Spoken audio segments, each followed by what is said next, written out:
Cause I'm a wheel-born baby.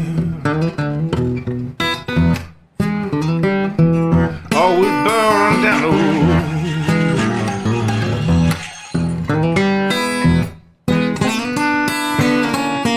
Yeah, I'm a wheel-born baby. Always burning down the road.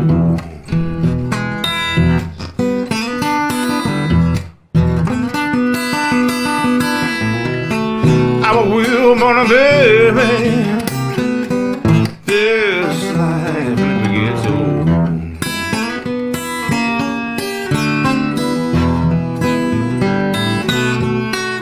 Come on, wheel burners,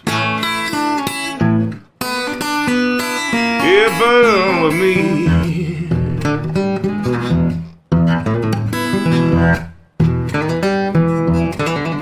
Come on, wheel burners, yeah, burn with me.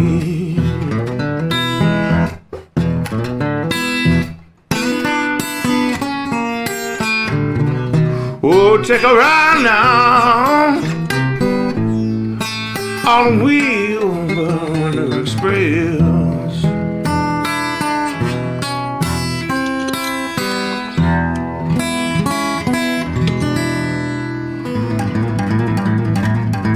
Yeah, Wheel-Burner Express, baby.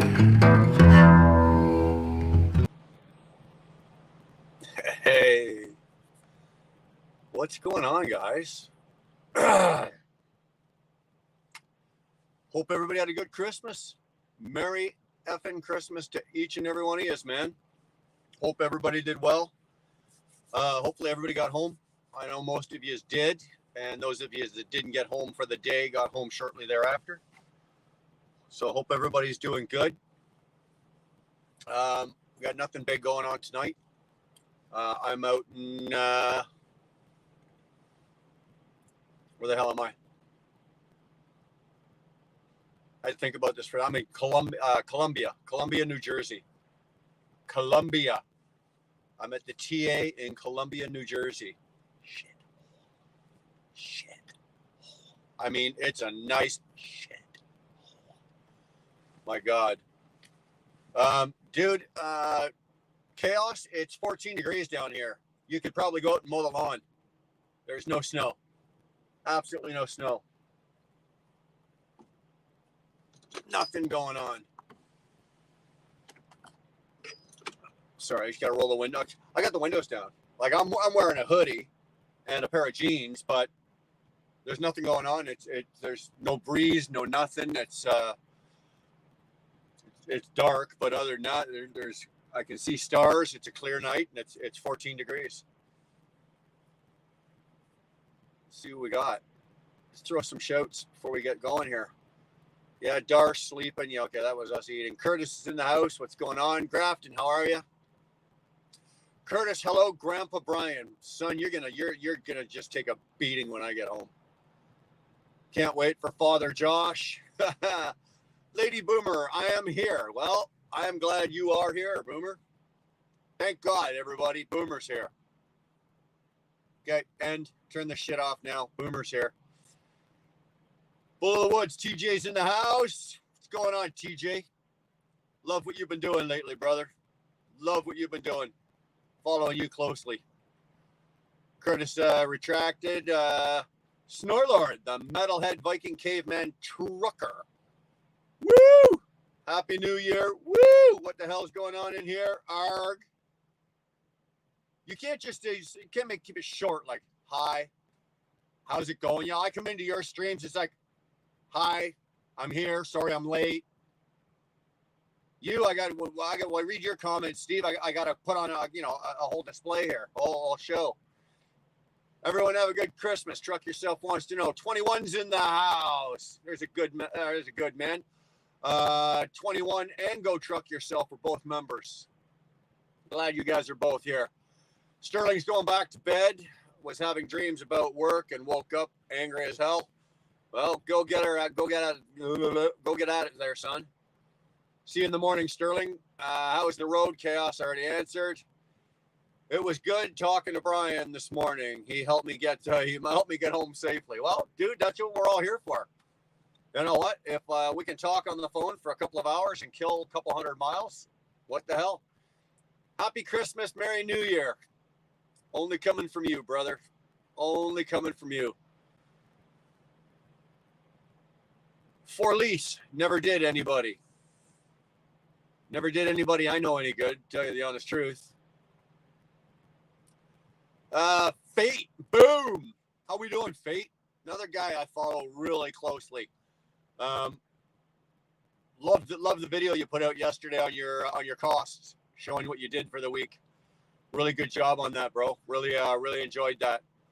I know it's not for everybody. Like, a lot of guys don't throw their numbers out there, and a lot of people don't lay that shit out on the glass. But the guys that do, I think some people get the wrong idea, because I've done it. I've done my weekend. I've done my stuff and laid it all out. And I know Nevada's done it. Scott's done it. Fate Trucking's done it.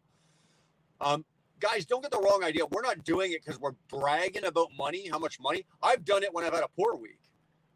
Basically, I do it, and I think Fate Trucking does it, and Nevada does it, and other guys do it to show you. If you don't know what is entailed to run this business, this truck that I'm in is a business. To run this business, if you don't have any idea, or you want a better idea, this is where you're going to get this information right here. Watching Fate's videos, or the one I did, or Nevada's done. A couple other guys have done it as well.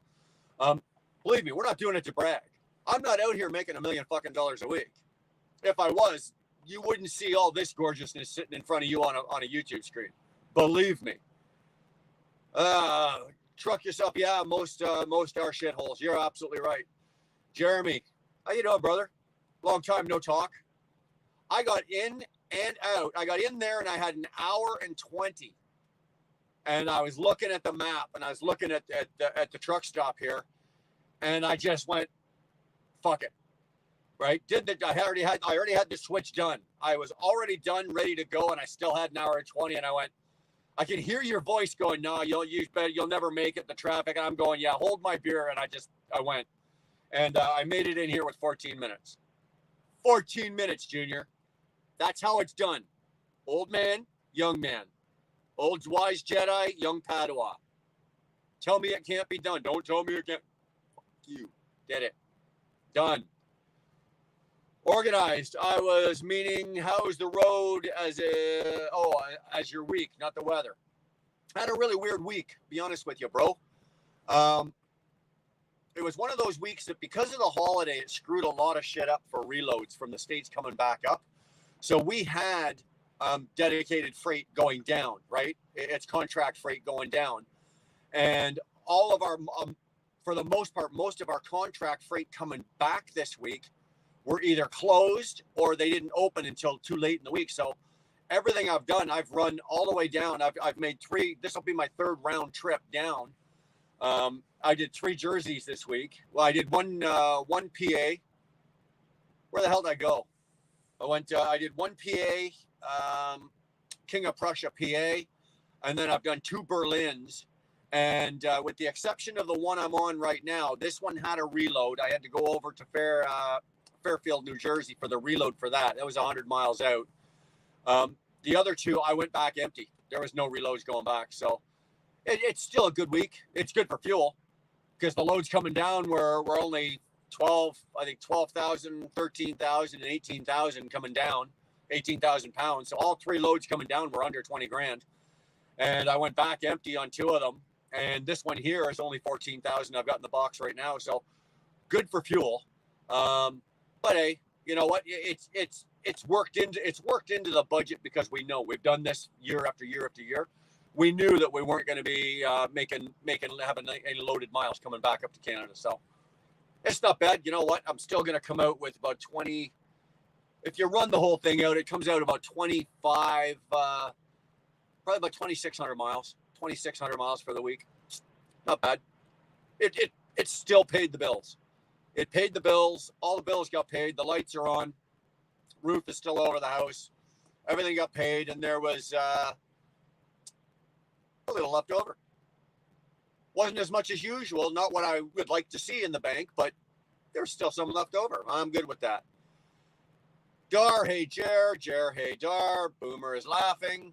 Bull of the Woods, here for the good vibes. Well, hopefully we can do that for you, brother. Hopefully we can do that for you. Like I said, I like where you're going. I like the vibes you're doing. I like what you're putting out, bro. Grafton, thanks. Oh, I guess you got your wrench. Bluish hue. Howdy, wheel burner and chat. Bluish hue. I just went through puberty. Did you hear my voice crack? Bluish hue. Blue. That's got to be a country song. Bluish hue. No. Anyway, howdy, wheel burner. Bluish hue. I would remember that handle. So unless you're somebody else and you've changed your name, you got to be fairly new in here. So if you are, welcome aboard. Thanks for stopping in. Thanks for checking us out. Appreciate that. T-Bone, how you doing, brother? How was your week? Glad you're here. Sorry, I've got hiccups and I'm really trying to disguise them because, believe it or not, I got nothing to drink. This is coffee from this morning, and that's all I've got to drink here. So I'm trying to get through it without you drinking it all. TBT's in the house. There's another good man and a good woman. Mrs. TBT's part of that team. Mr. TBT, what can Brown do for you? Well, he's right there in the chat. You guys go right ahead and ask him. He'll tell you. Another good member. Appreciate that, TBT. Tail lights is fuck yeah. Jesus, Jeremy, what's your fucking language? Come on now. My God, man. PDS, Bull of the Woods is smiling. PDS is saying hi. How you doing? TB2, hey Dar, she's sleeping, so I will when she wakes up. Look at that, eh, Kev? Not you, not me. How's Mrs. TB2? Fuck. They say after this record cold and storms, now we're getting a heat wave pushing from the north from Gulf of Mexico. Mother Nature is bipolar. Dude, who fucking knows? Who fucking knows? You know what? I've been driving around in this for so many years now. I don't even check my weather app anymore. I look out the window. If it starts to snow, I drive accordingly. If it starts to rain, I drive accordingly. If I got blue skies and sunshine, I rip off my clothes. I drive in my underwear. What? You know, there's no, I don't trust the weather apps. I don't trust the weather, man. You know, if I want to know what the weather is, I roll the window down, stick my head out the fucking window. Rudy, baby, glad you are here from overseas. Late, you're here again. I didn't even see your previous video completely. Well, go back and watch it again. I'll take the extra view. But I can tell you, you're making a lot of sense. It remembered me, you sitting in your garage talking about your truckers.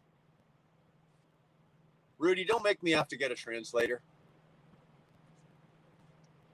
But I appreciate you watching the video. I appreciate you saying that. Edgewood, Dottie's in the house. Or Dodie, you know what? It's Dodie. Because your name is Dodalina. And all this time I've been saying Dottie. And I'm so sorry, Dodie. And I heard Robin the other night talking to you. I guess you were in his life.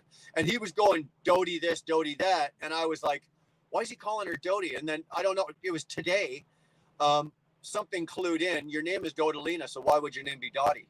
You're short for that. See, squirrels, man. Absolute fucking squirrels going on in here. I'm so glad to see you, though. I'm glad you're here. I'm glad you're okay. I'm hoping Riders gets the def pump for my truck fixed, and Change had to sub truck last week, and it sucked. Chaos, sorry to hear that, brother. That is not fun for anybody. Nobody wants to have to deal with that. We are rolling three placard deep on I-20 in Alabama, heading for Arizona. Here, come here, Kev. Come here. Here you go. Here. Ready? Here. You're going to blow you up on the 20. Although it wouldn't hurt the 20 none. Curtis, are empty miles and loaded miles pay the same? And if not, did the fuel economy on the light loads make up for the difference in the rates? The loaded miles and empty miles do not pay the same. My fuel surcharge, on the other hand, stays the same. So I get this. This week, my fuel surcharge is $1.50. No, sorry, hold on a second, because I don't want to give you a wrong number here. My fuel surcharge this week equates out to $1.46 a mile. So I get $1.46 on the fuel surcharge on loaded and empty miles.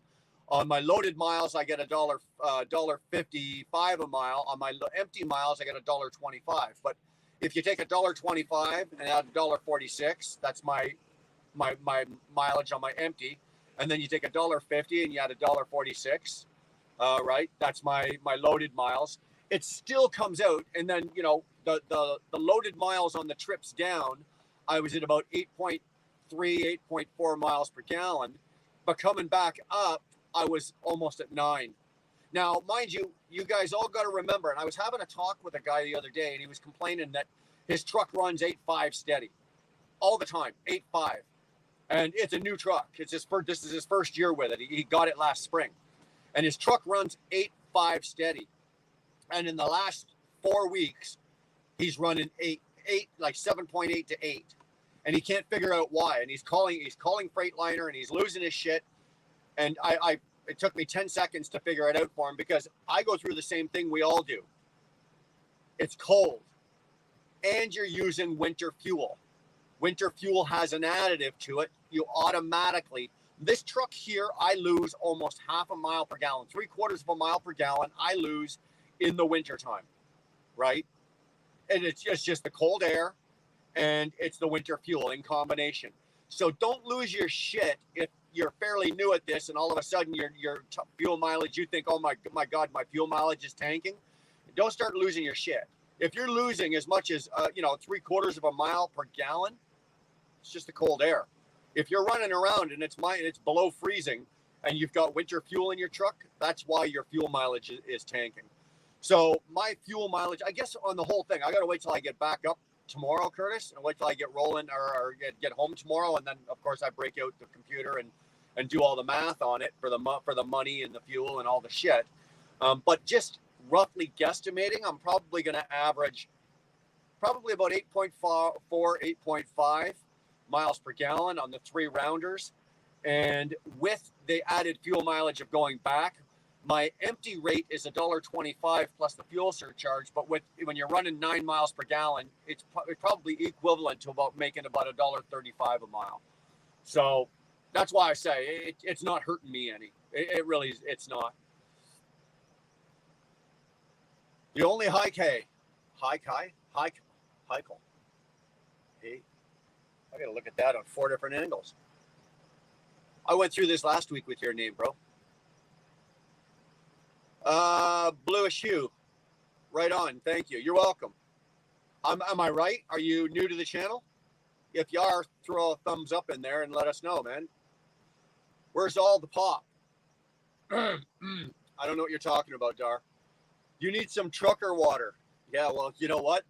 If there was a river, I'm so thirsty. If there was a river running by Doty, I'd probably go jump in it and drink. It's a soda, Dar. Soda. No, Chaos. No. In Canada, it's pop. We drink pop. We don't drink soda. Coca-Cola is not a soda. It's a pop. Nope. Yeah, see, Dar's telling you. Plays on the freeway. What up, Wheel Burner? Well, dude, we're just hanging out. Don't really got a whole lot of shit going on here tonight. We're just fooling around. Whitey tightness or Duluth boxer briefs? Neither, dude. I wear fitted. It's a microfiber. They're not Tommy Johns. I used to wear Tommy Johns. What the hell are the name of these things? MeUndies. And it's a microfiber, and they're fantastic. They don't ride. You can sit all day in them. They don't ride up. They don't bunch up. They don't bunch around your, like, if you got a little belly that hangs over, they don't bunch and roll. They're really good. But thanks for asking there, TJ. I'm sure everybody wants to know what kind of underwear I wear. What are you wearing? As long as we're at it, what are you wearing for underwear there?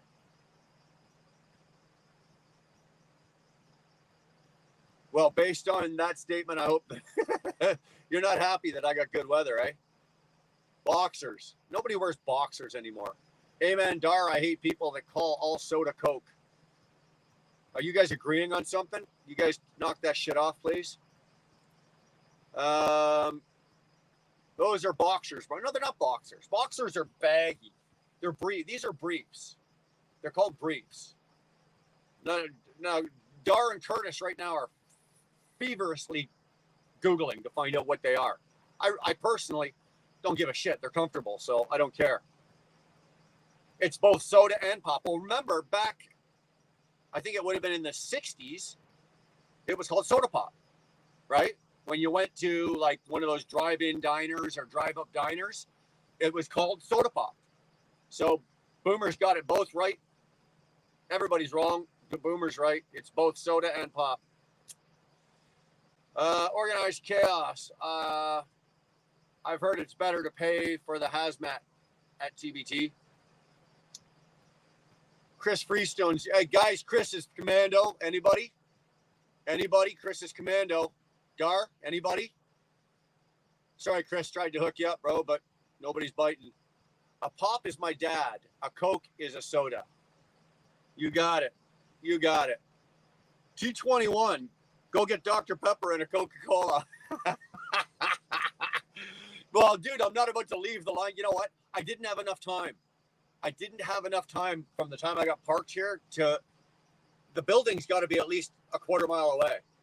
And I just didn't have the time to get this because I wanted to get this rolling for about 7. So every week I tell you what time I'm going to be on, and I'm always late. This time I wanted to be on time. So I was actually a few minutes early. Chris, Crack, Commando, T-Bones. Pop is my dad. Coke is a soda. Edgewood. String bikinis is what he wears. He told me that the other day. Who, me? Not me. No. Yes, they are they're boxer briefs. I know what I buy. Okay, so they're boxers and they're briefs. We're both right. Can we agree? We're not going to agree on that. No need to Google. They are called Depends, Brian. You think you're funny, do you? Curtis is just, I swear to God, right to the fucking mouth when I get home. Actually, what I'm going to do is I'm going to break his phone so the little bastard can't Google anything. The easiest way to hurt Curtis, destroy his phone or kick in his TV. He's fucked. Fitted boxer briefs. Thank you, Stuart. Thank you. Stuart put an end to it there. Fitted boxer briefs. There we go, ladies and gentlemen. I don't know what's going on with my mouth. I am tired. I don't know why I've got this much energy right now. Because I'm really. I started this morning, up in Canada, up in just outside of Brockville. I started there this morning, went down to Berlin, New Jersey, went over to Fairfield, New Jersey, and now I'm here. I'm 600 and change miles, and I am tired, but I think the brain's still going, the body's acting, the mouth just can't keep up. I don't know what's going on. Curtis strikes me as a tidy. Didn't need the image, Dar. Didn't need the image. Brian's buttons would pop, Gene. Chaos. You guys think you're funny. Well, boxers have to have a button to hold the front closed. Briefs are made with overlapping fabric, no button. Thank you. I have no buttons. I wear 501 Levi's. I've got buttons there. You guys all think you're funny. You guys think you're all funny. GW Bowles in the house. Man, I've not seen you in here in a while. Glad to see you. I see you everywhere else. You might as well pop in here and and make an appearance. What the hell, eh? Yeah, I'm gonna be home. Chuck yourself. I will be home. I'll be home tomorrow. I got to deliver this up into Ottawa tomorrow. I'm 375 miles. So if I fuck off out of here early enough, I'm probably thinking about 5 or 6. I should be up there about noon. Do a switch. I'm thinking I should be home for maybe an early supper tomorrow, which would be nice. It would be nice. It's nice to roll in on Friday if you can roll in a little early, eh? I'm not asking a Scotsman what he wears. I know what he wears. Of course, Dar wants to know, right? Dar absolutely has to know. What does he wear, Stuart? No, we can't agree. I call it, Edgewood calls it a soft drink. Yeah, I've heard it's called a soft drink as well. I don't know if I'm just old fashioned or I just call it pop. I've never called it soda. I've heard it, soft drinks or a drink, you go get your drink, you get it from the drink machine. I don't know. Okay. I win. Actually, no, I don't win. Fucking GW says they're called they're boxer briefs. There you go. I can't believe my underwear got this much traction. You guys are killing it. Really killing it. Yeah, whatever. Okay, yeah. Bro, okay, look at you, all of yous. Yeah. Campbell's in the house. What's going on, Mikey? What's going on? I meant to call you today. Sorry, I got tied up between trying to get Sterling back to his house and another call and you know what it's like. Brian, you're getting old, Brian. Hey, Curtis, you're starting to repeat yourself, Curtis. It's time to start buying Depends. Your prostate is it used to be. No? But look at that one. See that? See all those knuckles? They've all been busted multiple times. I got no problem breaking them again. They're coming on you. Plays on the freeways, Commando. Nick Earl in the house. Hey, man. Glad you're here, Nick. Where did I see you? Did I see you earlier today somewhere, too? Sorry, man. You know what it's like when you go into 2 or 3 different lives a day? You see so many people all over the place. You can never keep track of them. Got to make some burgers. Peace out, guys. Enjoy your burger, Chris. I know I'll be enjoying mine when I get home tomorrow. Okay, Doty's gonna put the fucking cap on this, okay? Fitted boxer briefs. Oh, please. They're called men's underwear. Thank you. Thank you. Curtis, you would be the one to bring that up, wouldn't you?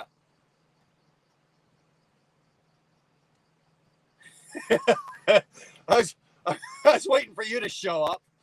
Golden Aladdin. Hey, Brian, you run any stop signs lately? Okay. All right. Let's put a fucking end to this right now, okay? I put out a video the other day, and I was rolling out of the driveway of my house. I was in the truck, and I came out of the driveway. I got to the end of the street, and there's a stop sign. And I made a rolling stop. But that was like we had the blizzard the night before, and there was snow and da-da-da. And I made a rolling stop. And then I went around the bend. I come to the other end of the street, and there's another stop sign. And again, I made a rolling stop.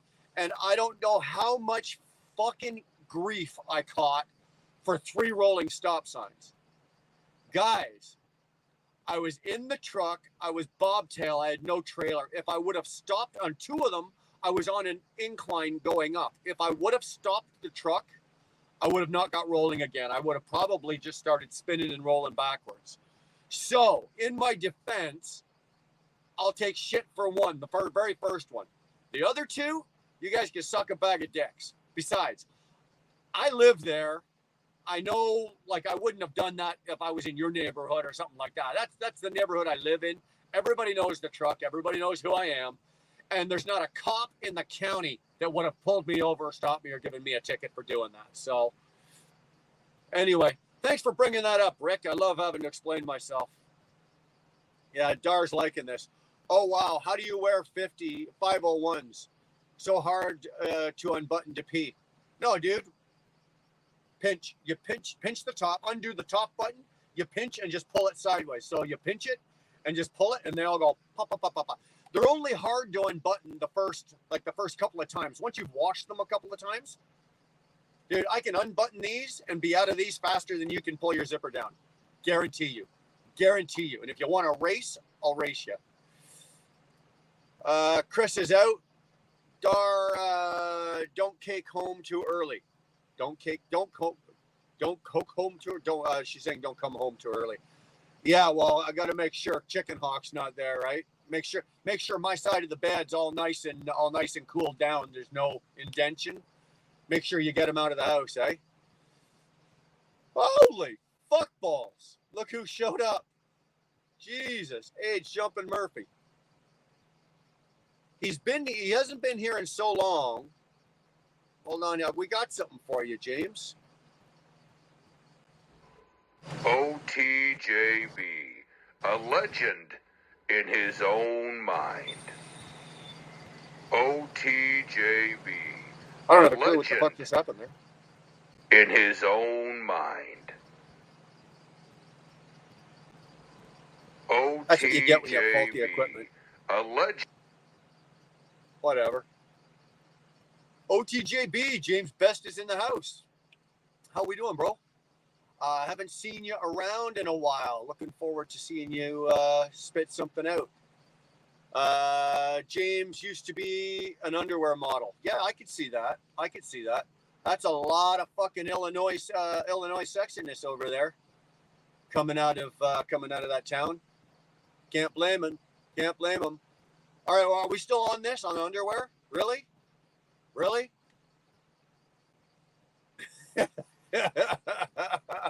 Yeah, no shit, eh? Trucking with T-Bone. Better to get traction than leave a skid. Oh, I meant to mention, we've got members here, and James is a member of our channel, and we appreciate that, James. Thank you very much, man. And I'll try not to kick the camera again one more time. Everybody's saying hi to James. Beautiful, Curtis. There's nothing beautiful about Curtis, James. Nothing. Everybody say hi to Mr. Best.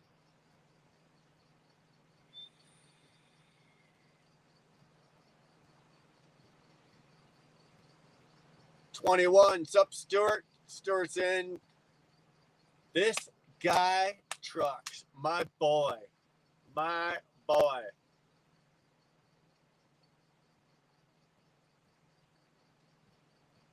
Give me 10 seconds.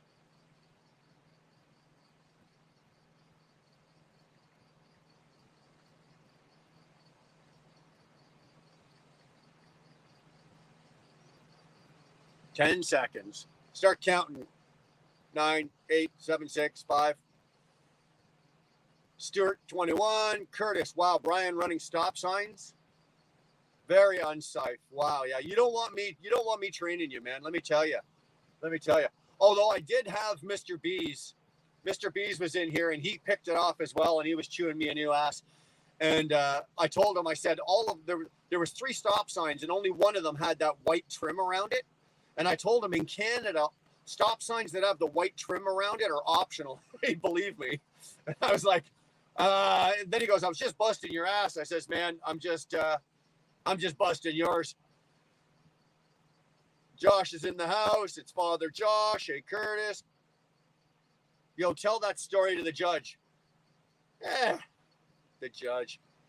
You know how you get around the judge? You go through the judge's daughter. That's how you get around the judge, brother.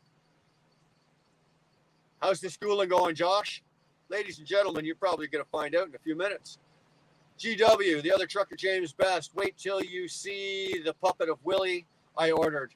Bringing it to Vegas. It's if it's done in time. What's the excuse in spring and summer? I don't have an excuse in spring and summer. Winter driving rules. You got it. If you can't stop, don't stop. Just drive on through. What the hell are you guys worried about? You're not supposed to wash jeans. Well, you got to wash them sometimes. That's how they with Levi's. I've found that the more you wash them, the better they are. The more you wash them, the better they are. So, you know what? I like them. I like them a lot. It won't, eh, Yar? Josh, we tried to send it to you, but it won't deliver to you.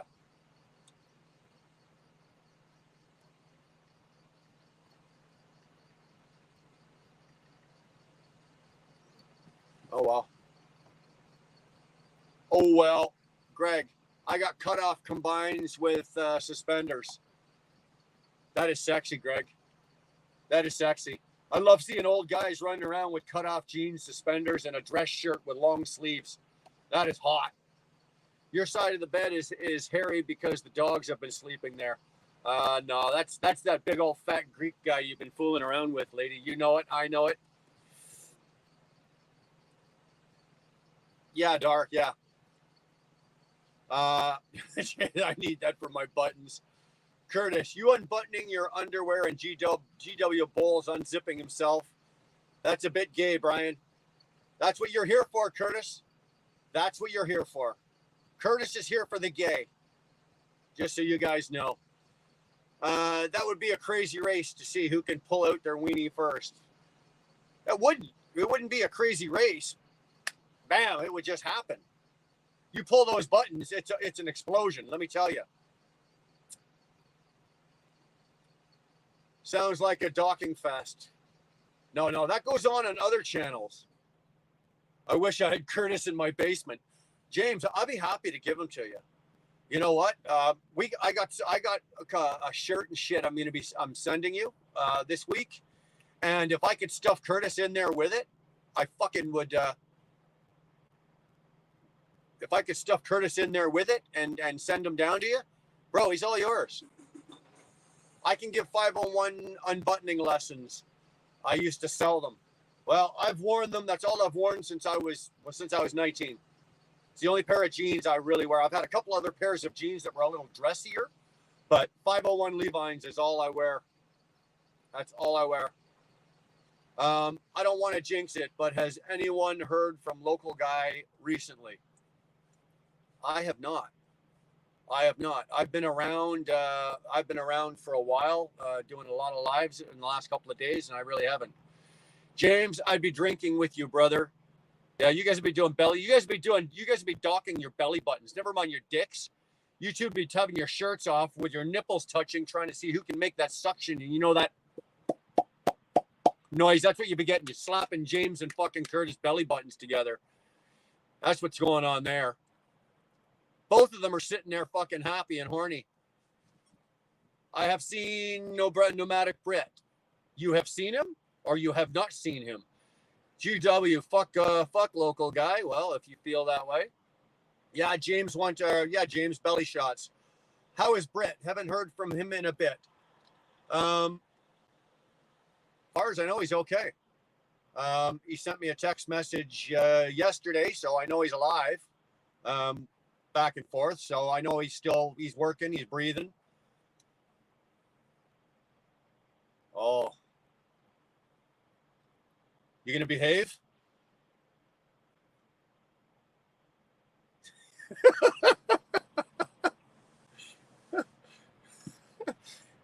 Fuck no, you're not gonna behave, eh? What's up, baby? How you doing?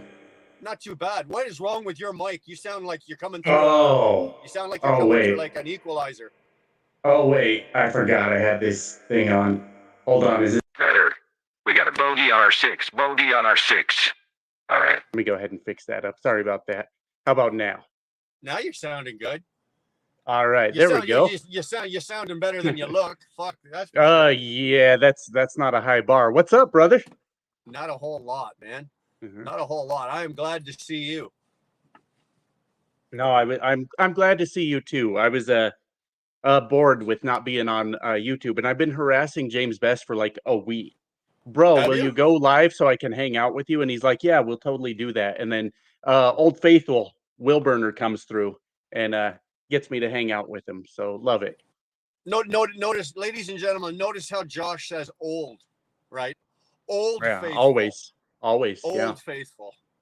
Yeah, but this is Fucking Curtis's fault. I blame him because he asked if I was going to be on here tonight, and I said I will be on with our daddy, and he said, "Well, if you're father, Josh, then that makes Brian grandpa," and so it's Curtis's fault. Yeah, well, Curtis is already, like I said, Curtis is already going to be enduring a beating by the time I get home. Brian's jealous. Curtis is saying Brian's jealous. Holy Christ. Yeah, what are you Sorry, jealous I'm about? just What going to run happened? to the bottom of these comments because usually when Sure. somebody comes in and I start talking, I ignore the comments. So I just want to make sure I've addressed everybody in here and I said hi to everyone. So I think I've got everybody except the uncomfortable wife. So Sandra, hi everyone, glad you're here. Guys, be nice about Britt. Yeah, please be nice about Britt. He has pulled his channel. Or he didn't pull his channel. He pulled everything down off his channel, and he's decided to check out for a while and take a YouTube break. And who Those can are blame him? necessary. Yeah. Hey, Yeah. who can blame him? You know how many Yeah. times I've sat there and just went, Hmm. fuck it, I'm not doing nothing this week. Yeah. I'm not doing nothing, and just Yeah. I'll No, walk I hear away. that. Right? Well, fuck you. What do you mean? Of course you hear it. You did it. Yeah, I did do it. Why didn't It's somebody gone. tell me my fucking hat was crooked? You No, I fucks. liked it. I thought it looked good. Yeah, thanks. So I was gonna ask. I'm way behind on you because I caught you in a live. Mhm. What, about 3 weeks ago? Who were you on? Where were you over at James? If it wasn't you, it was James. It had to be. Had to be. Okay. So Yeah, I only got two caught- friends that do live streams. So, Yeah, and I'm expecting my check. You haven't been paying your dues for my friendship. You know? The last check yeah, bounced. that's true. That probably did happen. Yeah. So the last time I talked to you, bro, Mhm. you were still, what the fuck were you doing? You were in school? I know you're not in school anymore. Well, of course I am. Yeah, it's 4 years. So yeah, I've got a long ways to go. Okay, I was under the impression maybe I caught the end of because I only caught the end, the ass end of that live. I thought maybe I misunderstood. I guess I misunderstood. I thought you had left school, or maybe you left the job or something. Yeah, I did. I switched jobs. I'm working. I sent you that picture of my work from home setup with all the Yeah, fucking monitors everywhere. Yeah, yeah, so I I'm work at home jealous. now. Yeah, yeah. That's quite the setup. So is It it in is. IT? Are you doing? No, Mhm. don't get me wrong, Josh. I'm not going to blow this out. So you don't have to tell everybody your business. I'm just asking that for my own curiosity. That's all. I don't mind at all, man. No, I am. I'm doing tech support again. Um, and they sent me a laptop and 2 monitors, and I took over one of those monitors for my personal laptop, and I'm using the laptop and the other monitor. It's quite a setup. You saw the picture that I sent you. Yeah. But yeah, no, I'm doing just level 1 tech support, man. Just trying to get back into it, and still going to school. And I've got a long road ahead of me. I really do. So we'll see how it goes. Are you enjoying it? I am. It's it's snowing here. It's been cold. We were hitting -20s, -30s last week, and Yeah. not having to leave the house is fucking cool. I love it. Okay, tell me the truth. Well, Yeah. actually, you may not want to answer this, but have you been sitting there at work at your desk at that fucking display of computers and monitors that I saw? Have you ever been sitting there in your underwear while working, drinking a beer? Well, I like to get up and get dressed and do my hair before work because I still feel like I should be a professional, but I drink beer all day while I work. That take the edge off, you know. Yeah. So that anybody that's calling like 1-800 come fix my shit and they get Josh for tech support on the other end, you're fucked. Okay, you are truly fucked. No, I'll get you through it. I'll get you through it. I promise. But I'm gonna talk a lot of shit. I'm gonna crack a lot of jokes. You know. Yeah, eh? Nice. Nice. Well, man, Yeah, man. I'm glad it's working out for you. I'm glad it's working out for you. I'm It glad to see, and I'm glad to see. I can tell, just like I said, I haven't seen you or talked to you in a while, but you're not as strung out. You're not as high strung, and you're not tense, and you look a lot more relaxed, my friend. You really do. it's a challenge, man, because you're making that owner operator money of last year or the year before, and then you go to an hourly job starting all over the bottom. It's tough. Yeah. But it'll be worth it. It really will. I used to work for this company actually like a decade ago.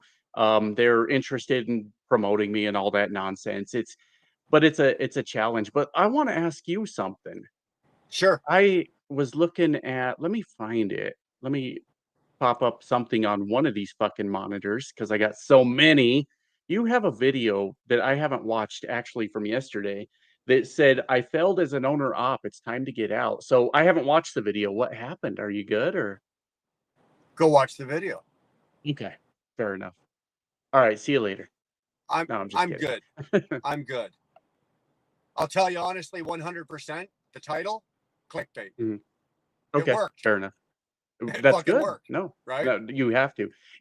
I mean, you don't have to, but it's good to sometimes Well, you do know what? those I don't clickbait do it titles. very often, but this topic that I did on the topic of the video, it was Fucking important to Brit, me, look at and I that. wanted to Two make sure hundred that it dollars.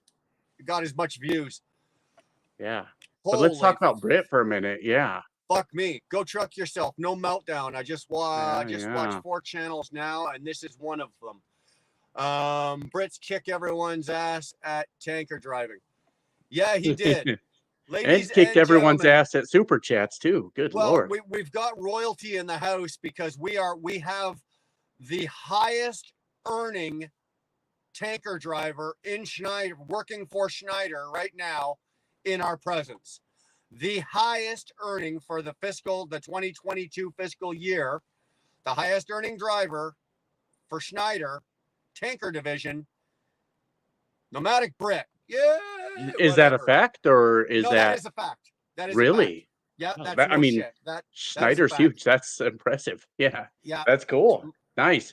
Nomadic Brit is they sent him a notice. They gave him congratulations, and yep, highest earning tanker owner operator in Schneider. Well, You're right, apparently the more he James, makes, you're the more absolutely you right.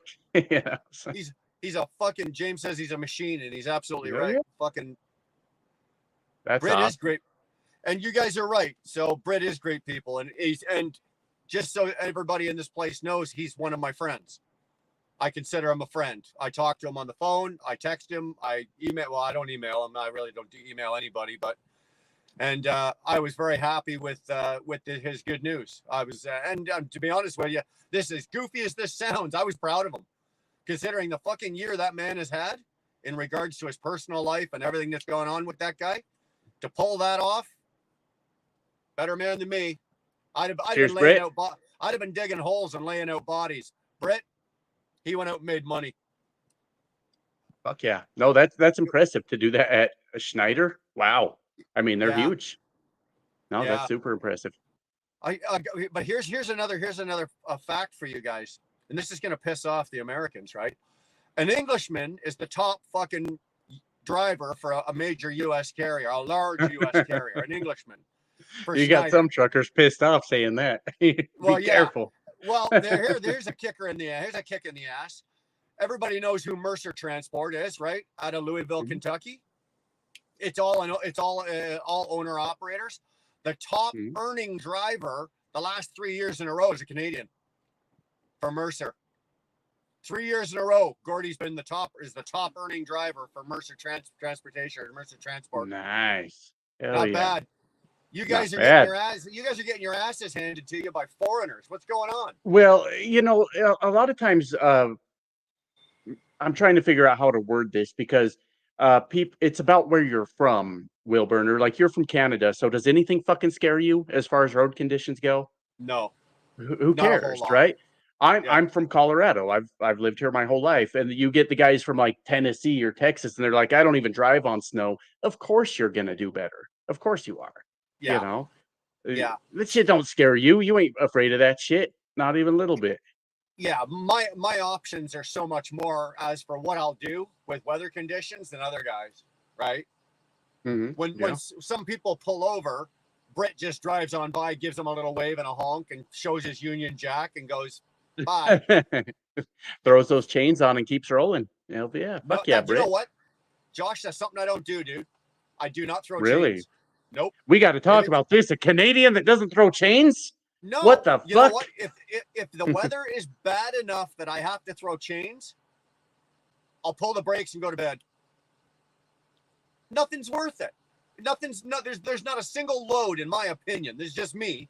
There's not a single load on the planet that's worth me having to throw chains on so I can get up a hill because it's too dangerous to go up without it. So It's easy for me to nod and nod disapprovingly while I sit at home for a living now. So don't mind me. Like Yeah. what I say matters, you know. Have you ever thrown chains? Have you ever put chains I on? was a lot of times, yeah. I used to Yeah, right. run you're familiar with I-70 in Colorado, right? Yeah, yeah. I used to run Denver to Grand Junction every day. And I Yeah. would throw chains twice a day at least through winter time. So yes, I have a number of times. And I'll chain up a truck in 10 minutes. Not these days. I don't leave the house, but you get the point. Well, you know what? Here, let me rephrase that. If I was in a position, say that you are, where I was doing something like that and I was having to do it twice a day, then I probably would. But doing what I do, coming from where I come, and it's like I don't cross enough mountain ranges. Like I cross the pass, Donners, or I cross the Coquihalla maybe once a year, right? Oh, really? Okay. A couple times a year. So, dude, I don't even carry chains on my truck. You have to in some states. Well, yeah, but if I have to go, So you just avoid them? I do. But don't get Okay. me wrong, Okay. I've got chains. I've got a set. They're at home. They're in my garage. I've got them. Mhm. I would probably have to watch a YouTube channel to remember how to. It's been over 20 years since I put a set of chains on. Oh, I could show you still. I could show you. Like, I know how to do it. Like, I know the idea, but I'd be out there. It would, like you said, you could probably do it in 10, 15 minutes. It would take me probably an hour. Right? I'd fuck it up at least once. Yeah, T-Bone said auto chains don't count, and I did have auto chains for a while. They break every fucking time you use them. You flip the switch and your chain snap, and you're like, well, fuck, because that got me in a lot of trouble on over Vale one year. My auto chains snapped, all of them, while I was climbing that hill, and then I was in the traffic lane throwing the old school chains on. No, I don't blame you though. What's the point? You know, especially being an owner operator, just pick loads that hopefully aren't going to give you that kind of trouble, you know? Well, I don't have to worry about it. Yeah. It's never affected me or my business, whether I throw chains or not. So I really don't give a flying fuck about it. I do know that although I've never tried them, I know a lot of the Indian guys in Canada, they run those socks on the tire. What are those snow socks or whatever? Yeah, they're called auto socks or tire socks or tire socks. Mm-hmm. Yeah. Well, Curtis says they don't work, but that's because Curtis would know, right? Because he's a truck driver and he's driven thousands of miles, so he'd know whether the socks work. No, go easy on Curtis. He hang out at the Flying J or whatever. He knows. He listens. Yeah, okay. No, we only have chains to go to Vegas. they do, yeah, right. Chains in Vegas. Yeah. Right, James. But no, the auto socks or tire socks do give you like a little more traction. But I watched actually I think it was the Schneider driver over Eisenhower here in Colorado. That lady threw that fucking thing off like 7 fucking times, and she had to keep pulling over on the side of the road, grabbing it out of traffic and putting it back on. I don't know if she was doing it wrong or if they just fall off. So maybe someone knows more about that than I do. But I don't know. The fucking thing kept falling off. I've never used it, never seen it. I've seen them in the box that they come in, thought about it, but never had the desire. You ever seen the auto chains, how they work? No. They're super cool. Sorry. No, I've seen them, but I've never seen them in person, but I've seen a YouTube or a video of somebody putting them on. I've seen that, but I've never seen them in use. I've never seen somebody with them on their truck.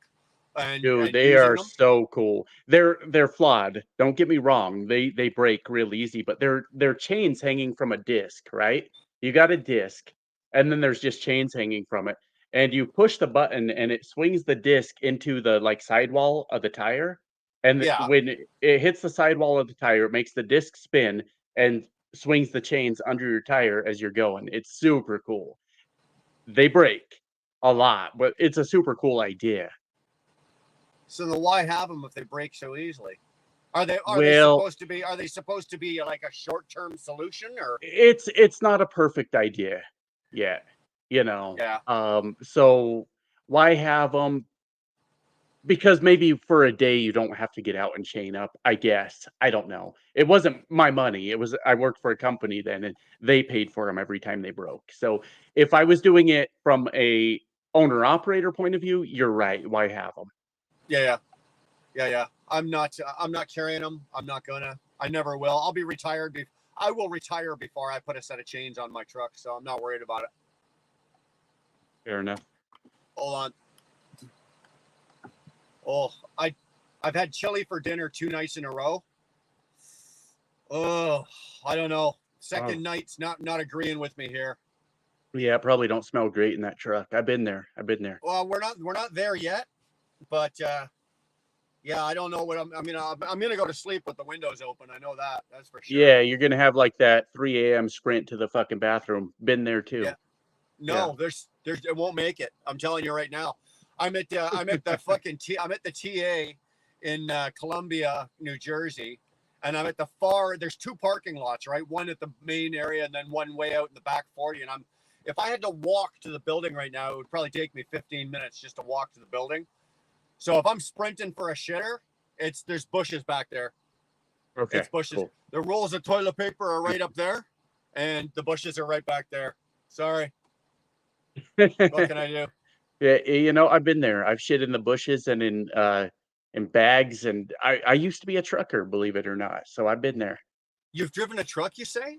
You did? Yeah, it was most of the time it was ago? the green screen. It was the green screen, and I pretended to be a trucker, but like once or twice I did it.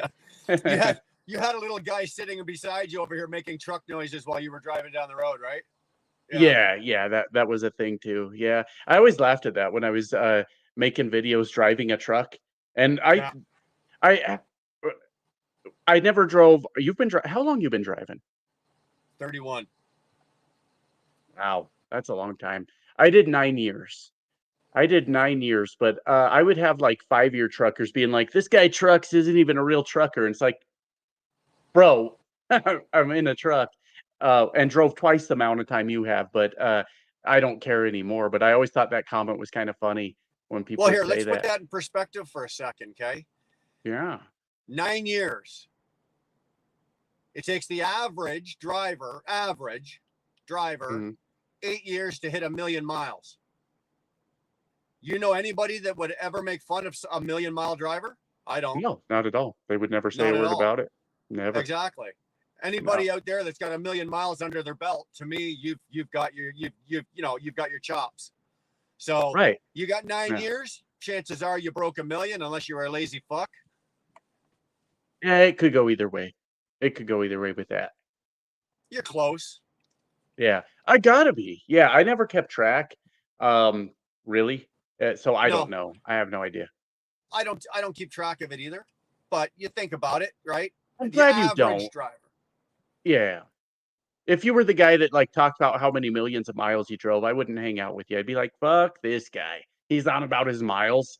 Fuck. Tell me how good you back up. I can't wait to hear about it. But Actually, you know what's depressing is if you think about how many millions of miles you've driven, that should tell you about how many millions of dollars you've made. And then look in your pocket and tell me how many millions of dollars do you actually still have. That's depressing. Can comfortably tell you I have no millions of dollars in my pocket. I have no millions. Never mind millions. I don't have 1 million. Never mind the plural. Yeah. I have 0 millions. I got my million behind my banner back there.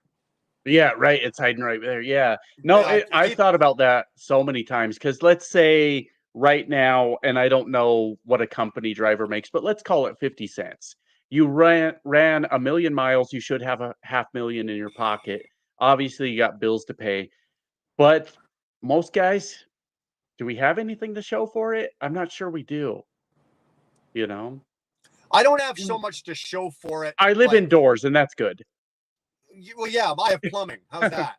Yeah, right? That's nice. I have running water. I have running water in my house and a toilet. So, cheers to that. Hold on. There was something here I just wanted to. Brian, are you attending Convoy in Winnipeg? No, I will not be there for that, Victor. I would like to, but unfortunately, I'm booked. Like I'm booked solid for the next right up until probably April, January, February, March, April, yeah, right up till April. I'm not doing jack shit of anything. I got some plans that I'm hoping to come to fruition, and if they do, I will be booked solid for the next 3 months, solid 3.5 months. So I'd like to go, but it's not going to happen. Jared's got $1. Yeah, Jared, if you've got $1, Jared, that means I'll be coming to you for a loan because you got about 98 cents more than I got in my pocket right now, Jack. Well, we better go hang out with Brett and find out where all his money comes from. That's I annoying. got more. I got a whole fucking paycheck. How's this one? Is this one any better? That's actually kind of cool. Say something else. It is. I don't know what to say, man. I'm just talking. I can't hear it because when I turn on the effect, you hear me, then it's got a delay on it, and then I can't pronounce fucking words. It doesn't matter. So I can't hear what it sounds like. No, it sounds real metallic. Sounds real metallic. Sounds actually kind of cool, but How about this one then? no, that one just sounds like you're on a fucking like a squawk box, like a PA speaker. Okay. Let me see what else I got. I'm not trying to annoy your audience, but we could do this. We could hang out with this motherfucker right here. You know who needs that one? Snorlord needs that one. Let me switch That's back. what I'm sorry. Snorlord needs. Let me find. I think here it is. Am I normal now? Yeah, that's normal. Okay, cool. Damn wheel burner, if you have solid loads, can I come work for you? Bowles, if you've got GW, if you've got the truck and you can get in back and forth into Canada, I think I'll think about hiring you. You need the truck though. Bring now, your you own, need the huh? truck. Oh, Nick, that's sad. Fuck.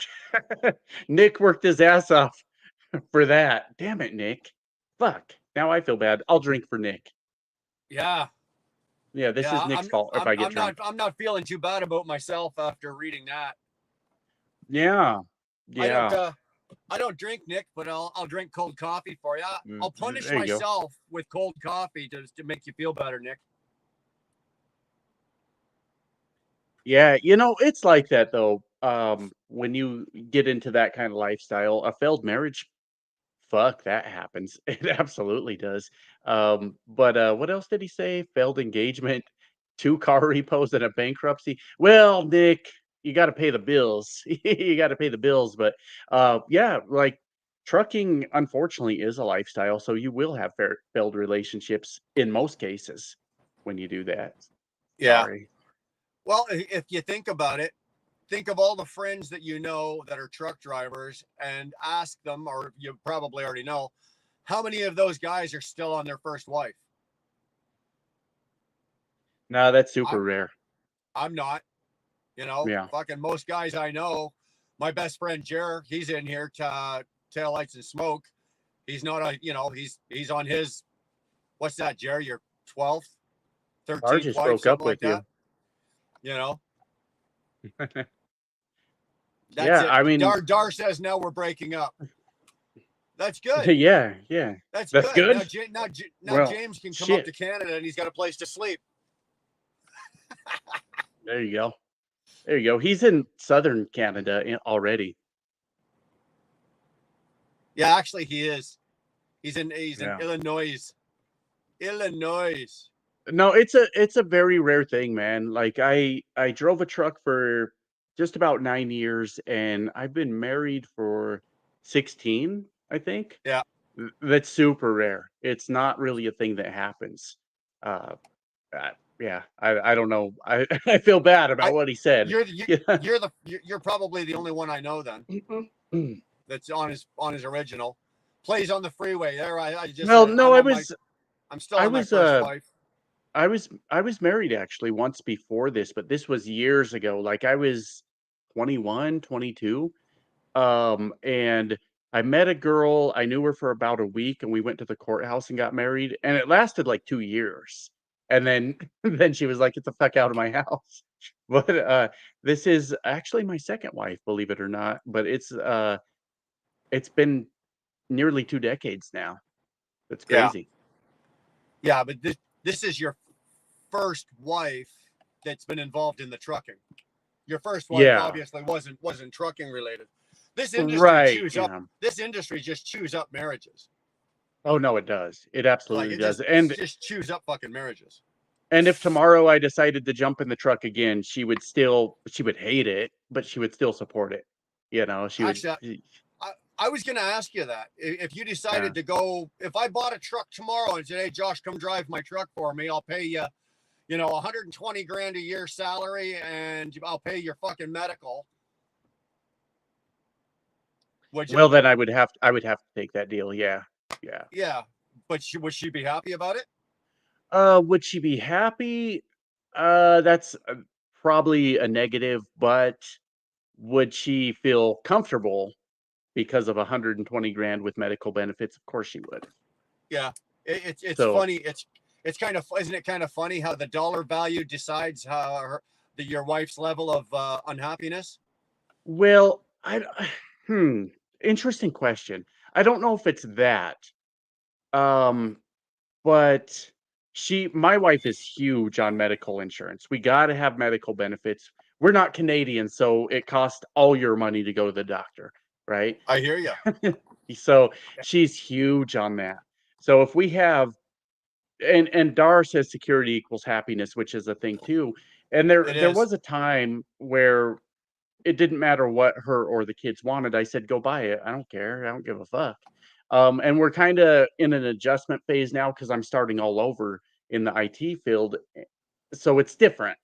She's Yeah. still, well, I don't know. Maybe she's still happy. I have no fucking clue. I'm just kidding. She's still very I was gonna supportive. say, She's still very supportive. And is kind of the rare ride or die that you find, you know. yeah, So yeah, even when I'm at my worst and I'm having a tough time, she's still here. Um, yeah. it's not so much money with her, it's more health insurance. She's like, "Fuck yeah, I love health insurance," and Yeah. then we're good, you know? I So actually got a really good education today. I was talking with Sterling this morning, and I was talking to him for about 2.5 hours, and I was just asking him. We were talking about the differences in the countries, right? And one of the big ones is obviously, healthcare, like you guys' mhm. healthcare system. So he was just explaining. He just had a situation with his woman, right, with Red Lady. She had to go to the hospital, so I wasn't asking the numbers of how much, but I was asking, how does that work? Like, when you have to go to the hospital, do you actually have to consciously think, oh, fuck, can I afford this? And does that determine whether you actually go or not? In a lot of Mhm. cases, he says, yeah, it does. Right. But then other places, like, for example, they have insurance, like health insurance, but what you guys pay for your fucking health insurance is ridiculous. Like, he was telling Yeah. me what they pay for health insurance. So she went to the hospital. The insurance Mhm. covered the bulk of it, right? So the bill would have been about $2,900 for this visit. Now they got a bill. They got a bill for 300 Sounds like and they got off change. easy. Well, Yeah. they got a bill for 300 and change, but it's still like, could you imagine if you don't have? And like, I can't imagine that. I've never in my life, I've seen my daughter fall off a fucking swing set and snap her arm and break her arm. I never had the thought go through my head, how am I going to pay for this? Right.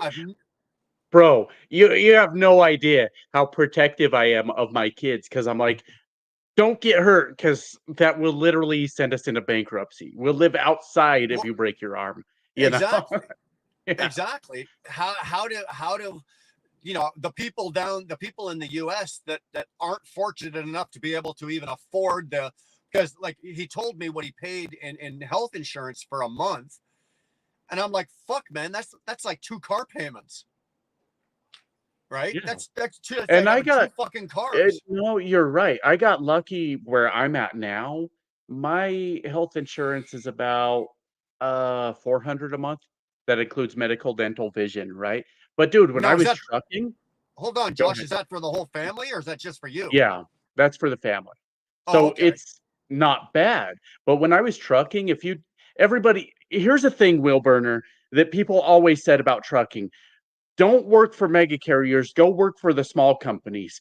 Here's the fucking downside that no one ever talks about. Your health insurance is going to cost you $1,200 a week. You know, Yeah. like no one ever Yeah. wants to talk about that part of it. Sure, they pay Right. you more, but by the time you pay health insurance, what's the fucking point? You Yeah. know, Yeah. and I'm doing good now to have health insurance. That what was the number I said? I think it's about $400 a month. That's doing good. You know, like That's I, I've I but to paid me that's 1,200. I've to paid me that's still 1,600. insane.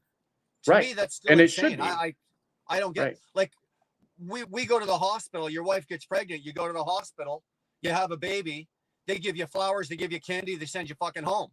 You don't get a bill, you know, even if your health insurance covers it. And Stuart just made a really good point. Like most of the time you still got to pay 10%, right? They'll cover 90. Right. What do you Yeah. do if you got $100,000 bill?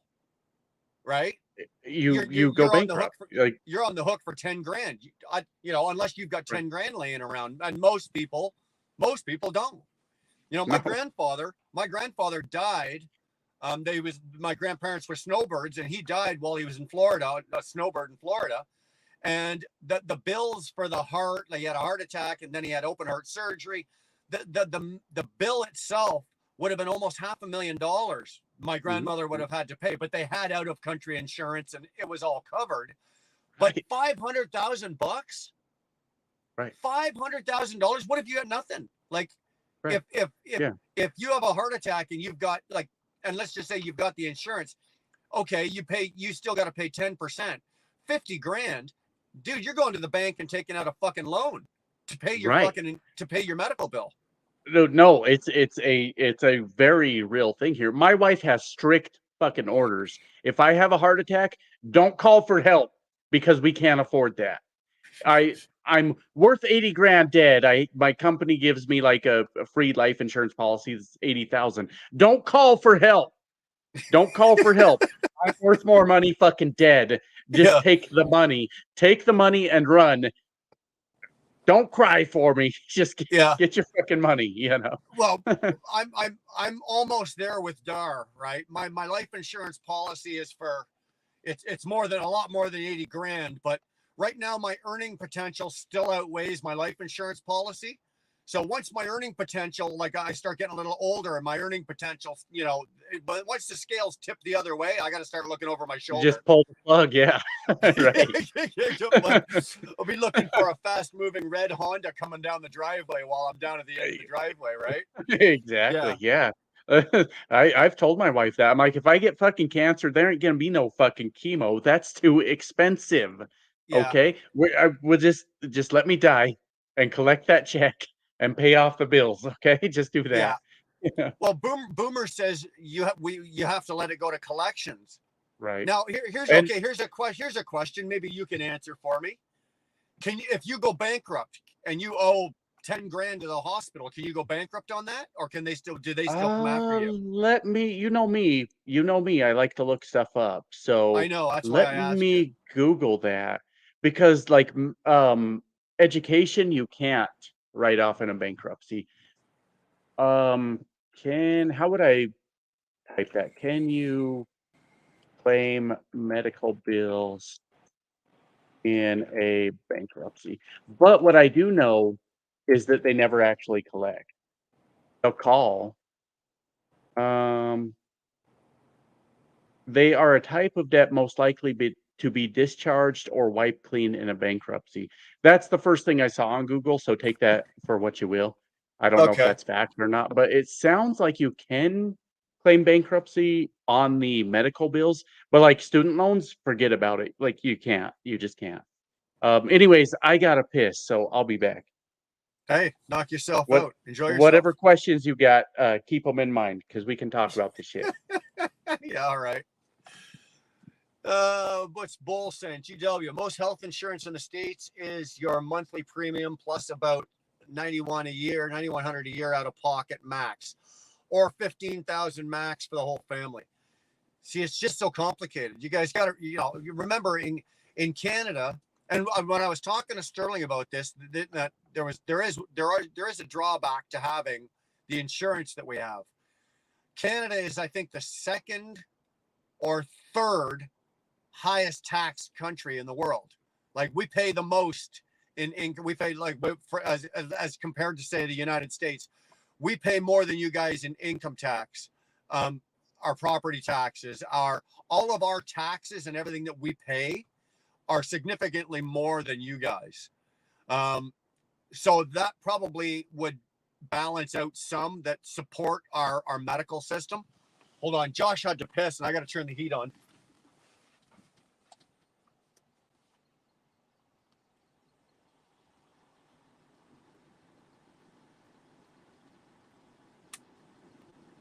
There we go.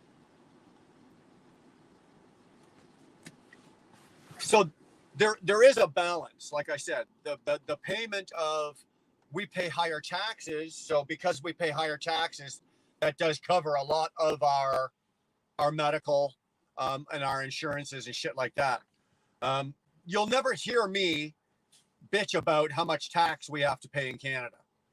Good Because, for you. like I said, I could go and have open heart surgery. I could go have a leg amputated. We've got babies and never had a bill. Like, when you've got that kind of service, with those kind of services, you don't generally bitch about the taxes that you're paying that pay for all of that. God bless you for saying that. I mean, seriously, because here we talk about the shit all the time and we go, yeah, but if we had medical care for everyone, then we would have to pay higher taxes. It's a percentage that goes to the fucking pool that benefits everyone. What's the problem? What's the problem here? I don't get it. I don't get it. So we pay a little more percentage on our income so that some shithead doesn't have to pay $8 million because he had a heart attack. Exactly. Fuck. It's crazy. Exactly. It's crazy.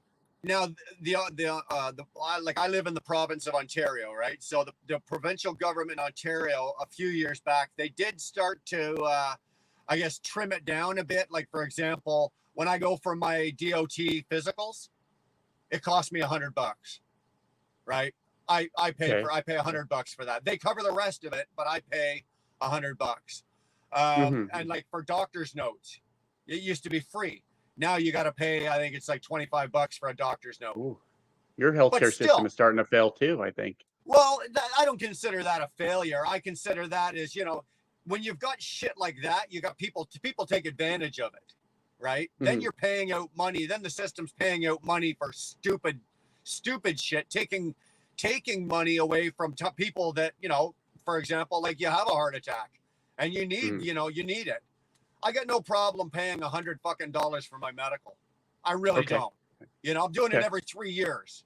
What do $100 every 3 years? So it's costing me $33.33 a fucking year. What do I care? Right. I don't remember what mine cost. I haven't got one I need to go get one in April. I think mine expires because I'd like to keep my CDL active, even if I don't use it. But I don't remember what mine cost. I have no idea. But you make a good point. You pay $100, whatever, so that some other guy with a much bigger issue doesn't live outside, or go bankrupt. Yeah.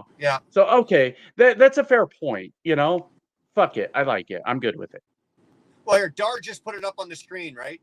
38.7% of every tax dollar that we give to the Ontario government goes towards our healthcare system.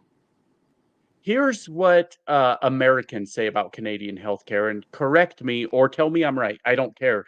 If you've got, let's say you broke your arm right now, Brian, you broke your arm. Apparently, according to Americans, you go to the emergency room and they say you got to wait 6 months to get your arm fixed. Is that true? No. That's what we tell each other. No. Our ERs up here are probably equivalent to you guys. Depending that you go in and you get triaged, and depending on the nature of your injury, the guy that's coming in having a stroke, he's going to get bumped to the front of the line, right?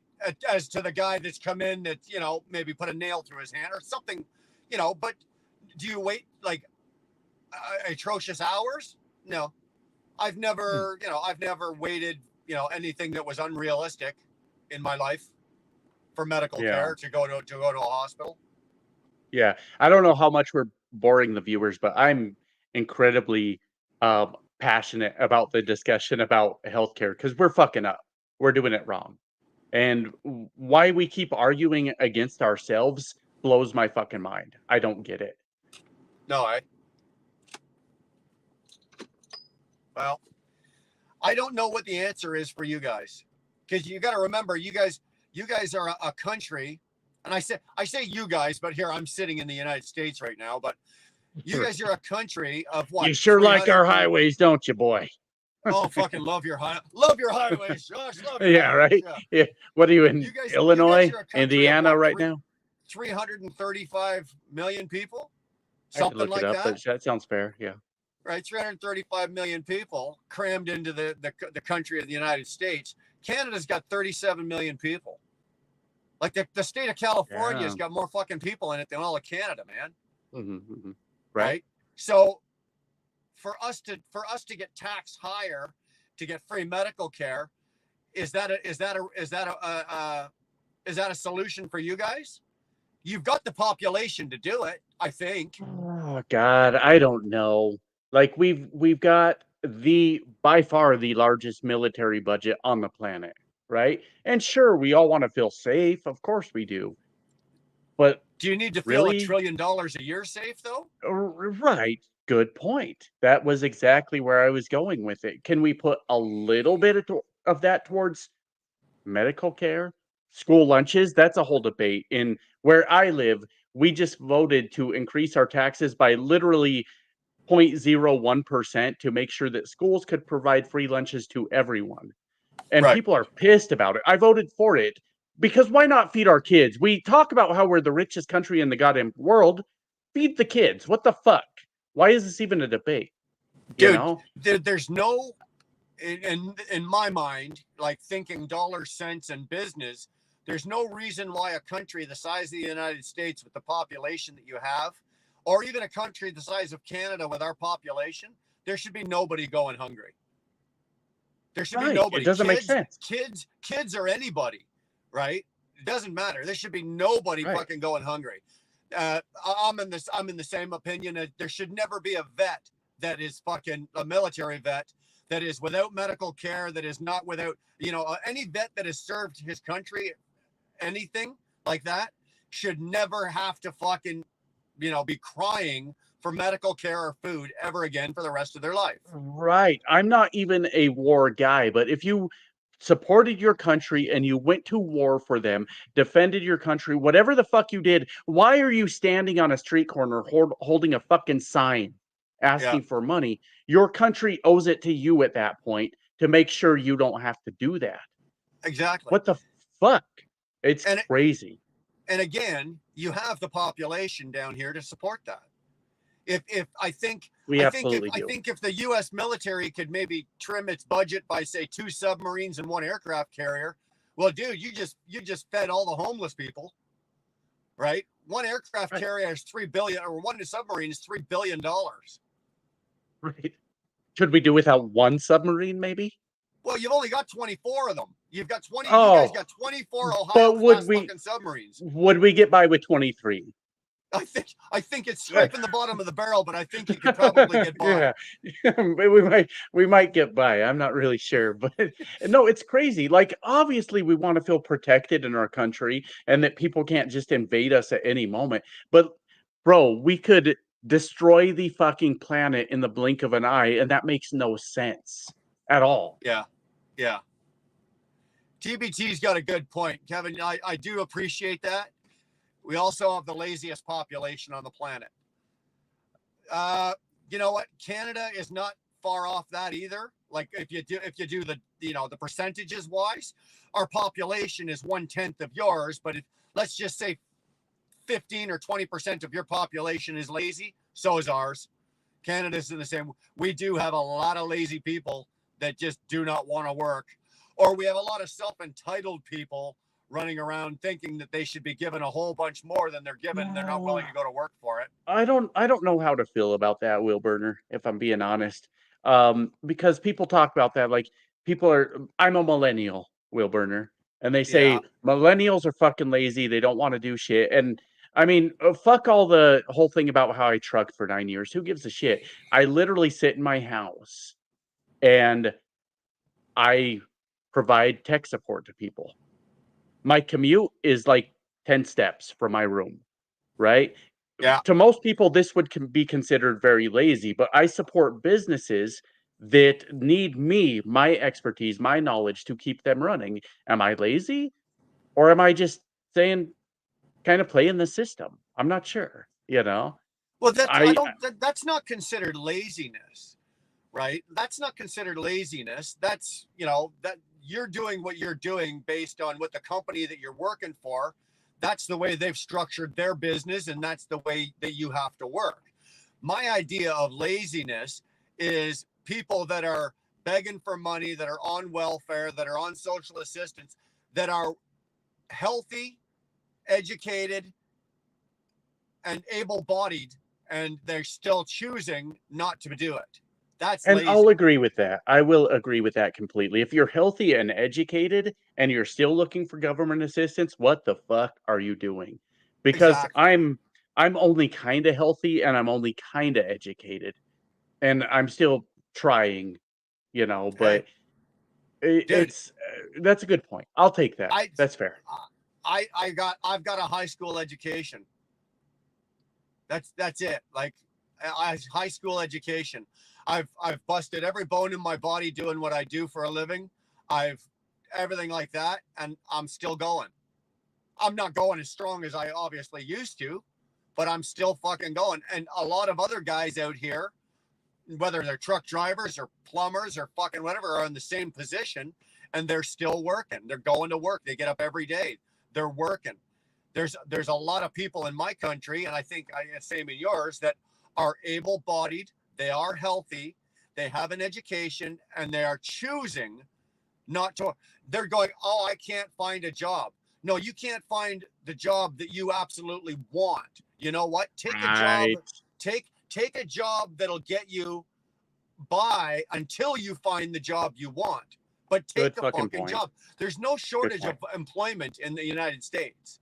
Mhm. Go around anywhere, dude. I'm sure out where you live, where I live, and where I am, whatever, there's fucking help wanted signs on every goddamn fucking store window in the world, or in North America right now, right? Right. And there's no shortage of jobs. People don't want to work. Yeah. Well, Yeah. I could argue that a little bit, but I do see your point. I'll agree with that.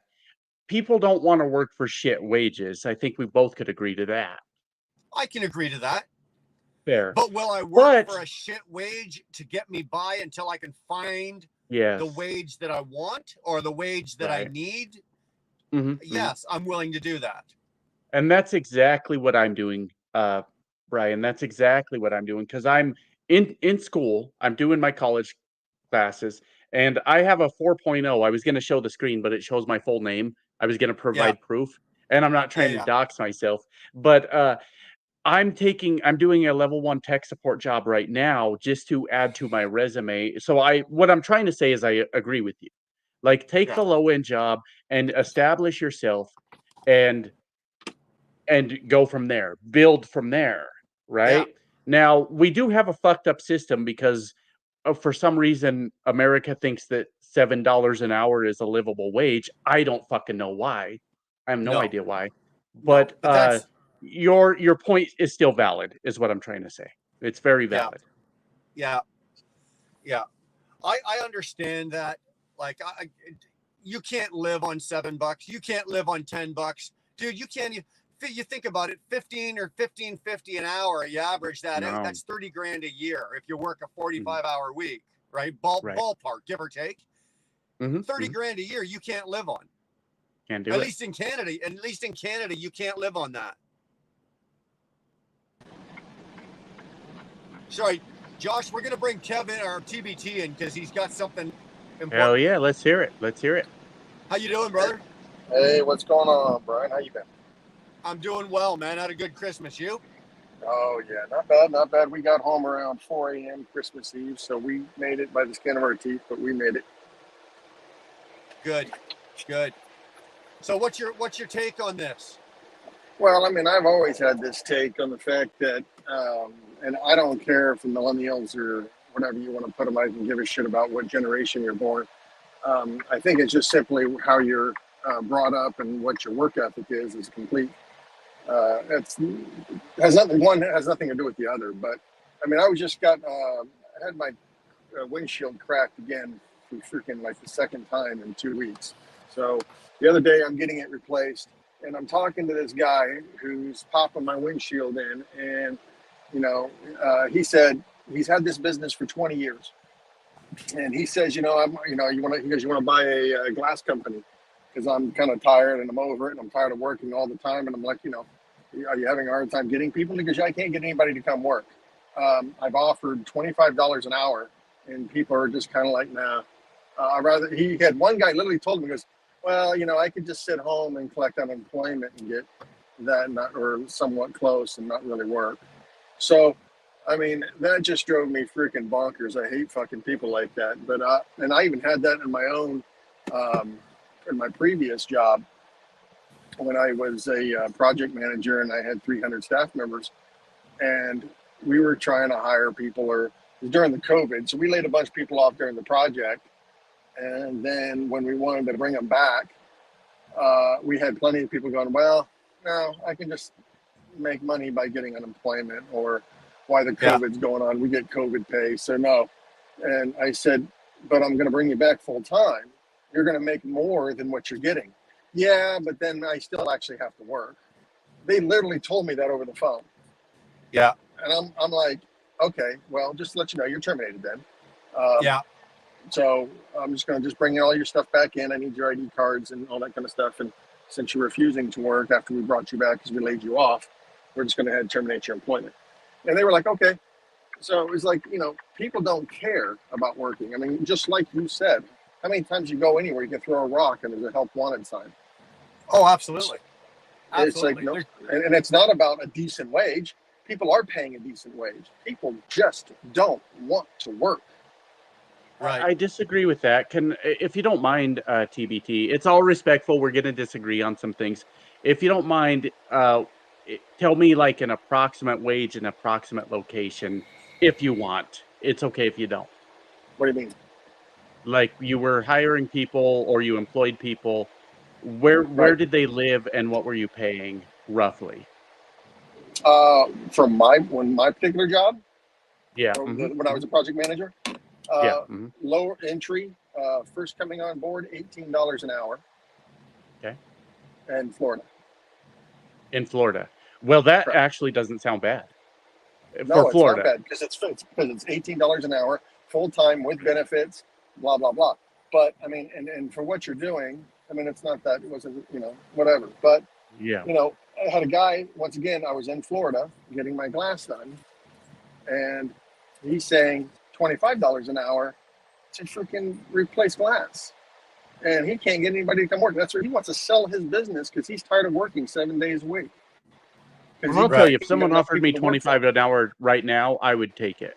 Well, that's he's dumbfounded too. So that's what I'm saying. Yeah, I thought I had an argument when you said 18 an hour in Florida. That's not bad. So I don't have an argument, honestly. Right. Fair enough. So, TBT, that's just walking in off the street, $18 walking in off the street, as long as you have a few credentials that you're supposed to have to be on. I work in aviation security, so you're going to be working in an airport. So, but were you giving them 40 hours? Oh yeah, okay. I had staff that were making 60 hours or 60 hours a week. I mean, I had overtime. That's why I was trying to get people to come back. I mean, if the airport once the airport goes, I mean, it's slamming, jamming. And I worked at a Category X airport, which if no one knows what that means it's one of the largest categories of airport. So, we're talking 50 million passengers coming through every year. So it's constantly busy. So you're constantly out. But it's like the person just said, yeah, but I can stay home and not do anything and get $600. And I'm just kind of like, what? Yeah. But here,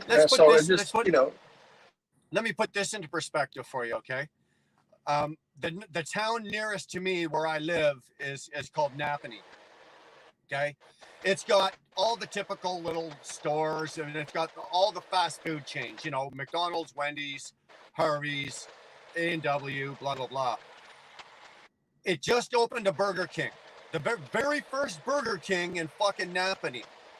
Starting wage, Burger King, $18 an hour. At fucking Burger King, right? Minimum wage in Ontario is $14.50. So walking in off the street, you don't even know how to. I hate to say this, but you don't. In most cases, you don't even have to speak English, and you're going to make $18 an hour to walk into that Burger King and get a job.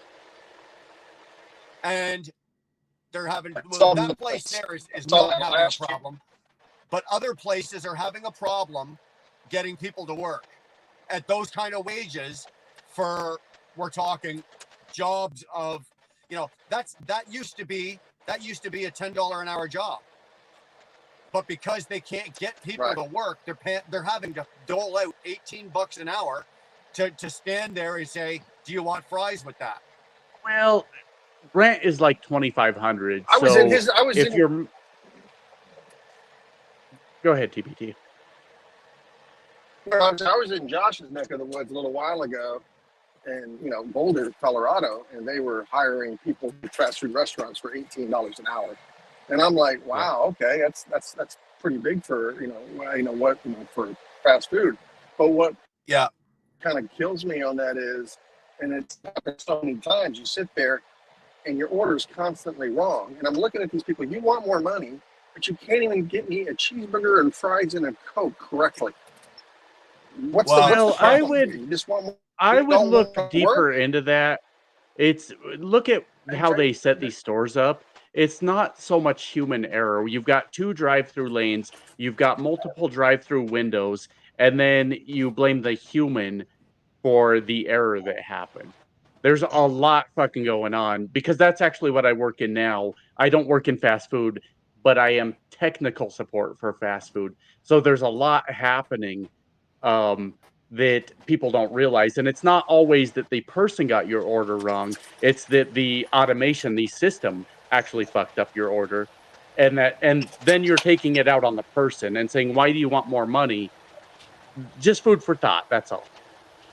So Josh, okay, I get that. The only reason I mention that is it just happened recently. I'm at a truck stop and I'm sitting here and it's not me, but I waited literally 20 minutes for my food. And the manager is there, and the manager is looking at the employee going, really? I wonder if they were on the phone with me, waiting for me to fix their problem. Wait a second, Josh. I gotta ask. He comes back. You do technical support for the restaurants? Yes, sir, I do. Yep. So it's your fault that none of the machines in the malt machines work at McDonald's. I would blame the engineers, honestly. Oh yeah. I'm the one taking it. I'm the one that gets bitched at when the thing stops working. Yeah. Whatever. GW, see how fast the buck got passed there? Yes. Yes, sir. Absolutely. Real fast. I always thought they just said it didn't work because they didn't want to deal with it. To me personally, I mean, I've never seen a machine break so many times, so often. So I just assume. I can tell you from a different perspective where I answer calls all day that the machines do break, and they break a lot. Oh, okay. Yeah, but I think in that case there, didn't it come out that those machines were sabotaged, or they were designed to break that way that they would have some other way of doing things? Well, that's a good point. We got to find out what the fuck is going on with McDonald's ice cream machine. That motherfucker's always broken. Yeah, always. Yeah, and I have a McDonald's caramel sundae addiction. Okay, and if I don't get my fucking McDonald's caramel sundae, I get cranky. Right, and you've heard how many times the ice cream machine is broken. They need a new vendor. Yeah, I hear you. So you guys still on the whole money thing with the United States of America and our... Yeah, and I just wanted to... I'll say my last point on that, GW. Sorry to cut you off. Okay. But sometimes it's not the person. Technology's not perfect, and a lot of times it's the person taking the brunt of someone's anger. because the machine wasn't working. And I know that firsthand because that's what I do for a living now. Go ahead. Sorry. Yeah. Well, I'll say this up front. If I get a call from somebody like you, Rob, I will be totally shocked if I call for technical support and your accent is the one that picks up the phone and it's not a, hello, my name is That's a Frank fact. Jones. Shit, dude, I will be And- happy. Josh. Unless you're managing a Five Guys or a Dairy Queen, you won't talk to me. Yeah. Oh, shit. Hey, GW, speak into your mic, or do you have a mic that's a little closer? We can barely Oh, hear you. a little better. Okay, how's that? Yeah, that's better. Okay, Gotcha. sorry about that. No, we're in the same boat here. Like if you call tech support, you're getting somebody overseas. Every Right? time. You're not Not getting, me, baby. Not me. You're not getting anything. Like any of our services, like our cable, our phone, our utilities, anything like that. You're getting somebody else. Now, I don't know about the United States, but I know in Canada, we have the right. So let's just say Rogers Communications, who does our cell phones. Sorry, Stuart, I didn't see you there, man. That's fine. But let's just say Rogers Communications, who does all of our cell phones and all that kind of shit. If I call tech support and let's say I get Mr. Dhaliwal overseas, I have the right to say to Mr. Such Dhaliwal, sir, I'd like to speak to somebody in Canada.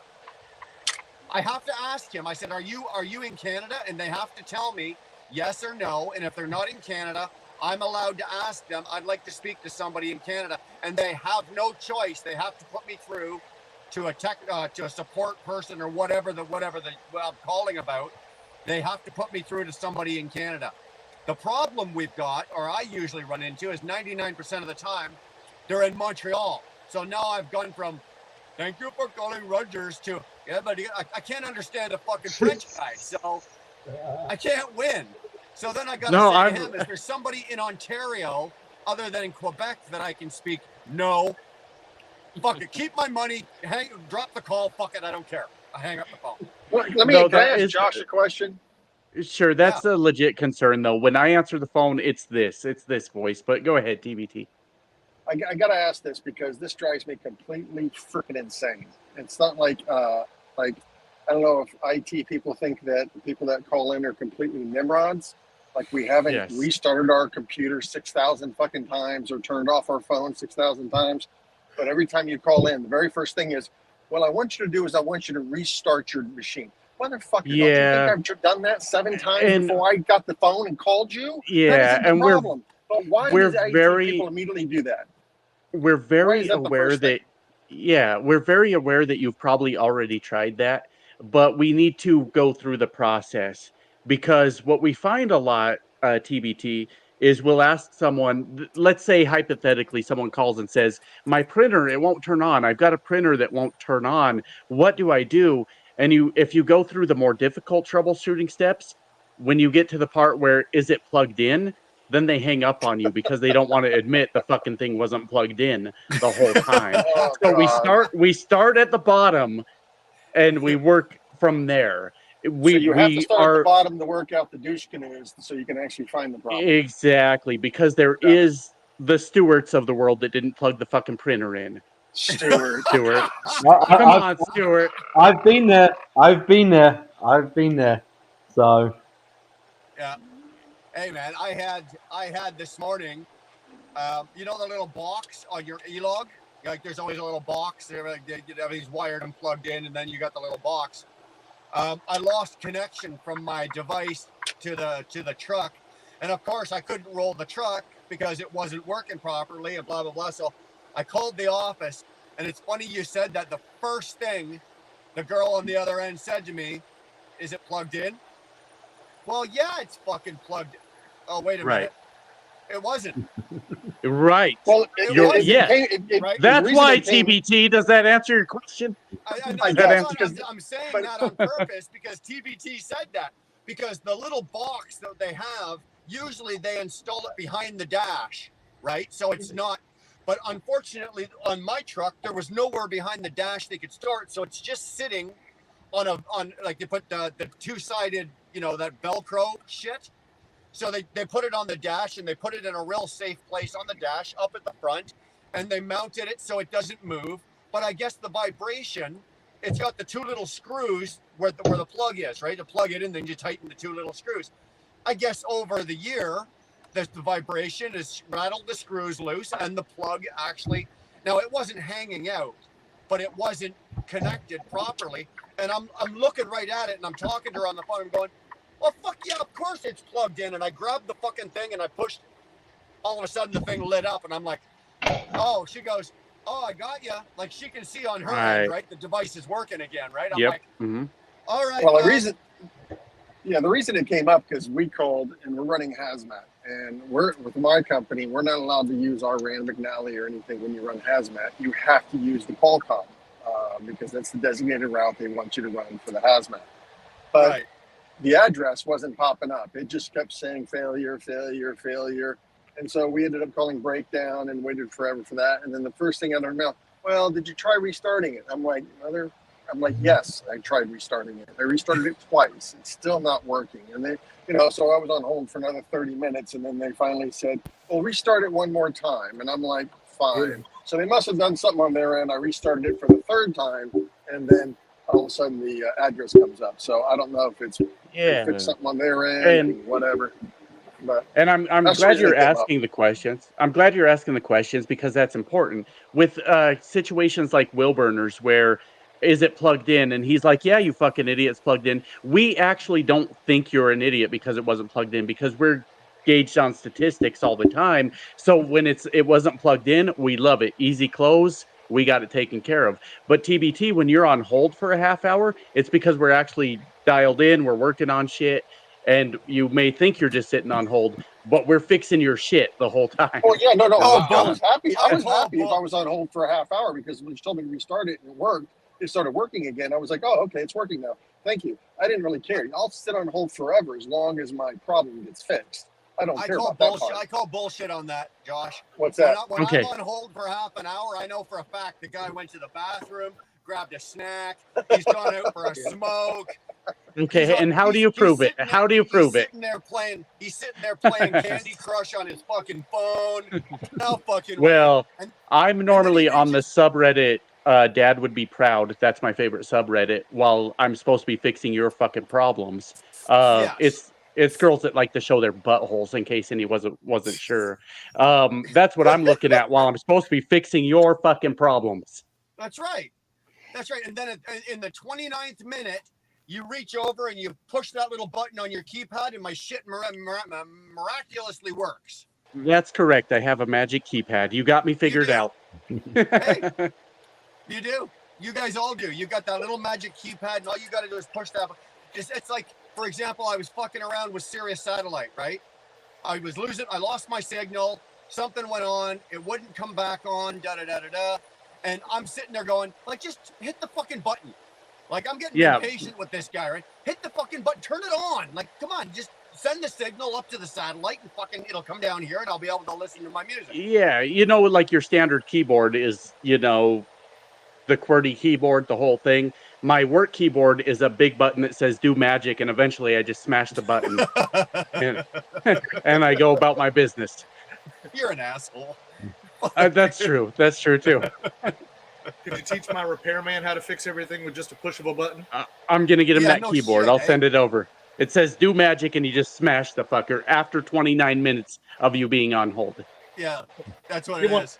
Get one of those buttons on the radio. That was Can you hear me okay? He's got one of those.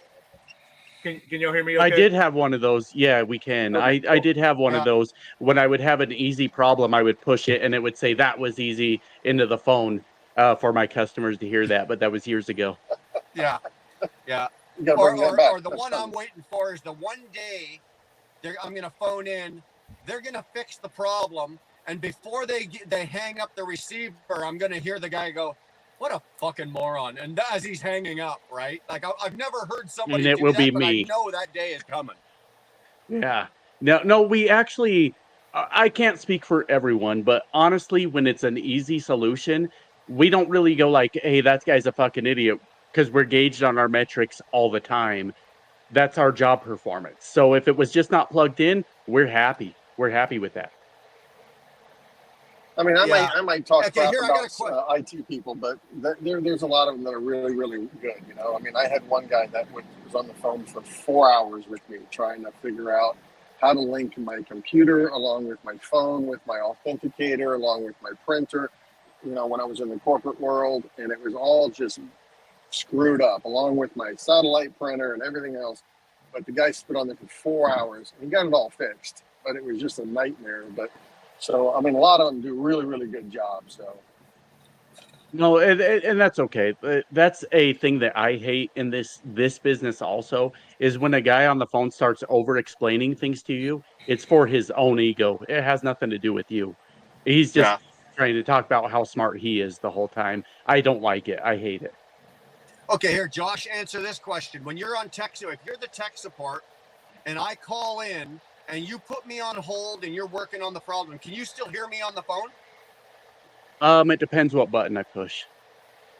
Do I push my do magic button or not do magic button? if he pushes the big brother button, he can listen. He can listen to everything, yeah. Well, I have was two saying buttons. When you're on hold, when I'm sitting here on hold, Yeah. and like the nice background music is playing, and I'm singing If you hear along. music, I can't hear you. If you don't hear music, I can. Okay. It's just it's the same at drive-throughs. I didn't realize this as well.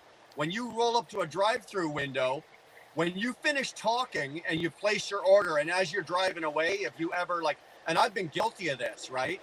I've turned to Darlene and went, they better not fuck my order up this time. They can still fucking hear me. Right? Yeah, if you're like at the window and you're like, I'll take a Big Mac, you fucking cunt. They can still hear that. Yeah. Oh, Yeah. Yeah. My Special daughters sauce. have all taken a turn working at a fast food restaurant of one or another, and they came and told me one time. I think the very first time is like whatever, we were at whatever fucking drive-through, and my daughter, I think Brianna, she turned to me and she goes, "You know they can still hear you, you know." And I'm like, "No, they can't." No. And she's like, "Oh yeah, we can hear every word you're fucking saying. We can hear everything in this car." I'm like, "Oh." You got extra So now seasoning on your burger, Brian. Well, yeah, well, that's it. Special right? sauce. I wanna know how Yeah, many get a little boogers I've mayonnaise eaten. on there. Yeah, I've I've eaten a few. I'm sure too. Yeah. I bet you, I guarantee you I've eaten a few. So now I wait, right? I place my order, and then I'll wait till I've driven away, and then I'll turn to Dar and do the typical, wow, for fuck's sake. Yeah, I wait till I drove away to berate the fast food worker. Good for you. Well, Good no, for you. you don't I'm berate just the fucking with fast you. food worker, but when you go to A&W and you order 2 burgers, 2 poutine, and a Coke, and it comes to $35, right? I'm usually Inflation grumbling is a under my bitch. breath. Yeah. I'm Yeah. usually grumbling, like as I'm driving away, or like they go, "Okay, your total is $35.92," and I'm going, "Holy fuck, are you? Yeah. It's not worth No, it." But they no. can still Last hear me. night. Yeah, last night, one of our friends came by and I handed my wife a credit card and I said, order some Chinese food, right? Well, it happened to be the credit card that sends me text messages every time I place a transaction on it. And all of a sudden I get a text message that said $80. I looked at my wife. I'm like, are you out of your fucking mind? $80? What are you doing? $80 for Chinese food? I'm going to be hungry in 10 fucking minutes. What are you doing? Well, You how know? many people are you? My first question is, how many fucking people are you feeding? Right? Just 3 of us for $80. $80. Yeah. But that's not the fault of the worker. It's not. I got to go I piss. You definitely guys learned carry at a on. young age that I probably treat the food, anyone that deals with my food, probably nicer than my wife. I'm telling you, I treat them like it's yes, ma'am, no, ma'am, yes, sir, no, sir. How's your day? Anything, you know, I mean, literally, I'd go back there and freaking fix them a sandwich if it make sure if I got my food correctly and not spit on it. So, I haven't always been that gracious, but it's been over the last few years, especially like I said, after I've had daughters. All of my kids have had a turn working at one fast food chain or another, and then you hear they come home and tell you the stories, and you go, "Oh, really? Oh, I've done that. Oh, really? Oh, I've done that too." Now it's totally different, right? Obviously, and you're right. Like if you're making my food, I'm not about to sass you. I'm not about to badmouth you. You know, I don't know. Like I said, I don't know how many boogers I've eaten over the years. Probably thousands.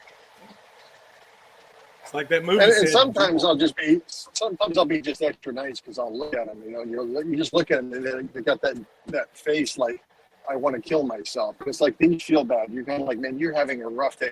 And I've been there a couple times, especially at a truck stop, where some of these guys are just assholes, and they're screaming at them, and I'm just kind of like, dude, is that even necessary? But then I'll just, you know, I try to get up and try to be as nice as possible to maybe try to turn their day around, and then. You know, especially if I eat at one of the diners, I give an extra tip or, you know, something. Yeah, but that goes both ways though, right? You know, you go back to the conversation earlier of, you know, paying, you know, these workers getting paid crazy money. And I had this conversation with my wife the other night, you know, there is just a lack of customer service in this world today, man.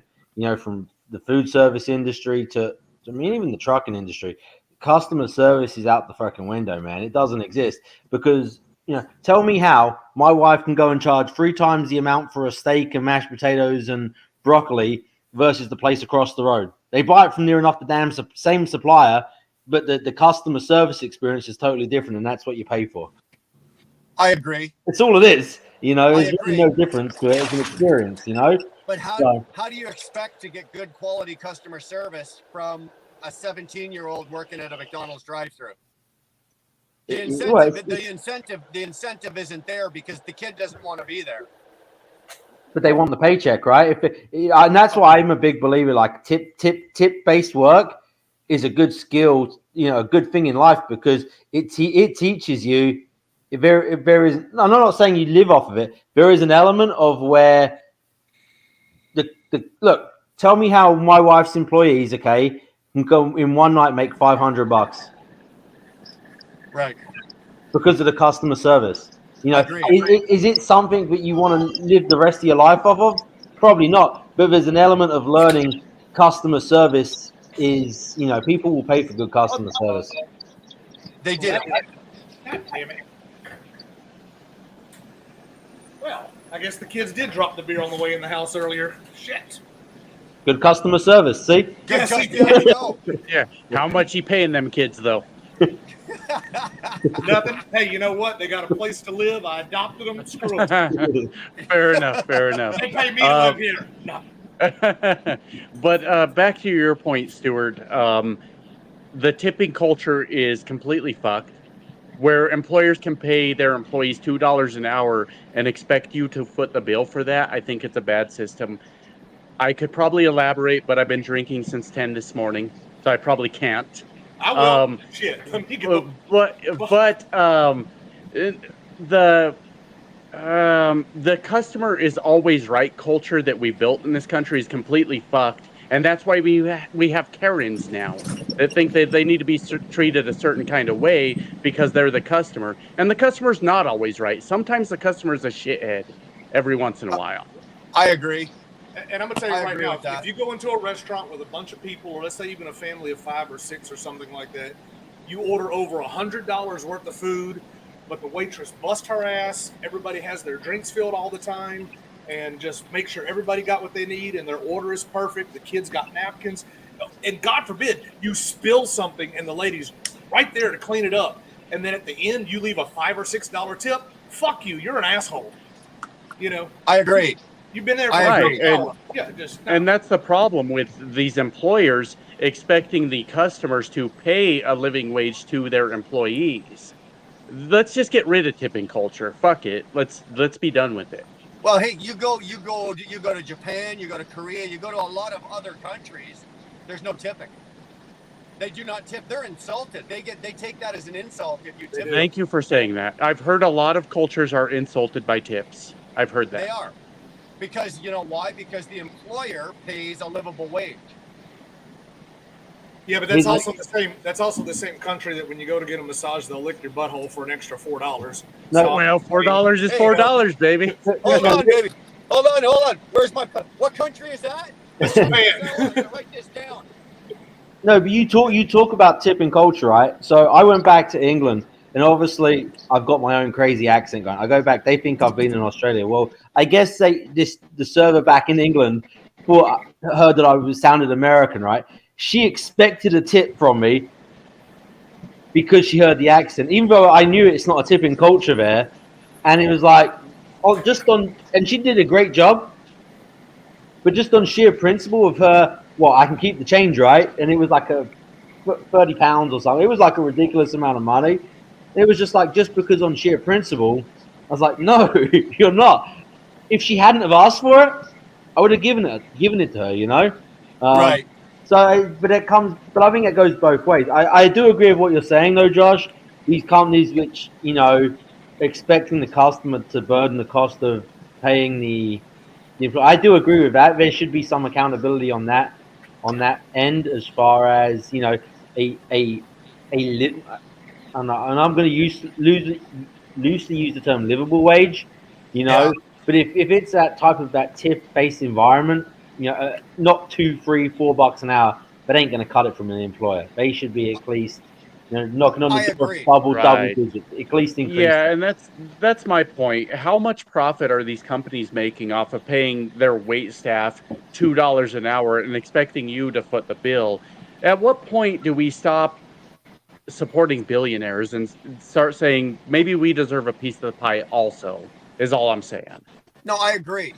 And it goes back to what GW said. If your waitress or your hostess or your waiter, if that guy kills himself or girl kills themselves to give you above and beyond service, and you walk out and give them a $5 tip, do you think the owner of that restaurant's going, well, here, let me top that up for you? No. That poor bastard, regardless of the best service you've ever had, that poor bastard is taking a $5 tip for that work. And that's not fair. Right. And you're leaving it up to me or Stuart or... Sorry, go ahead. I'm sorry, not to interrupt, but how I look at it is, why are we blaming the owner? That's not the problem of the owner paying you, which I'm not saying I agree with it. I mean, obviously they should pay you more than $2.35 a fucking hour. But why are we worrying about the owner? What we should be worrying about, or the more of the problem is the cheap patrons that are coming in that don't want to give up that dollar for that excellent service that they're receiving. They're more of, you know, I don't really need to pay them. And no, you did. You got great service. Then you should be, you know, this whole, because I don't do that whole 15, 20%. Everyone gets 20%, even if you're a shitty one. Now, if you're excellent, I usually go to 30. And if you're really good, I'll do 35 because I can care less. What's an extra $20 to me? I don't really care. But, you know, and especially, you know, if you have kids or you have a good family and it's a big, and they make that special, because some of those people really do make the dinner or the event, you know, right. Because you're always, like you said, you always have the drinks filled. You have this, what you want. You got this. Kids are messy. You got freaking spilling drinks everywhere. No problem. We'll take care of it. You know, that kind of thing. That drives me crazy. And a family gets up and leave, and like the whole kid's meal is completely on the floor, and you see them, they're living like this menial tip. I just want to kind of go over there and go, hey, douche-canoe. Yeah. Get in that wallet and dig a little more. Yeah. You know, now like that.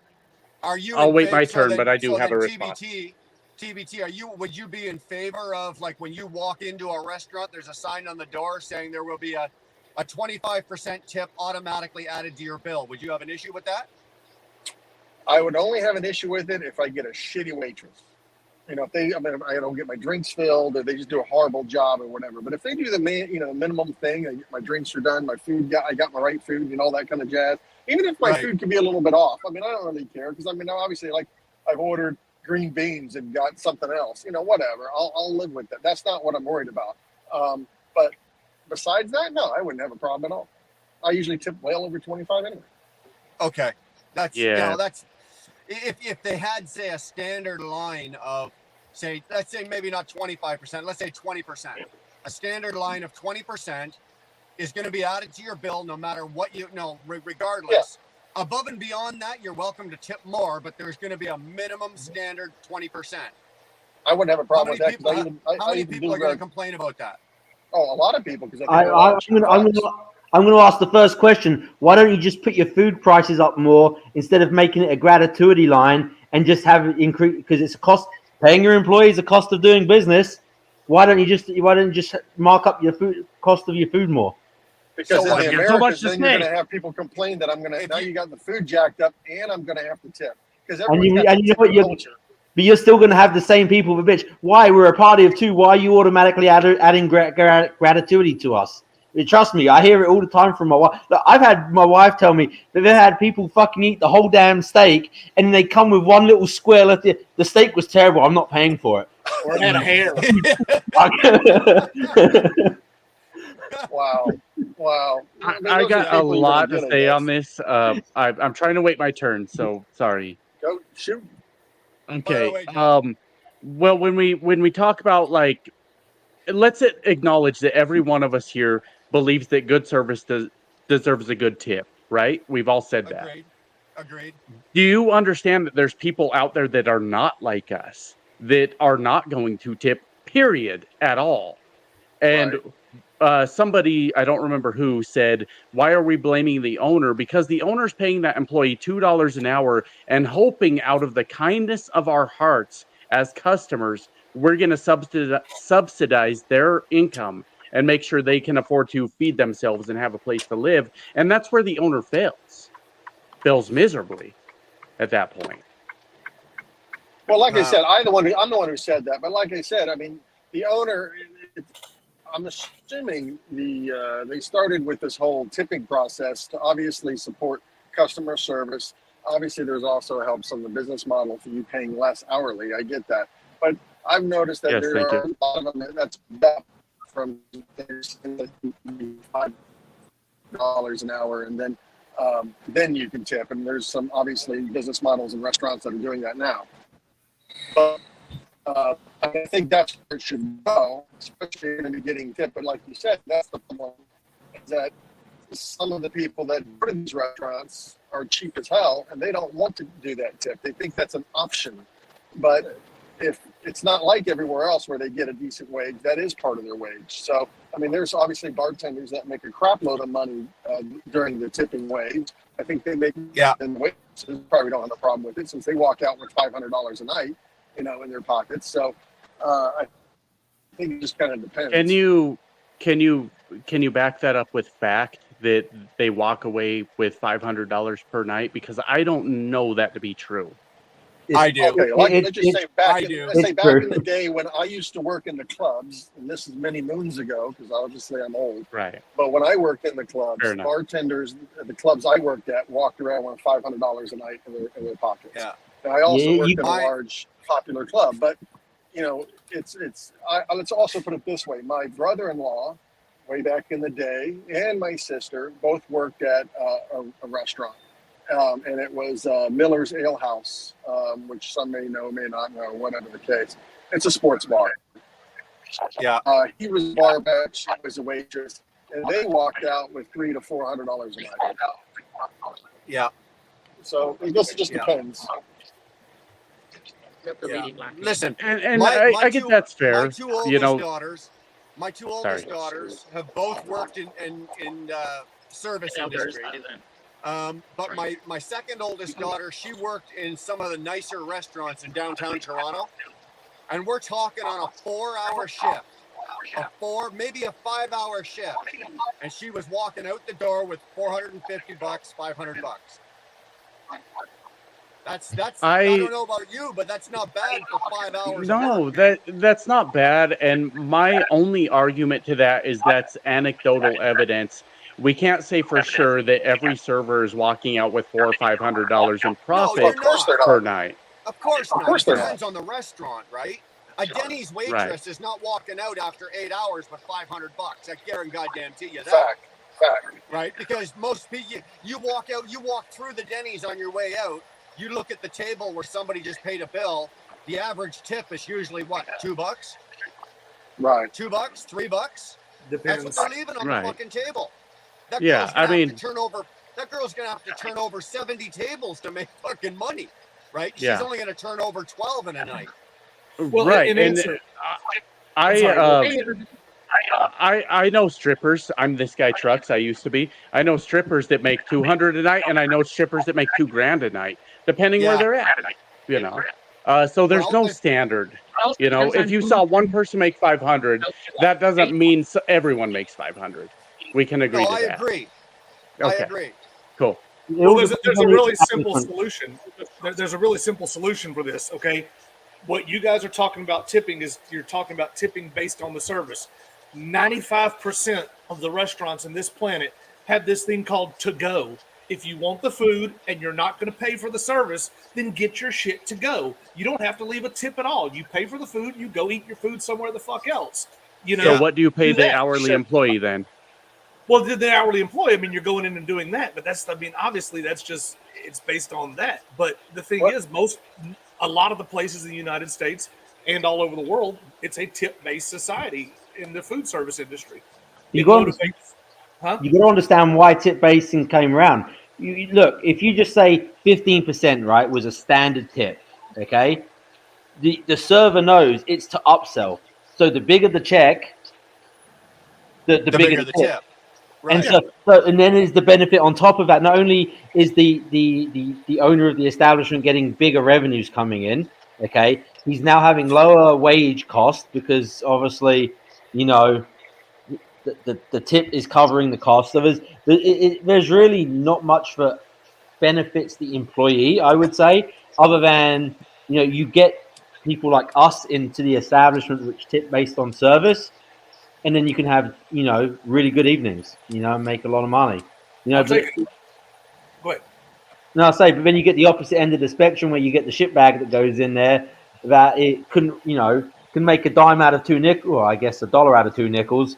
And, you know, it's, you know. I'll take it a step further too. And I do not believe that the people that are making tips should be dividing their tips amongst other people, because then you have somebody who does really well bust their ass one night, and then they end up having to share their tips equally with somebody who's dragging ass and not doing anything all night and has a bad attitude, doesn't work as hard, you know? Yeah. I love how... Did I hear someone say you don't pay to go? Because when they bring it out to my curb, I still tip them. Is that what? Have I been if doing they bring that it to the wrong curb, the whole time? yeah. But I mean, you know, like a Sonic or whatever. But I mean, like, don't go in there and sit for a freaking hour and expect not to pay a... Well, don't sit for an hour and expect not to pay a tip or something like that, you know, and get your drink refilled and all this. I mean, The greatest Stewart quote of all time is a dime equals two nickels. Fucking love it. Love it, Stewart. Love it. Well, I've been drinking and I'm in English mode and I was trying to figure it out real quick. And I'm like, fuck. You did good. The math checks out. The math checks out. Yeah.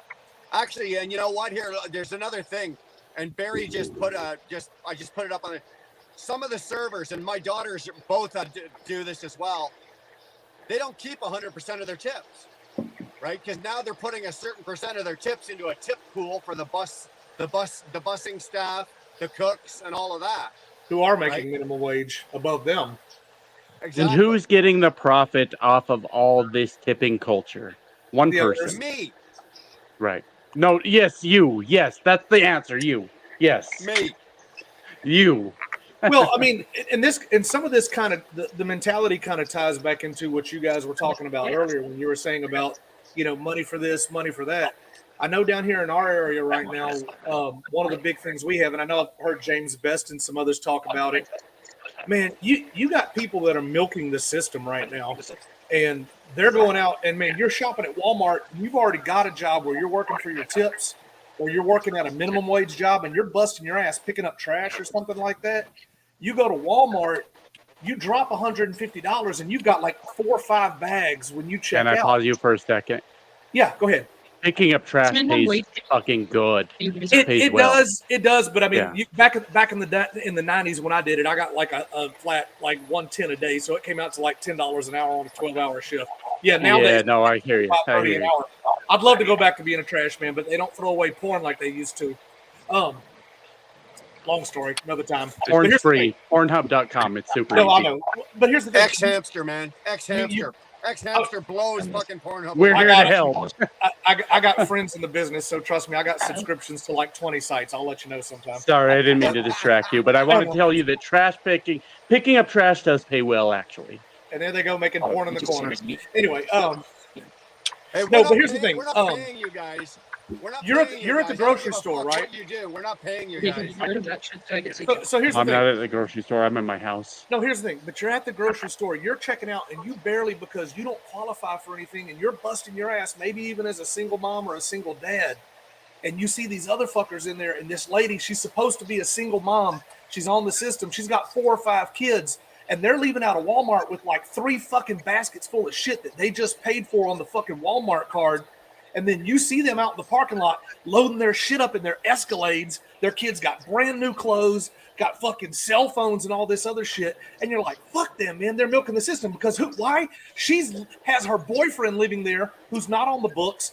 They got all this extra money. They're taking advantage of the system. But you're like, you know what? Fuck it. If they get caught. But those are the same fuckers that come to the restaurant and demand the most shit constantly all the fucking time. And then you know who they are. And then they're going to come in there and talk down to you while you're busting your ass. Fuck those people. Man, and GW, I hear your point, but I'm not sure that you can connect that to evidence and fact. Like you see someone driving a car, that is a nice car. You see somebody have money and you have an assumption about how they paid for it. How do you know? What do you know about their life story based on you looking at them and deciding those things? I don't when think 7 months ago that girl gave me a blowjob on discount because she said she was so broke, and then suddenly she has a boyfriend driving an Escalade. Yeah, I'm gonna make some assumptions. And where was this girl? Lamarck, Where Texas. was this girl? Yeah. But I hear you. I hear you, GW. Where was that again? Let me write that down. Yeah, what was the address? Exactly. I hear you, GW, but I do hear that a lot. People say that a lot, but they don't actually know the history, the facts of what's going on with those people. And that would be important to know if you're going to make assumptions about what they're doing and how they're getting their money and things like that. Now, if you know something because the girl gave you a blowjob and told you her life story, then I can't help that. I can't fix that at all. But a lot of people make those assumptions and they don't actually know. Here where I live, they do it based on your skin color. If you're brown and you drive a nice car, it's because you're milking the system. I'm not saying it's true. I'm saying that's what we say. Not me, but we collectively. Yeah.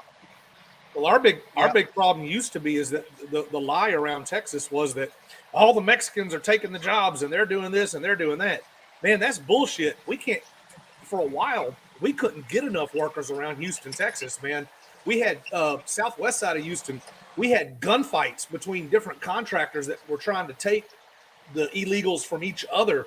And so they got to the point, some of the illegals were making more money than your locals because, man, dude, let's give credit where credit's due. Those fuckers work. They bust their ass, man. Yeah. And so some of them guys were making like $18 and $20 an hour, just straight rates. And man, literally some contractors were pulling guns. Like if they saw some of the Latino guys talking to some other white guy that looked like he was a contractor, they were pulling guns, man. They were like, get the fuck off my property. That's my guy. And that's where I've always struggled, because people say the Mexicans are coming here and taking all our jobs. And then in the next breath, they'll say the Mexicans are coming here and using up all the welfare. Like, which is it? Are they working hard or not? Pick one. Pick a thing to be mad at. And then we can talk. But you can't say they're doing both. Easy. Yes, you can. Yes, you can.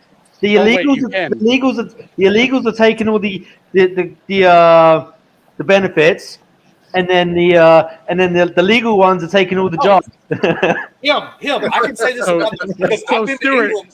Stuart can say it. Stuart. Okay, yeah, him. Okay, for me here. It's backwards. Yeah. Okay, Stuart can say that.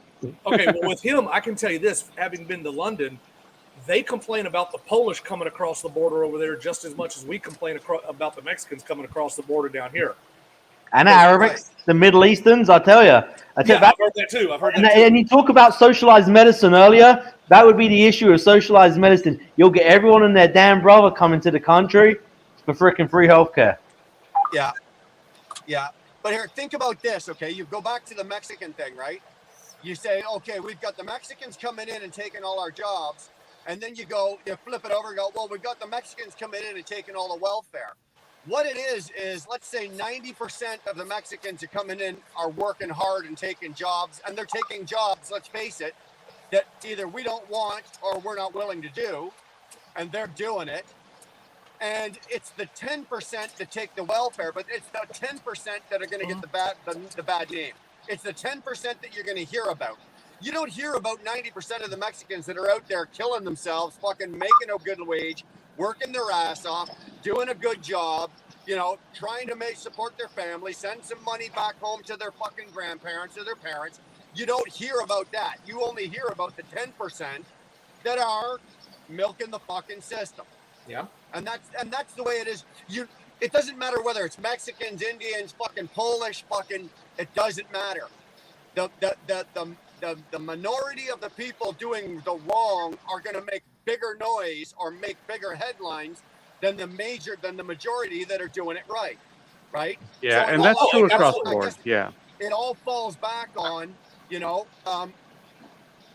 the actions of a few, you know, make the rest of them everybody else get criticized, right? Or I think we said this. I think we said this earlier, right? I mean, I don't think anyone could really complain right now about anyone coming over here taking jobs away when you throw a rock and there's a help wanted sign. I think there's plenty of jobs out there, so I don't think anyone's taking anything.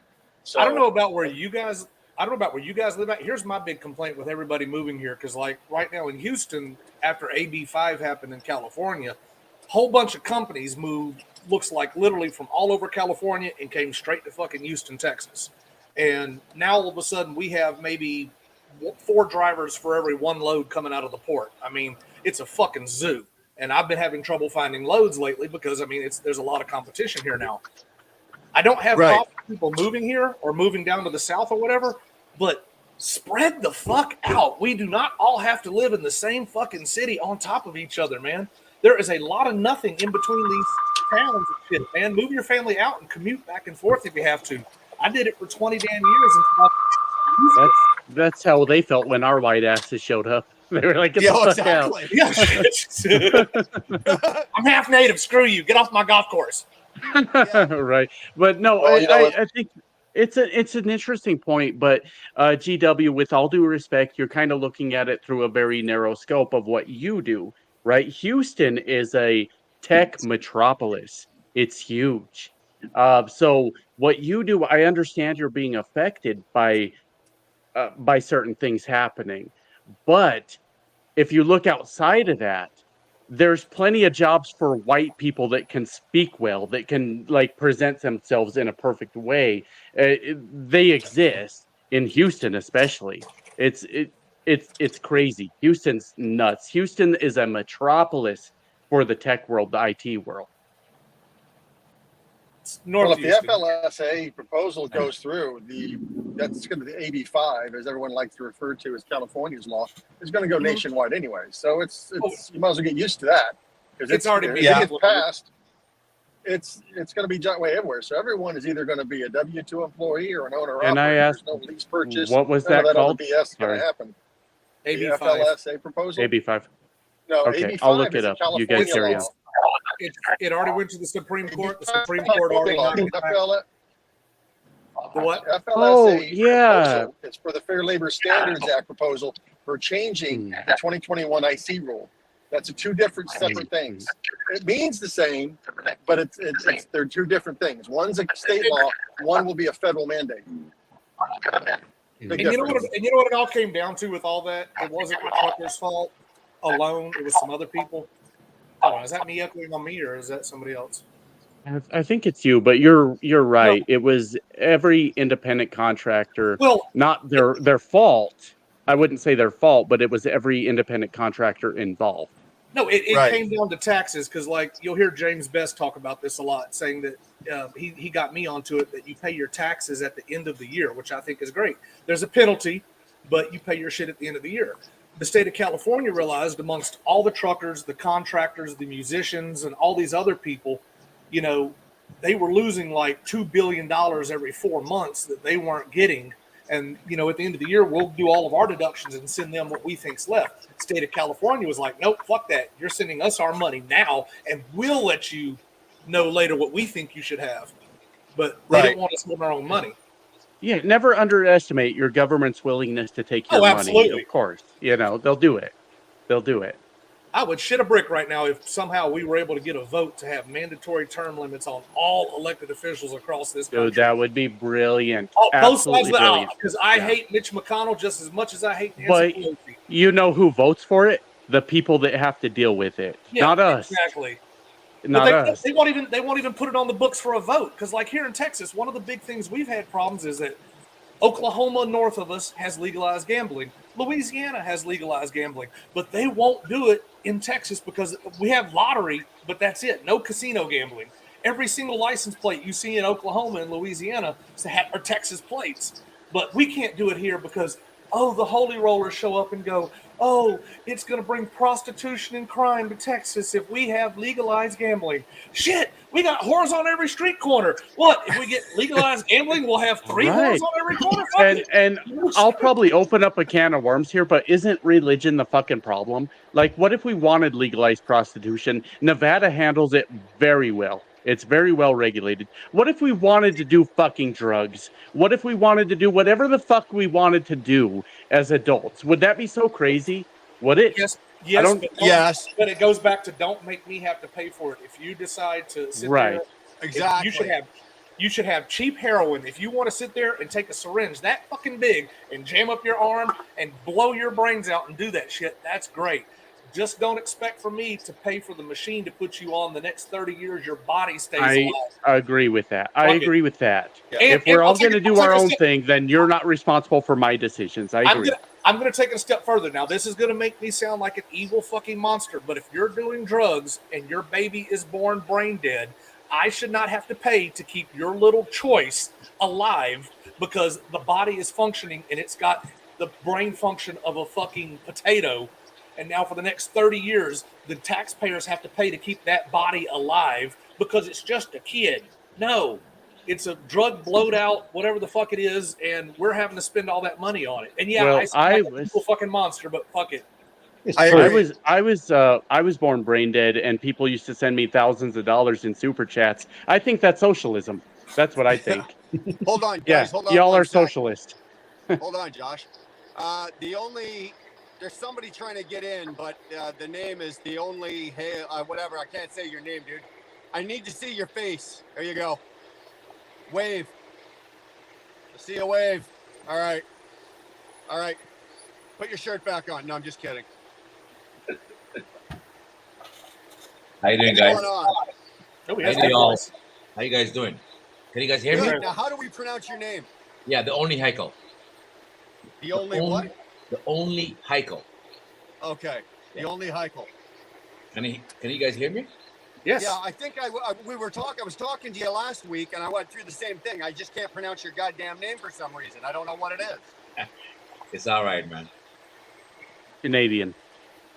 Yeah, that's what it is. Yeah. It's all those drugs that I did that nobody would pay for the machine to just straighten me out. That's what it is. What the hell is Robin pointing at?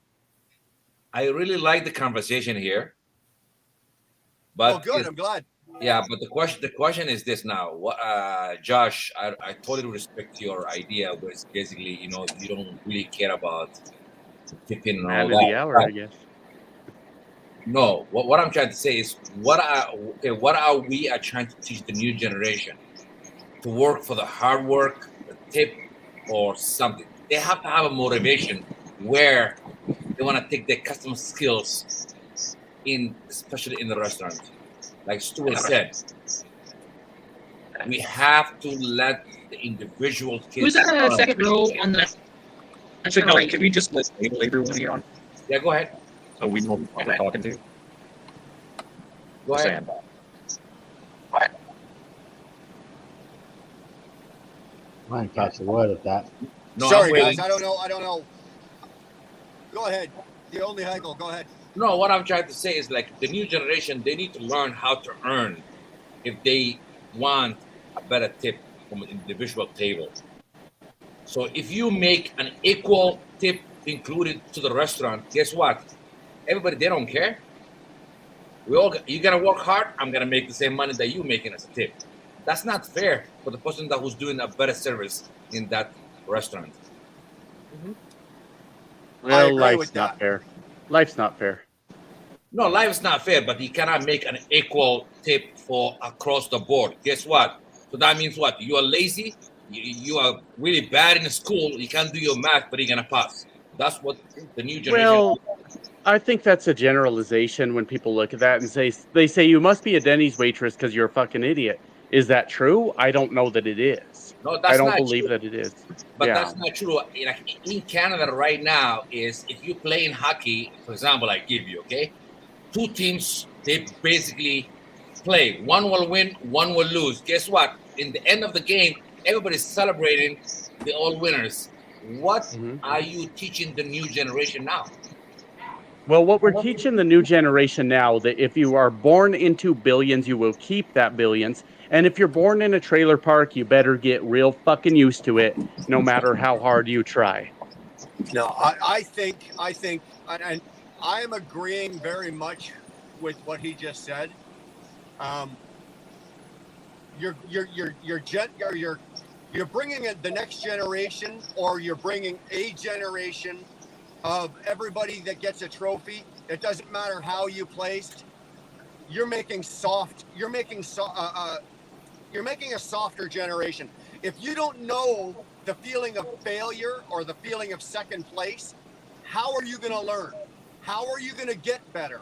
If everybody gets a fucking trophy at the end of the fucking day, and everybody's all happy and smile, and that's just the way I feel. I don't believe that second place gets the same trophy and everybody's a winner.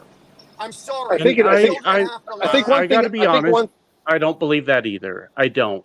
But what I struggle with that, Will Burner, is it wasn't because everyone wants to take it out on the kids that were getting the trophies, but it were their parents that were so fragile. Yes, they were so fragile they couldn't handle their shitty kid not winning that they handed out trophies to everyone because children don't make the decisions. What it was, right. They didn't want to listen to their child.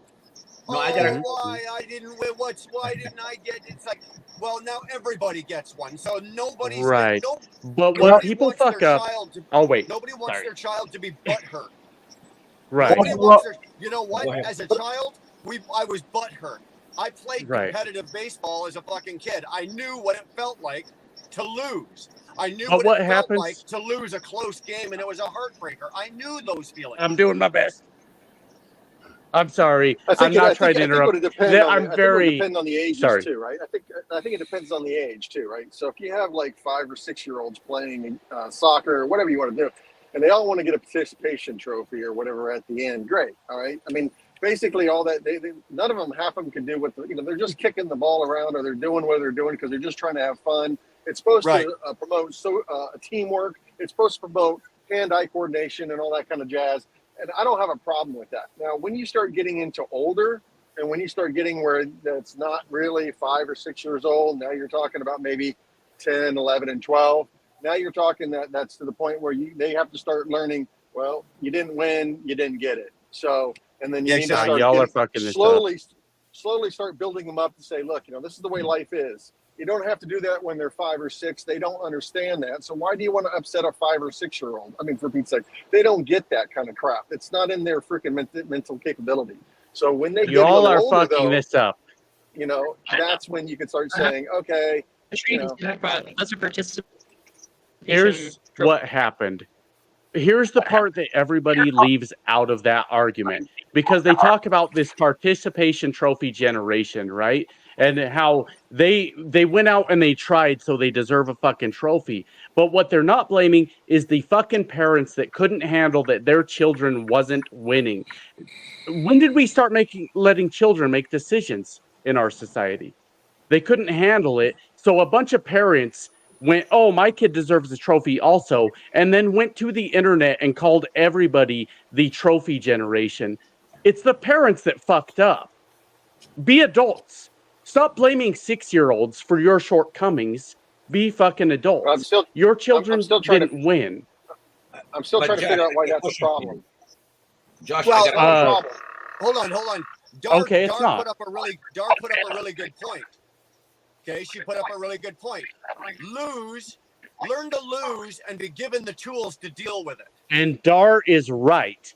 Dar has nailed the fucking point. It wasn't the children that were the trophy generation. It was their parents that could not handle that their child wasn't good at soccer or basketball so much. What are we doing? The 6-year-olds are making decisions for us. This doesn't make sense. Well, it's your fault, Josh. It's all your Me? fault.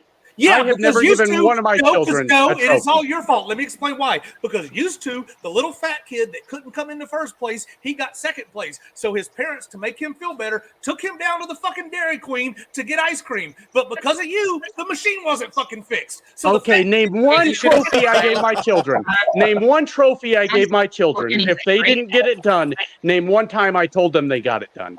No, I said because you didn't get the ice cream machine working. I know the fat kid didn't. What it actually was the generation before me, because I am accused of being the everyone gets a trophy generation because my parents' generation was handing out trophies to everyone.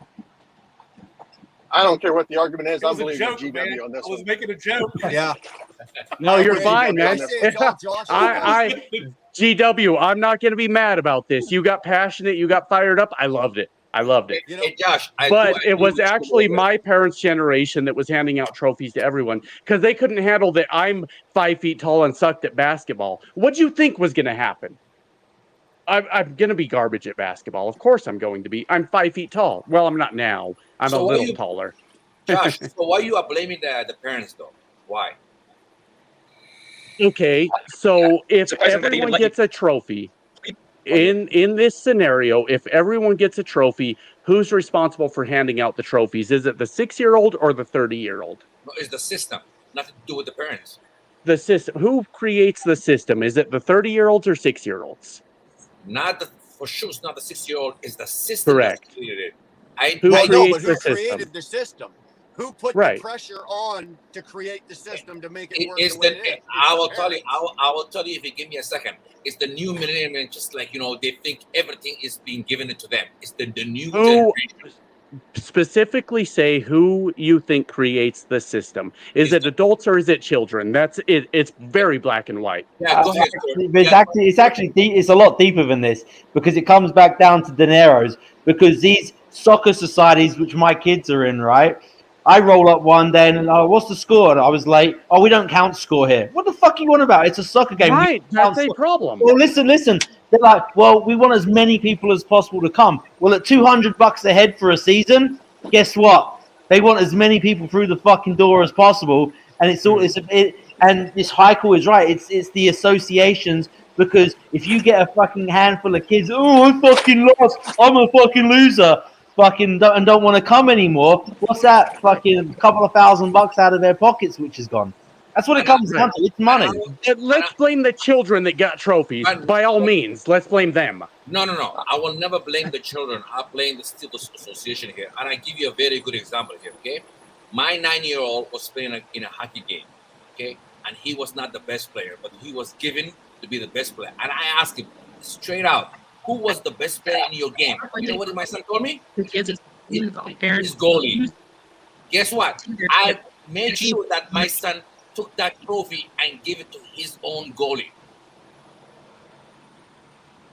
Well, I'm not sure I understand that's noble that. of your son. That's noble Right, of your it son, is, and that sure. shows maybe- But that's it how shows maybe that statistics you've work. done something. It shows maybe that you've done something well as a parent with the guidance and the teaching and whatnot. But that's the exception to the rule. I guarantee you. If you've got the short fat kid that gets a trophy for being the MVP and he wasn't the I MVP, feel personally attacked as a short fat that kid kid. is not given the MVP trophy to the fucking goalie. I guarantee you that. Yeah, but I think personally, I think that's what the fight that we Stuart was live in. saying, and the whole association, this is basically where it comes to, and it's money, right? So if you look at it, and for parents to pay for these soccer clubs and the football clubs and all that stuff, all right, so the association obviously has to pay for the greenery, the greens, has to pay for the referee, has to pay for all this other crap, right? Well, how are you going to get parents to fork over the $200, the $500, whatever it is for the freaking season, right? Well, they have to fluff it up, and it's all just a business model bullshit. We have to put the Correct. uniforms in. We have to put, Right. what else can we add onto this thing? Well, I think if we put the trophies on, and they're going to think, oh, that costs money, even though that I can get 50 trophies for $50, Mhm. a dollar a thing, because I'm buying in bulk. But these people aren't going to know that. They're going to think, well, of course they need all this money because they have to got trophies for everybody, and we're going to get You medals and ribbons. fucking nailed it. So the reason they do all that stuff is purely a business. If you look at the association and how their fees, you're looking at them like, I got to pay you $500 for my 6-year-old to play soccer for 8 games. Mhm. And you're thinking, what? And so obviously, it's just a ploy to obviously give you to pony up the money. Please let me respond to this. Please let me respond. Yeah, go ahead, Josh. Go for it. No, he nailed that fucking point. Everybody gets a trophy because why the fuck would I pay $500 for my kid to play soccer this year? And then the problem is that these motherfuckers turned around and blamed their kids and told them, you're the everyone gets a trophy generation by their own fucking doing. They did it, and then they blamed their kids. What the fuck? Like, what happened? Right. How are we all the trophy generation when you were handing out trophies to us? As a 6-year-old, I didn't have access to a trophy. I didn't know how to get a fucking trophy. I knew I was handed one. I handed a best participant at the track meet because I showed the fuck up. Who gave it to me? The adults. And that's where they fucked up. Now, if I hand my kids a trophy and tell them they did well, then I'm fucking up also. But how dare people blame these kids and say it's their fault, they're the trophy generation. You were the adult in the room. Act like it. Josh, we are not blaming the kids. We're just blaming the system here. Let me give you a question, Josh. Okay, so you work in IT, right? Correct. Okay, so you guys are 15 members. Let's say you are 15 member in the IT, in the same company, right? Just for example. For example, sure. For God's sake, right? So let's say you do an excellent job, but you got 15, or let's say 3 or 4 people that do the worst job, right?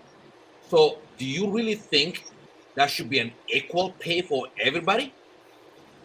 No, I don't. And that's the actual argument I've been making all night. No, I don't. That's why I don't believe in equal tip either. No, I agree. I think we finally got to the bottom of this. No, I don't agree that somebody that's better at their job should make the same as Stuart the hobby trucker. Just kidding, Stuart. I'm just fucking You just with gotta you. be like me, man. You just gotta ask your kids when they come home with a medal: is that the winner's medal or is that the loser's medal? Oh, there we go. There it is. Just be blunt. I gotta piss. I don't know. I think of it in more blunt terms, and I'm gonna go back to what Dar said. You know what? There's no there should be no reward. You know, give a pat on the back. That's okay. Nice try. But if you didn't win, you didn't win. The parents need to step up and teach, you know, the kids that you're not going to win every single time. And you don't get a trophy if you don't win. And this is how you learn, right? I agree. What do you do when you take those same trophy generation kids and you put them in the workforce that we were just talking about? Okay, and you've got a couple of trophy generation kids and a couple of kids that are not trophy generation kids, and they're all biting for the same fucking job. Or they're biting for two different jobs and there's 4 of them going. And the non-trophy kids get those jobs.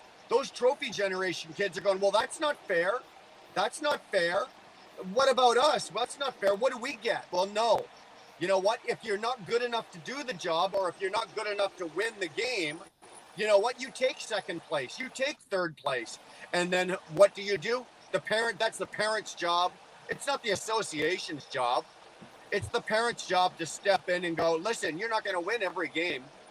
You know, it sucks. It's hurtful. Yes, let's go get some ice cream, and then we can blame Josh because the ice cream machine doesn't fucking work. But this is the way life is. Give your kids fucking life skills. Don't give them a crutch. Don't give them a way out. By making a trophy generation, all you've done is giving your kids crutches. You're never going to teach them nothing. Right? Now, I don't know if that's too hard or if I'm being, you know, if I'm sounding like I'm some kind of mean old ogre, but that's just the way I feel about it. I'm not giving my kids a crutch. I'm just not doing it. I totally agree Right. with you. Yeah, Kev, go ahead. Well, we're seeing Devil's the advocate here, right? Devil's advocate. All right. Go ahead. So I'm not saying I'm advocating for trophies or not trophies, but look at it in every aspect of what it is. If someone gets a trophy for winning, I believe they have second place trophies, they have third place trophies, they have stuff and so on. Right. So what is the difference? As long as it doesn't say that you're the winner, but maybe you are. So let's look at it this way. Now, like I said, I don't advocate one way or the other, but I like to look at all aspects. What happens if, especially when I'm talking about young, everyone gets a trophy because they did win? What did they win? Did they win how to work as a team? Did they win how to learn how to play a game they never played before? Did they learn how to become good sports? I mean, so you could put any label you want on it and hand a trophy out. It really doesn't matter. It's not about the trophy. What everyone's kind of, I think, missing the point is to understand that when you give out a reward, what is the reward for? And if the reward for is specific criteria of, like I said, being a team, learning how to play soccer, you've never played soccer before, this is an award for you being, a good sport and blah, blah, blah. There's nothing wrong with that. What they have to understand, though, is understand that you got this reward, but it doesn't mean that you will always get one.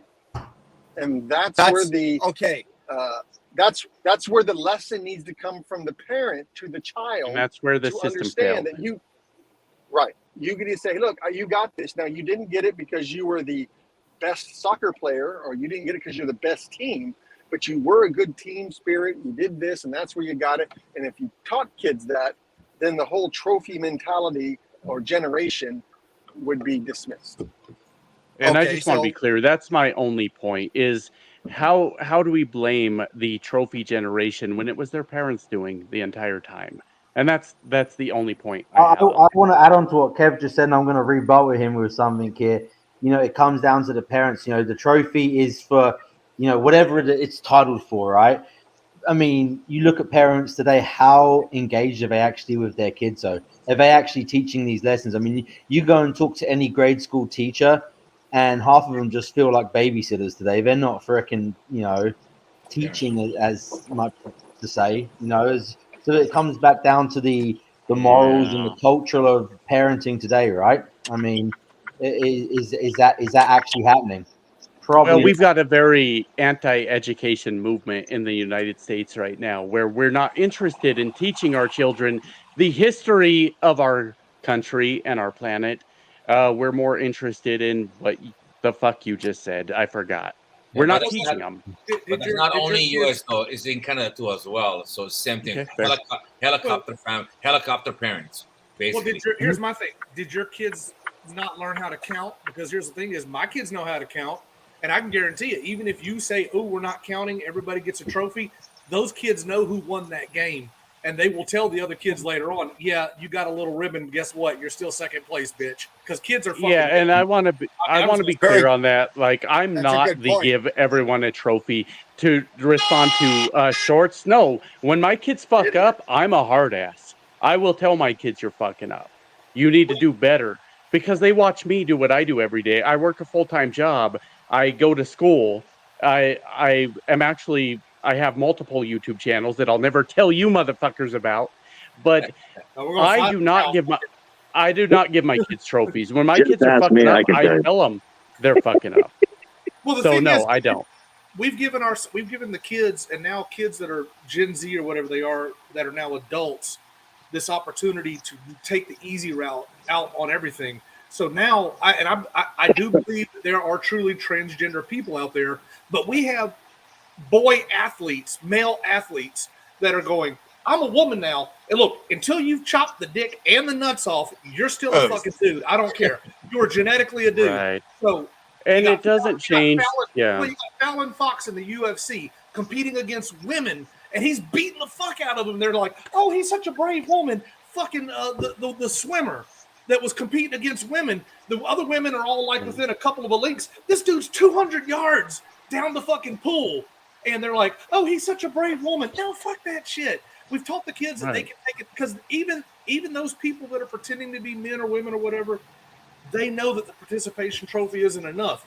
And they have to have that first place ribbon, and they're expecting us to all buy into their bullshit that, ooh, we were the winner because we competed against a weaker person. No, fuck off. Anyway, I'm sorry. I agree with that.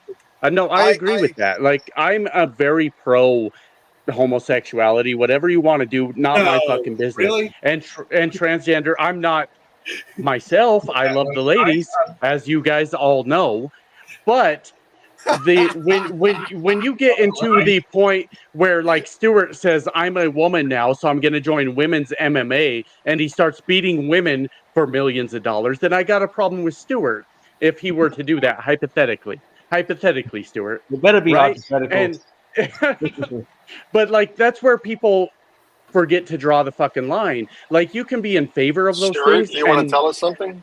And not think and not nothing think to tell that, right now.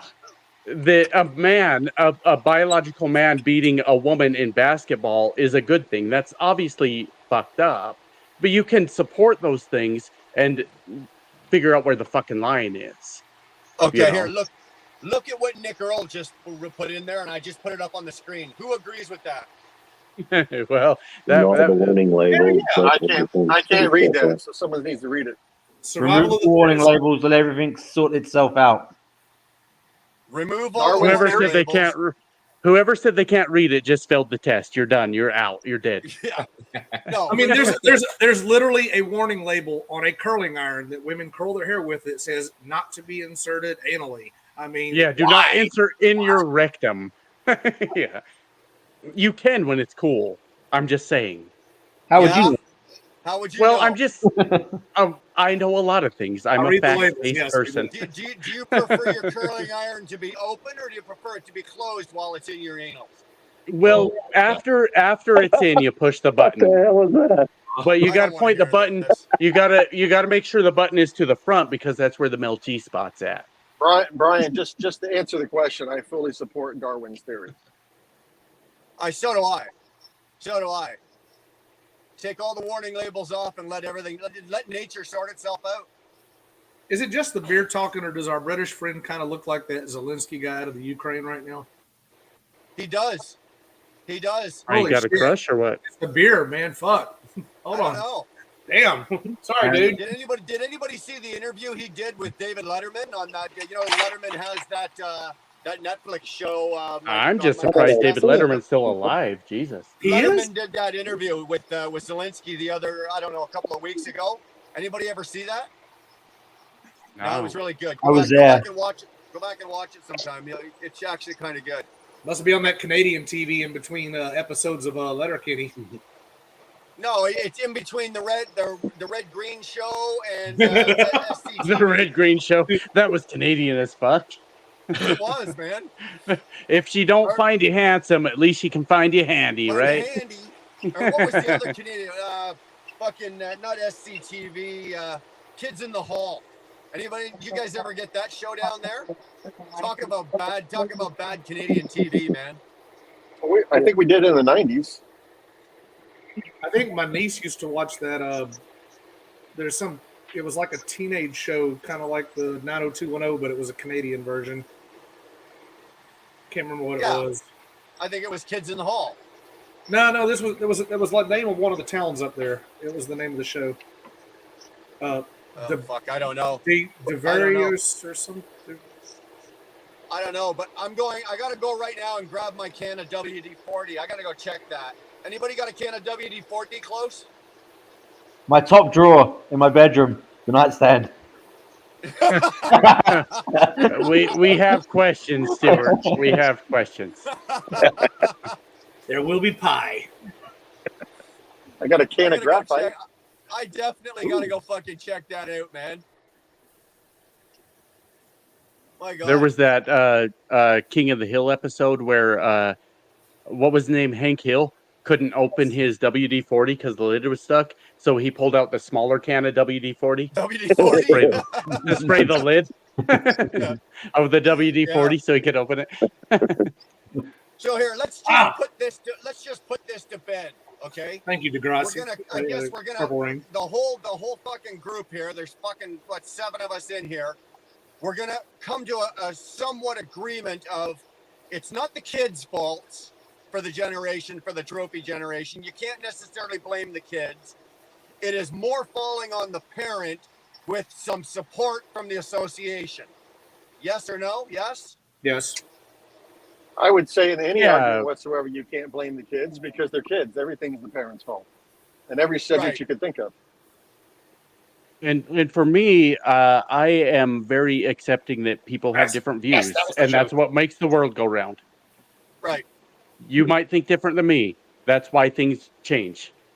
Cool. You know, I'm a firm believer in there's no trophy for, okay, there's a trophy for first place if you win it, whatever, but learn to lose is basically what I'm trying to say. Learn to lose. And if you can, try to lose gracefully if you can.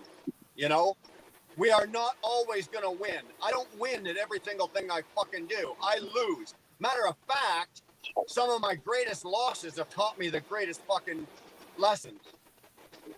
It applies Oh, to I'm a kids Denver as well. Broncos fan. I have been the highest of highs, and I have been very humbled as a Denver Broncos fan.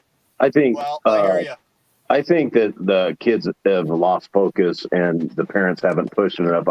I try to push it pretty hard on the emphasis of obligation and responsibility.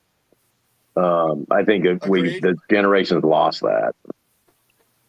It's more of the me thing and not taking responsibility for their own stuff, So, Yes. that's just my thinking. I think. No, and TJ, your thinking is in line. I think I agree. Because there's got to be consequences for your actions, and they've been taking it. Is not really the biggest thing.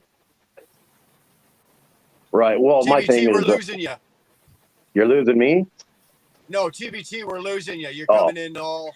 Well, I think there should be consequences for their actions, and like I've learned through the years with all my kids, there's a 16-year range from the youngest to oldest. That I'm not a hard ass as much as I used to be. Right. So, and one thing I've instilled in my daughter is I've told her one thing I've instilled in her is like, I will never punish you for a mistake, but I will punish you if you lie to me. And so we're kind of having that battle right now. Right. So, right. So it's just for part of me- growing up and the independence thing and learning, what you can get away with, what you can't, that kind of thing. But doesn't that just simply fall under the umbrella? If you teach your kids good morals, they're going to be morally good people when they get older. You hope so. Absolutely. Yeah. You hope so. You can't predict that. You don't. But cheat, what you I've don't learned- steal, you don't lie. You don't hurt people. You don't.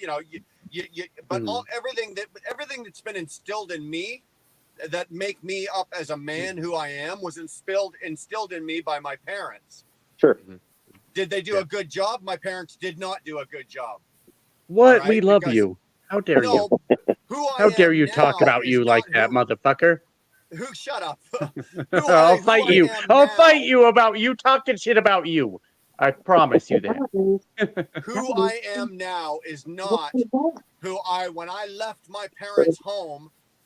That's not who I am now. I was a much different person back then. Right. Who I am now, I've had to learn a whole new way of living to be who I am now.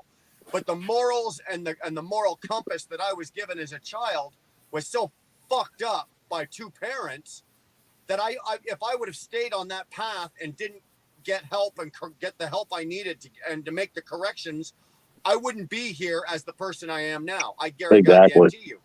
Okay, and I've done my very best to try to take the new morals and the new way and the new of who I am and instill that in my children. Never saw that person. Thank God they were too young or they weren't born I yet. tell you what, boy. yeah, Yeah. I'm lucky my kids were too young to know about my bullshit too. I tell you what. Exactly. Good Lord. Right. But The only thing my kids hear is when the uncles and aunts and all, do you know what your father used to do when he was, well, okay, tell the stories, that's fine, but the kids weren't there to witness it, so I'm good with that. But it all boils down to if you've got a kid that's been had good morals passed on and good teachings passed on, they're probably going to be a pretty good fucking person. Alex, you see all these people on the screen right now? This is why we stay in college. What the fuck? I'm in college. I got a 4.0. Except that guy, see that guy in the middle right there? He's the reason that the ice cream machine at Dairy Queens and McDonald's never fucking works. No, god damn it. I'm the reason the burger grill at Five Guys still works. God damn it. All right, go away, boy. Yeah, send him away. We're about to get fucking crazy here. I agree with your points. I let my kids do a lot of things, and I let my kids fail at a lot of things. So do because I. you do realize That's how life, many man. failures I've had? Because a lot of people thought when I was This Guy Trucks, they said he just appeared out of nowhere and he's got all these views. No, I failed for years before that happened. A long time. And Right. I encourage my kids to try things. And when they fail, I say, well, find something you're good at. Find something you can excel at. Try it, though, because if you don't try, how the fuck do you know? You don't. I agree. I agree. No, I like what TJ said. I've got no problem with my kids fucking up. If you fuck up and it's an honest fuck up, you know what? I'll help you up. Let's brush you off. Let's Right. try it again, or let's adjust, make pivot, or adjust and do it differently. But if you're fucking up just for the sake because you're a lying, cheating, sniveling little fucking prick, well, you know what? I'm gonna kick you in the dick. yeah, that's the way I feel. Yeah, for me, I fail all the time. When I get it right, though, goddamn do I get it right. When I Well, fail, but when I hit, motherfucker, I'm here. I'm going to get this shit done. What is Peyton Manning in the house? Will Peyton Burnett, Manning did your, has joined the Will Burnett, conversation. did your dad, was your dad real, was your dad real, like, physical, like spanking and shit? Like, not spanking like just a couple whacks of the belt, but I mean, like, ass whoopings. Yes. You know, yeah, mine was too. Mine was hardcore. My father believed in all out beatings. Like my brother and I took like all out closed fist beatings from my father. Well, I never had that, but we had the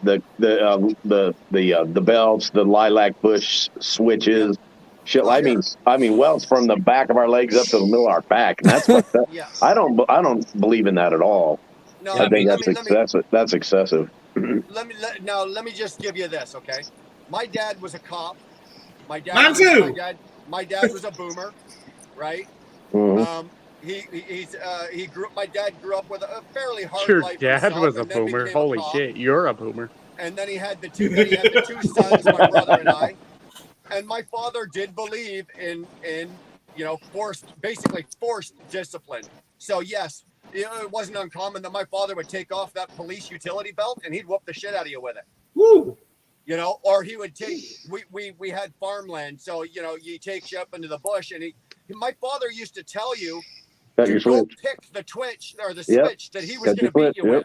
Oh, I knew this was coming. You pick the switch, motherfucker, that I'm going to whip your ass with. Well, I remember one lesson I learned back in the 70s when I was a kid, when we were elk hunting and deer hunting. And I remember one time I did something that was like joking around or something. I don't know. He actually kicked me in the ass, and he says, "This is life out here. I mean, you're gonna have to learn to if it ever shit goes south, you're gonna have to know how to do this hunting stuff and gutting this deer, elk, and fishing and stuff like that. You know." Yeah. So, but what's nice about my old man though, he was very supportive. He was always there for my football games, baseball games. He never missed me. He'd be in his mechanic uniform, all greasy still, and he'd be in the stands every time. Yeah. So you see, I got good. Very supportive. My father, as hard as he was, my father was a failed athlete, and I was an athlete, and it's come to fruition afterwards. We find out after many years of talking about. My father was living vicariously through me. Yeah. Right? Because I was a successful athlete as a youth, but if the discipline part of it, like the reward was it, my father was at all my baseball games.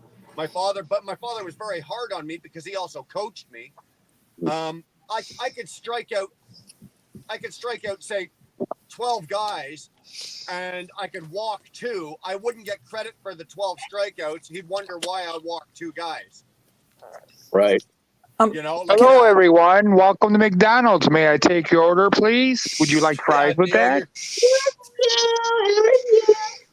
hey, This Neil, guy you wants want to go 15 an talk to hour. Josh and get your fucking milkshake machine working, please? Yeah, let me fix that shit up. You need tech support or what's going on? Everything's good. Peyton Manning, let's hear it. Go for it, Doty. God, I'm gonna have to go get my Seattle jersey on. God damn it. Hey, Peyton Manning's trying to speak right now. God damn it. Sorry, Okay. go ahead. The tech support guy, you know what? You're awesome. Okay. Thank you. I appreciate that. Oh, 99. now we're Wait, never gonna wait, hear wait. Only because I'm you not like the Broncos. done. That's Wait, the only I reason. like my ego Time, inflated. time. Please let this lady continue. You're awesome. You people like you have helped me out so many times. I'm not a technical person, as you guys might know.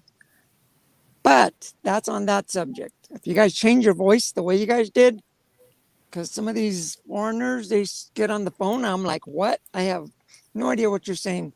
Now I know that you guys can change your voice. Okay, thank you. That is correct. We can. Anyway, yeah, there you go. Anyway, at the same time, the bull, he has a point that I totally. Yeah, thank you. Another thing, I'll get back to that in a minute. A bull has a good point about survival, right? Your dad made you do this. You got to know how to hunt and stuff. Yes and no. I'm not a killer. I can't kill an animal, right? My brother took me hunting one time because I was a better shot than he was, believe it or not. He was a Vietnam, the one I beat the hell out of. But you know what? I can't kill an animal, right? But I can eat chicken nuggets and stuff. At the same time, yes, that's a former, I like the Broncos. I don't really like football much anymore, but I lived in Colorado. I love the Rockies. That's why I say you're 99% of the time correct, Mr. Technical guy up there. Okay, Thank you. I but appreciate that. there's a gap that I see, a major gap that you guys ain't pointing out here. And this is, it's basically, I never heard of a trophy kid or something like that. I've never received a trophy in my life. I've won stuff, but I've never received a trophy. My dad, he was a World War II veteran. He'd come out, and I remember I told him the F word when I was like in the second grade. I told my mom that. My dad came home from work and gave me a whooping. That's all it took. Today's generation, and I say today's generation, there's a lot of generations going on here, right? There's a lot of generations. The boomer, the millennial, the X generation, stuff, and so forth. You can't just blame it on the kids or the parents. Time has changed, right? And sure, we've gotten smarter. I was just looking at a Did you show just say today. we got smarter? Yeah, through society has gotten smarter. I don't know maybe about that. maybe not I you, would Bill, disagree with but that statement. I hate to say that, but I disagree with that. no, because I was watching. I would also disagree with TJ's statement, but go on. Yeah, I was watching an old. Actually, it was Johnny Carson today, right? I used to love Johnny Carson. Some of the jokes he was saying, like, oh my God, like, and I used to laugh at stuff. I used to really. Do you like, remember? enjoy. Do you remember Archie Bunker? Yeah, very, very. Oh my God! Very tipped. God damn! That's what I mean. Now we've smartened up. We're not so insulting to others, but at the same time, you can't just blame the kids that it's the kids' fault that they don't respect the elders, that they're lazy. You can't blame the parents' fault. It's, in my belief, that time has changed, and we've, as a society with today's technology, we've gotten smarter. Because when I was a kid, and I was a kid for a long time, I don't remember all of a sudden 5 years, all of a sudden learning to play, stuff on the computer and stuff. Now my kids, my own 2 kids, they hate me. They despise me. My nieces, my nephews, no respect for their elders whatsoever. Was that my fault? No, it wasn't. It was not my fault. It's the way time has changed everybody. I just wanted to say that anyway.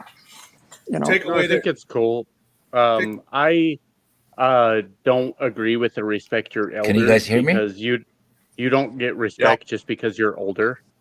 But Edgewood, your points are super interesting where you talk about people getting smarter because people talk about like millennials are lazy, they don't want to do anything, but millennials literally grew up in technology that was changing daily.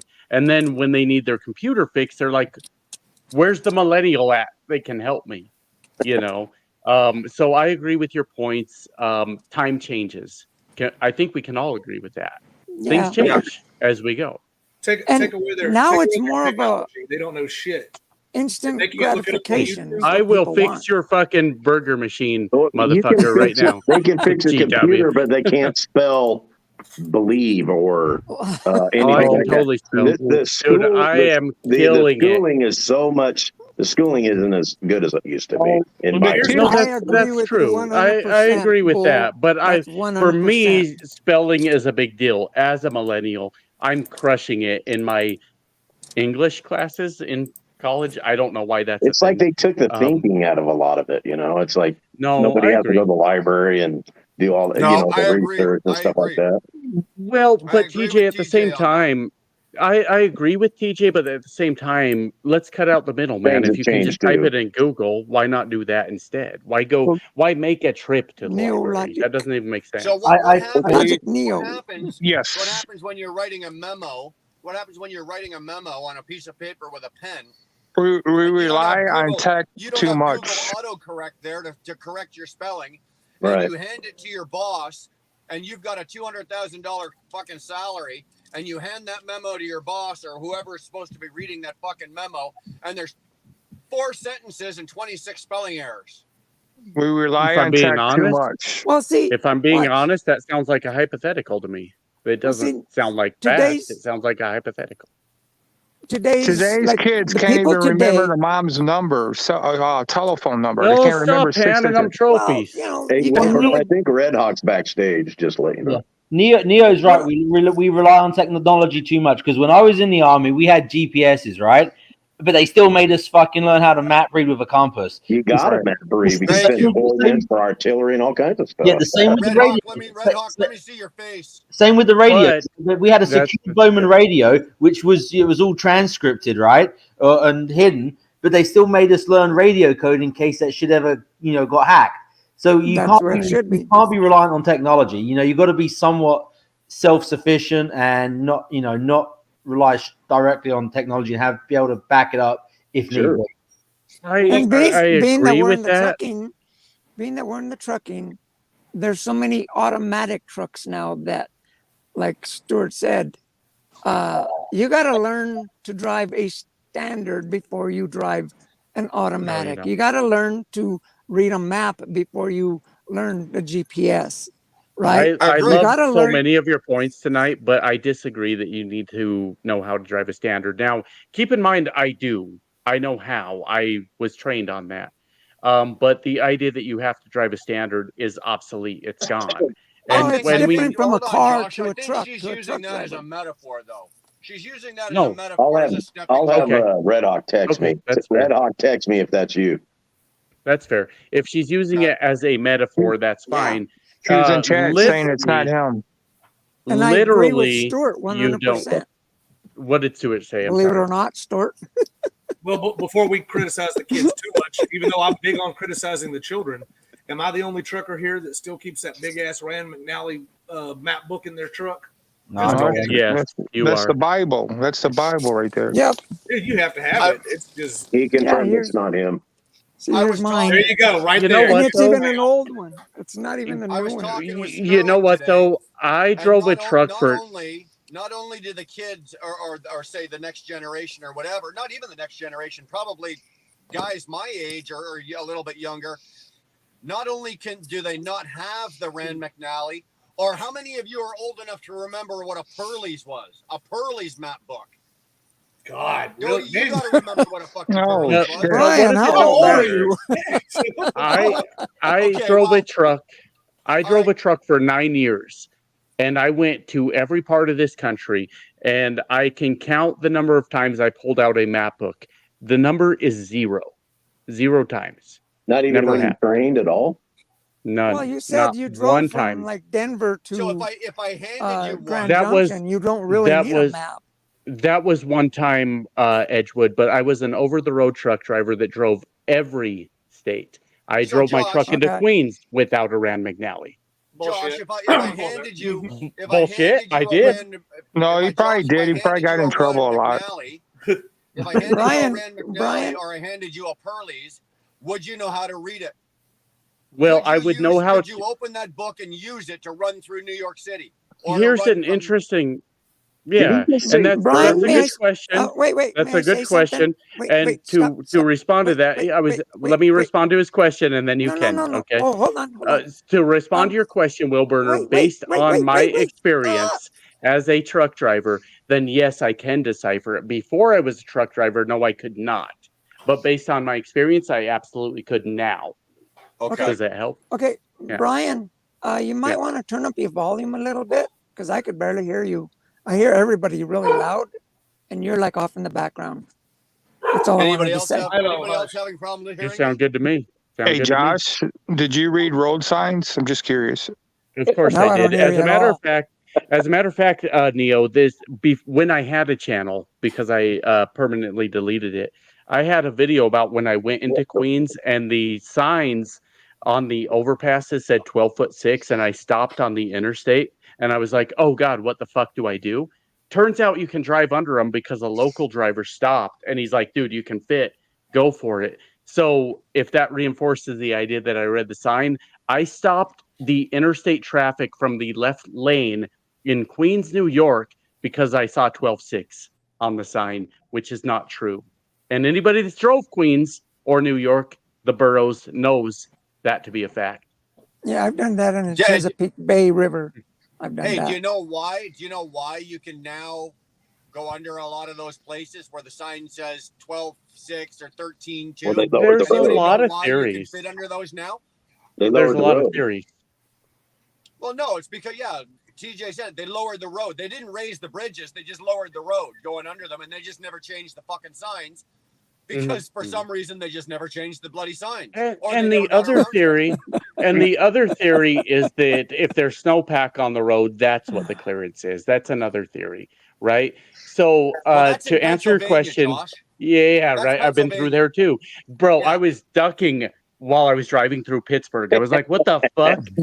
Ducking doesn't do anything. It doesn't fix anything. So to answer your questions, Neo, 9 years on the road, no tickets, no accidents. I felt like I did okay. I felt like I made it. What about the ninja pole you hit that one time? What?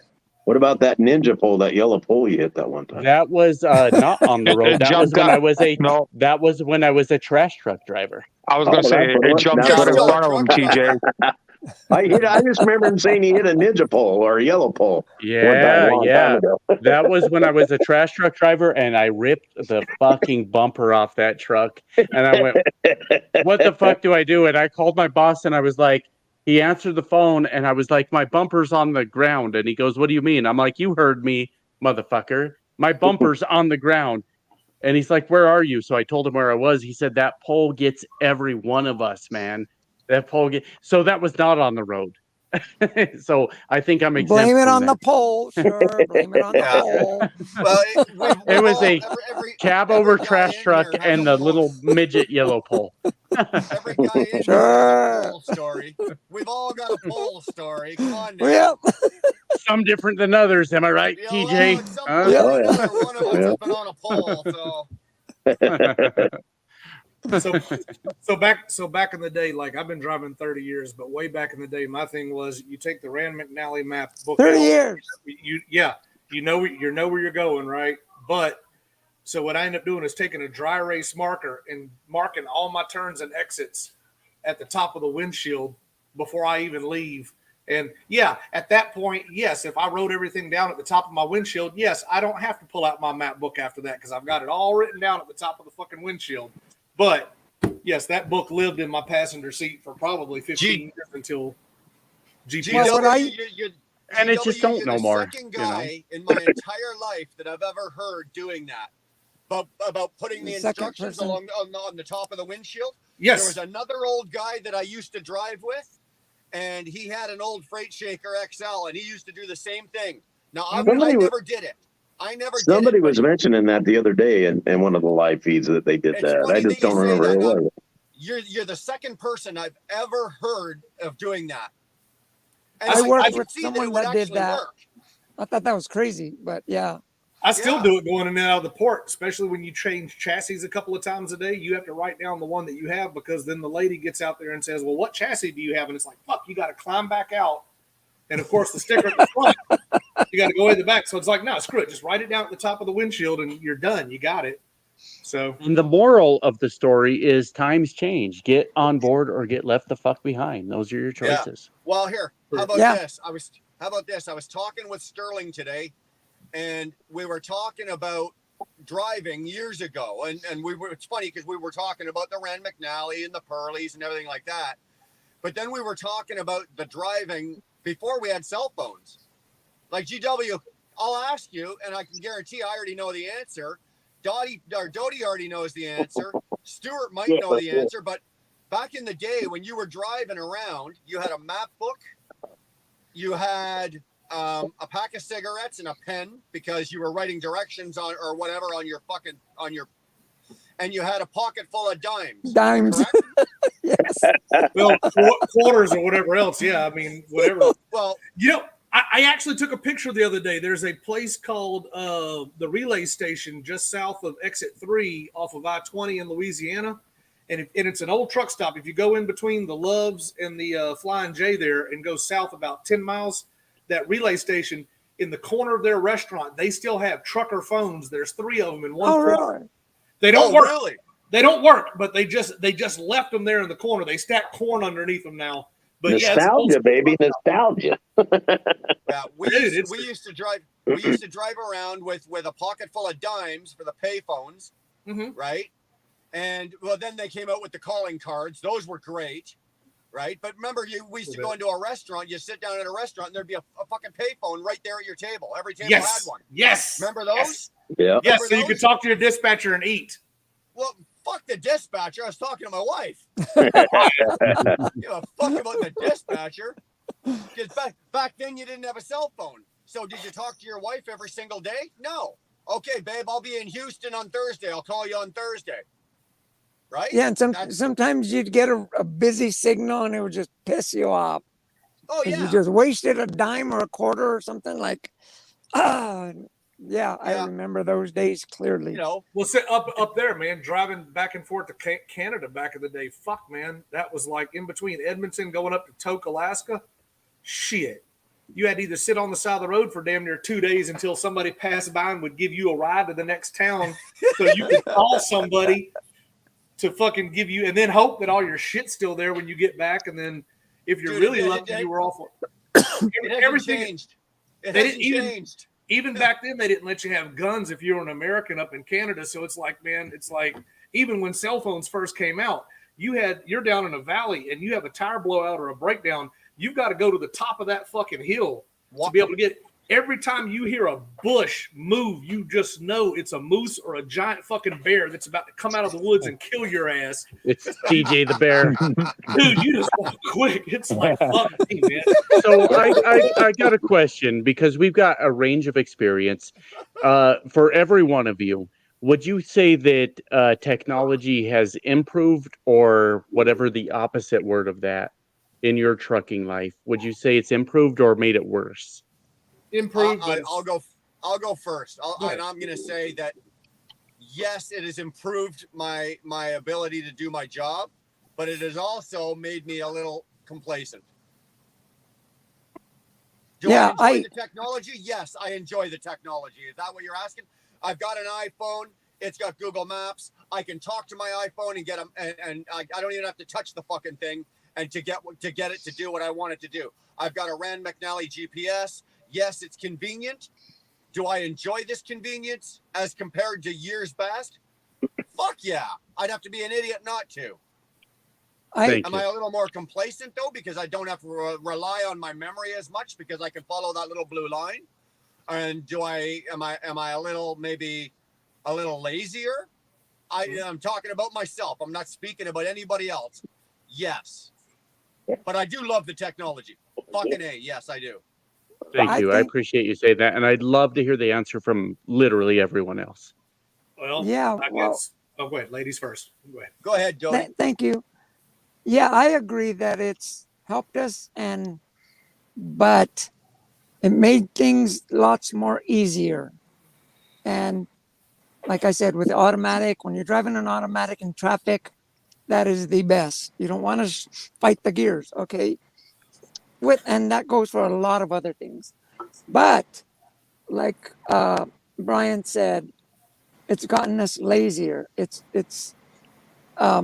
instant gratification. And like Bull said earlier, we're not, well, this is what I see coming down the line in, maybe another 10 or 20 years. There's going to be so much people that are reliant on this extra technology. They're not going to know how to hunt. They're not going to know how to survive. They're not going to know how to read a map. There so many things that in the long run, it's going to hurt us if we're not careful and start teaching, both ways, not just the instant gratification of the technology. Let me just quickly say I would this. disagree. Hold on. Sorry. Go ahead. Sorry. Yep. Let me just quickly say this, okay? You're good, bro. Do I love the technology? Yes. Does it enhance me? Yes. But if, let's just say the satellites fell out of the sky, my cell phone no longer worked, my GPS shit the bed, and everything went to hell, could I still do my job? Yes, I can. Can the new kid coming out of fucking driving school right now say that? Not a chance in hell. You said it right there, Brian. The technology has lowered the entry level as far as the ability of the entry level, and that's the problem, right? People are so reliant on the technology that the core skill needed to do the job in a safe manner has been thrown out the window. I mean, I've had experiences. I was a trainer for a little bit, and I had guys running through stop signs because they couldn't slow the truck down coming on off an off ramp. They couldn't downshift it. I was like, well, slam the brakes on then if you can't stop it. He was in such a panic, he just fucking rolled right through it. So, the level of entry has been lowered so much in all levels, from owner operator to just driving the damn truck and getting it safely. The technology has created this effect where pretty much why aren't we putting monkeys in trucks? Have you guys dealt with the trucks yet that have the adaptive steering? I guess is what it is. Yeah. My son says that when you go down the road and if you hit the thing or whatever, it'll steer you back into the lane if you don't hit that switch. He's checked it out and see what it would do, and it actually would push him more towards the zipper than what a normal guy would do like us and ride the fog line more. Because as trucks are passing, you want to be over as far as possible. You know what I mean? Within the lane, where this one seemed to have him pull closer to the zipper. That was kind of weird. So, I've never driven one of those trucks, but I have a really good friend of mine that has one, and it almost killed him because he was running along the highway in the right lane, doing 62 mile an hour on the highway. And as he was passing a ramp to go up off the highway, the speed limit on that ramp was 40, and the computer automatically jumped because he was close enough to that lane. The computer automatically jumped to that point, and the fucking thing slammed on the brakes, and the truck swerved. Aaron actually had to grab the fucking wheel and bring it back out onto the fucking road, or the truck would have put itself right in the ditch. Yeah, I could tell you stories myself. Yeah. But I've never driven one, and I'm in no hurry to. Darlene's car has it, and I don't like it. I turn it off when we're in the car. My Silverado has it, and I don't like it. I don't like it in the car. I've never driven one in a truck, so. I'm like you guys. I'm thankful for all the advancements that they've had because it's made some things a lot easier to use. I mean, I was hardcore stick shift everything, and I still have a 10-speed in my rig, but I've driven those automatic trucks before, and shit, they're nice. I mean, I'll be the first one to say it. Admit, they're nice. I almost want to put my left leg up on the dashboard and just shit, take it. But I'm Make sure you got your flip flops on. Oh yeah, I'm great. Oh dude, I'll wear them anyway. Screw it. Let me see them toes, baby. Come on. Yeah, painted. No, I'm grateful for the GPSs we have now, especially that if I got to pee or something, I no longer. I mean, I still do sometimes, but I no longer have to piss into a bottle and chunk it out later. I can actually find a bathroom to use nowadays. I can hold it for another 5 or 6 miles if I need to. Yeah. I'm grateful that I actually have a working refrigerator and a real coffee pot in my truck, so I don't have to pay $4 for shitty coffee anymore. I can carry the gourmet shit with me. Yeah. The downside is that as much as I love having the cell phone and I don't have to be out and, wait to find 3 or 4 days later that somebody in the family died like we used to, and then, there's no way in hell unless I fly back, there's no way I can get home to a funeral. But the other side is I miss talking on the CB. I used to talk a lot of shit and everything on the CB back in the day. Me too. Man, and It's it's been just replaced by YouTube. I've had 2 conversations, maybe 3 conversations on the CB in the past 6 months. None of these people are talking on the CB anymore. Now, I do like the fact, like my YouTube, I'll give them this. I absolutely love my YouTube, not for watching videos, but I've probably listened to, in the past 2 or 3 years, I've probably listened to close to 1,000 audiobooks on YouTube. Helps. It started with those ones when they first came out with the CDs, the graphic audio in the truck stops. Yeah, I remember. Yeah, I get those, and I remember listening to that, and it was like, and then my dad was, before he passed, was telling me, he goes, that's like the old timey radio shows that they had where they added the music and the sound effects and all that to the storytelling. Mm-hmm. And then sure enough, you go back on YouTube and you can start whole books that were read, and they added a little bit of sound effects to it with a narrator. And the miles fly by now. You can do an easy 600 miles in one day and it's just gone. Don't even think about it. But I love those advancements, but the downside is that I liked it back in the day when I was smarter than my truck. Yes. That, I mean, I'm a big prepper.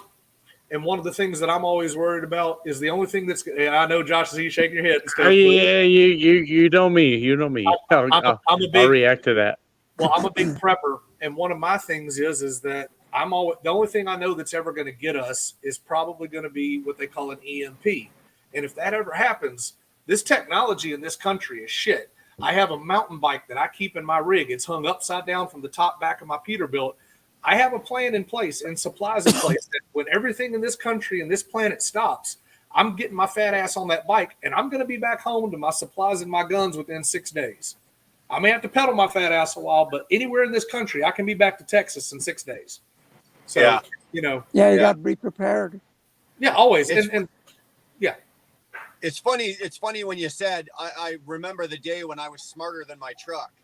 Yes. And that is, you don't realize how true that really is today, because let's face it, like I realize that you don't go out and buy a truck anymore. You don't spend $200,000 on. You're spending $200,000 on a computer, and they're throwing the truck in for free.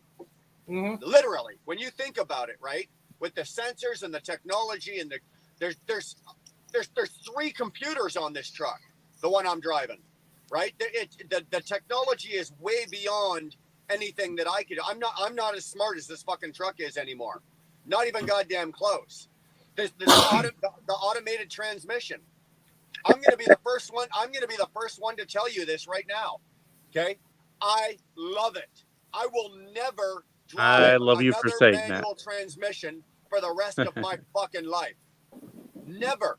The first time I drove this through fucking downtown Toronto at rush hour, or through Atlanta at rush hour, or Chicago at rush hour, and I just sat there with my hand on the steering wheel and my arm on the fucking window like this going, yeah, this taking is a nap. nice. Yeah. You know, I will never, ever, ever drive a man. And on top of that, because I'm a numbers geek and a fucking money freak, I can't. Got to be. You're in business. My manual transmission and my my ability to change gears manually cannot compete with this computer for fuel mileage. This computer is I don't care who you are or how long you've been driving, you cannot change the gears in your truck as efficiently fuel wise as a computer I can. disagree. I disagree Well, because I there's so actually many. disagree with numbers there's so are many, there. well. The there's so numbers are many there, though. I can tell you what. Hold on. varies about that. Jody, go first. Jody, go ahead. Go ahead. There's so many varies about that. You know, what kind of terrain, what kind of weather, what kind of load, what kind of engine. Doesn't matter. You know, It but doesn't matter. me, myself, He's I'm right. old school. It's me and the connection to the truck. Right. I got an old Peterbilt. And I get me and that. this It's truck, about we nostalgia, connect. but it don't matter. It don't. Yeah, it does. When you're going on the road and you know if your truck can climb that hill or take down that hill on an icy road. Brian, Yeah, it Brian, does matter. Brian, as a businessman, does it matter one way or the other? Yes, and I'm gonna tell you why. Okay, I'm gonna tell you why.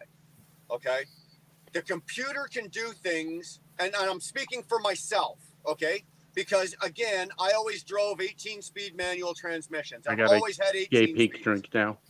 Okay, if I took this truck that I've got right now, I've got a 2020 Cascadia with an automated transmission. If I took the same truck and put an 18-speed manual in it, put the same load on it, the same miles, the same everything, same amount of fuel, it was pinpoint perfect exactly. The truck with the automated transmission is going to get better fuel mileage on the exact same route, everything than the truck with the manual is. It's been proven. It's already proven. I'm not making this up. These facts are already proven. A human being cannot change gears as efficiently as the computer can, and you got to remember as well. When I'm driving an 18-speed manual, I've got 40,000 pounds on. I'm going through the gears one at a time, going up until I get to my optimum cruising speed, and then I set my cruise control. This automatic. Hold on, this automated transmission. It starts in third gear, even with 40,000 pounds on. It starts in third gear, goes to fourth, goes to fifth, then jumps to seventh, then to ninth. You see, so it's removing gear shifts. It's removing actual shifts out, which means it's removing RPM. It's removing RPM jumps. It's removing the clutch. It's doing a whole thing that people aren't realizing, because you said you're driving a Cascadia, right? Yes. Fairly new. What year? 2020. It's 2 years old. So 2.5 years old. on your dash while you're driving, it will say the word coast on it, won't it? Yeah. Why is it saying that? Because it put the truck in neutral and it's just letting it ride, which but, as okay, a trucker here's would never do.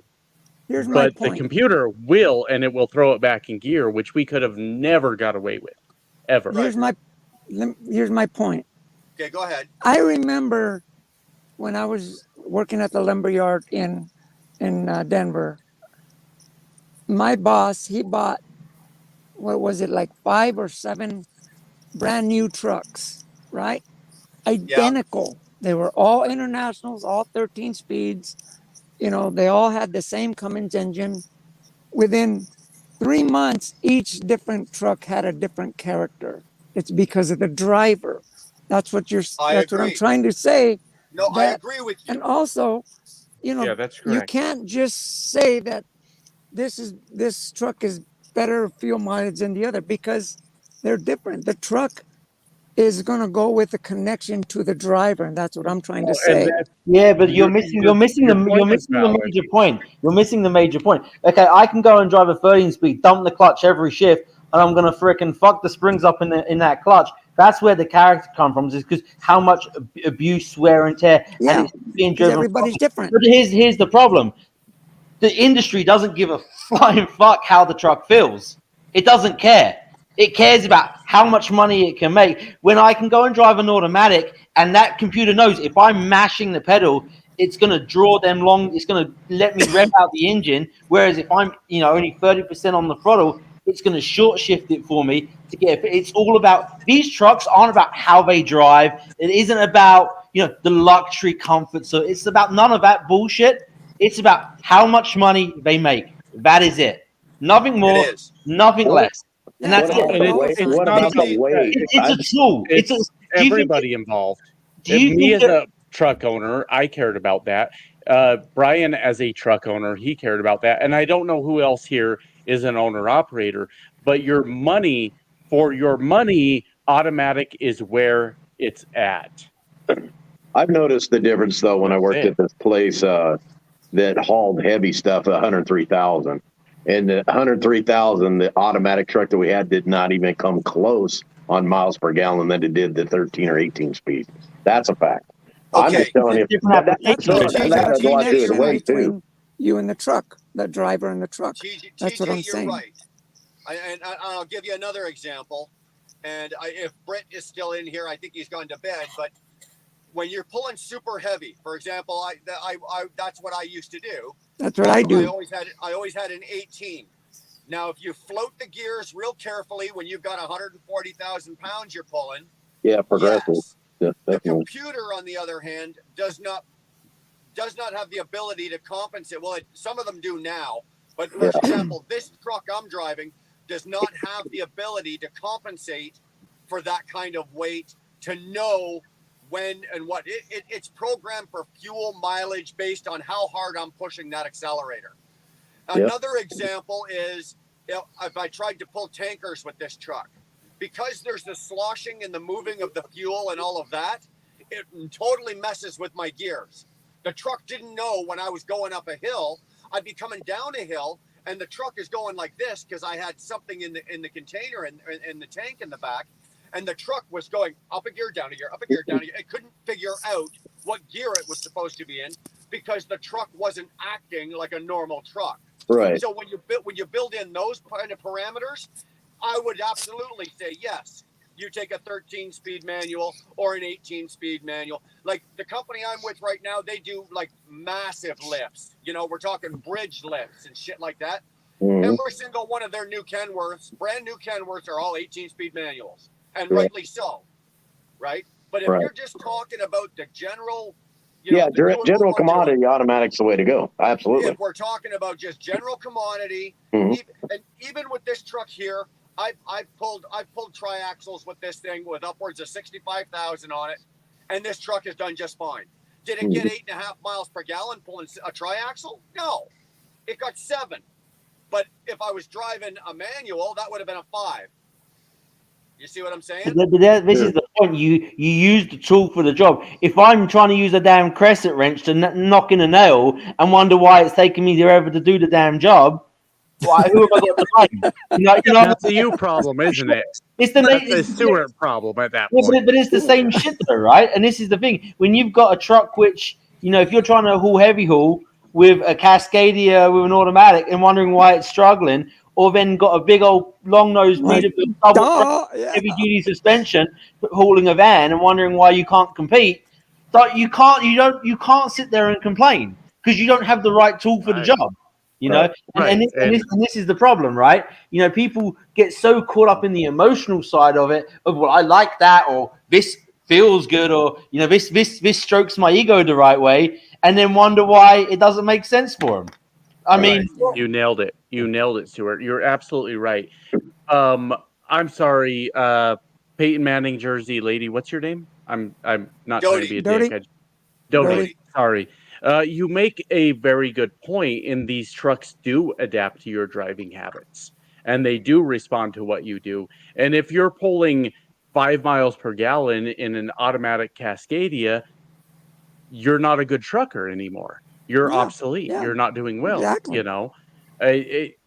And that's the whole point. Is I forgot what the fuck I was saying, but you're not doing well if you can't figure out how to make an automatic truck work, because times change. And I'm old enough to remember when I was this guy trucks. I'm a lot of people don't believe this, but I'm 40 years old. But I talked a lot about how technology is changing, and you as truckers need to pay attention to that, or you're going to get left behind. And people hated me for that. Well, pay attention. Pay attention now, or you're not going to make it. Well, my biggest thing, let me throw this in real quick. My biggest thing is with all this technology and stuff, and I agree that a lot of it's good, but it's also taken out, it's put it, I call it kindergarten mode. It's taken out the common sense and they took the driver out and made it a steering wheel holder with all these sensors and stuff. I'm the guy that likes to control it. That's why I like a manual transmission. That's why I don't like sensors. Exactly. Well, that's just me. That's just me. And with all due respect, sorry, TJ, go ahead. My fault. But there's been a time once in Tacoma, I was going north, and that sensor saved my ass from a car coming on an off ramp really fast, and I didn't see him, and it was in heavy traffic, and it did hit the brakes for me. But other than that, it's put me in situations too, but there's a lot more to it now on the sensor parts, but it's got automatics. I could have got out of a position in a snowy situation with a manual that I couldn't get out with an automatic. Because I'm like you. I'm going to agree with Will Burner and what the lady said here on 2 points. Is that one? I haul a lot of straight bore tankers, and having that shit sloshed to the back of your truck. I mean, it feels like you got hit by something about 50 times a damn day, and you really want to be able to control that wave motion. And like she said, man, look, here in about 6 months or whenever they're going to implement the program, all of us are going to have speed limiters on our truck pretty soon because they're going to force that shit through. So on the straightaways, there's not a damn one of us that's going to be doing over 65 miles an hour. However, I'm going to have a 4.25 rear end in my truck, and just even with a 10 speed, I'm going to spank your ass every time going up that mountain. I'm going to leave you guys about a mile behind. That automatic's not going to keep up with me going up that hill. I'll guarantee you right now. But the name of the game is not who gets to the top of the hill first. The name of the game is who gets to the top of the hill with the most fuel in their pocket, which means who has the most money in their pocket. It's all about the net, baby. It's all about the net. I don't give a fuck if 26 trucks pass me going up a hill. I had a fucking beautiful W9, early 90s or a late 80s W9. He went by me going up a hill. He was pulling a set of joints. And I could tell you right now, he had a big fucking cat in that thing, probably 650 horse. And he was grabbing gears going up the hill. He was accelerating. Talk dirty to you, Daddy. Love it. I tell you right now, I had a boner for the next 3 miles watching him go.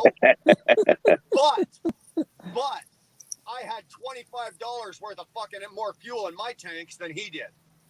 Well, right. He makes such a good point because I used to, TJ, I think you're familiar with this mountain. When I had my International, people talk so much shit about my International that I drove with the Cummins in it. We had that thing tuned up to 650 horsepower, and I would run 45,000 fucking pounds up that goddamn Cabbage Hill at 55 miles per hour, passing everyone. You know who made more money? Not me. It wasn't me. That thing burned fuel like a motherfucker. I could pass everyone on the goddamn interstate, but it didn't matter. It didn't matter. And you're gonna sit there. Some people are gonna say, "Well, yeah, but I'm gonna get to the top of the hill. I'm gonna get over the hill. I'm gonna get down the hill. I'm gonna get to my customer faster." Well, let's think about it this way: you're gonna get to the customer in the span of a day, in an 11-hour driving day. You're gonna get to the customer, 45 minutes ahead of me? Right, but I'm going to have $300 worth more fuel in my truck than you've got. At the end of the week, you may have more miles than me, but I'm going to have more money than you. I promise you I will. Absolutely, that's true. I have run these numbers a million fucking times, man, and I've if you pull 10 miles per gallon and I pull 6, but I got there before you, who wins the day? Ma'am, I can't remember her name. Darna. Dodie. Hey, Dodie. You've been in the business about as long as me. So tell me this conversation tell me this conversation doesn't sound like some of the arguments we were having about 20 years ago when these people were telling us that the Super 10 was going to be the new thing in transmissions, and it was the future of the fucking trucking industry. And that you better learn how to drive a fucking Super 10 because you're going to get left behind because it's going to be the new thing in transmissions. Right, but if you do that, with that shit? if you do that and you look at the numbers, then it's a logical fallacy on your part. If you look at the numbers now, Stuart has the numbers, I believe. What? I think. But if you look at the current numbers and say this is a thing that happened 20 years ago and it's going to be the same thing, it's not. You should pay attention. I promise you should pay attention. Yes, it is. I It's having a disagree. new generation long hood or extended hood and, and a Freightliner. So he can get a deal difference for sure. Okay, I remember when on the long hood Peterbilts, right? When these new headlights came out, because everybody liked the square ones, like what I have. All the drivers, they hated these new headlights. And now those are the big things. But what I'm saying, in the long run, times are changing. I'm an old school driver. I like driving. I got an old truck. I like being connected to my truck. I got 30 years experience. Anyway, I think I know a little bit about this industry. Thing is, I've seen so much changing, and now with the technology in the past 10 years, it has blown my mind, especially the last 5 years. It's like accelerating with this technology stuff. And these people up in the office, that are lobbying, the politicians and stuff, the big money makers and stuff, they're the ones that are controlling what we're driving with the cameras and the sensors and all this. But the thing is, our generation, the boomer generation, we're basically, I'm going to be driving at best another 5 years, no more than 5 years, and I'm gone. And a lot of these other drivers like Berner and some of, the other guys, I don't know about Stuart. You look young to me. You probably still be in for another 10 years, maybe. I don't know, but probably another 25 years. Now he drives for a hobby. Yeah, but see, we're basically out the door, so you're not going to hear this complaint that we have about automatics and standards anymore. That's going to be like the complaint of double stick shifts. That's out the door. That's long gone. You're going to hear every truck's going to be automatic. But like I said, in the long run, if a truck breaks down, it's going to go to a technician. It's not going to go to a mechanic. That's what scares me. It's going to go to me. It'll go to me. I got you. Don't worry. I got we you. want our ice cream from McDonald's. But Hey, give me time. You just Give me said something time. real key with that, right? You said all these people lobbying, right, for stuff. Look, go back to the technology. All this technology is great, right? But how many times do we freaking go down the road and we see the guy doing this as he's driving along? How many accidents has that caused? Exactly. What's going on with the radio? Look, the technology is great, but how many fatalities has that stuff caused?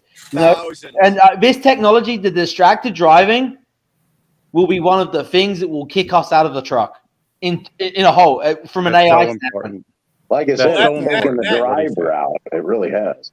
Well, I don't worry about the driver thing. That may happen close to a short time, but I guarantee you right now, much the same way that one person goes in with a gun and shoots up a place and they want to ban all guns, it's going to take one time that one of those self-driving trucks steers off a road or hits a school bus or something like that, and they'll be like, oh, this needs to be reevaluated.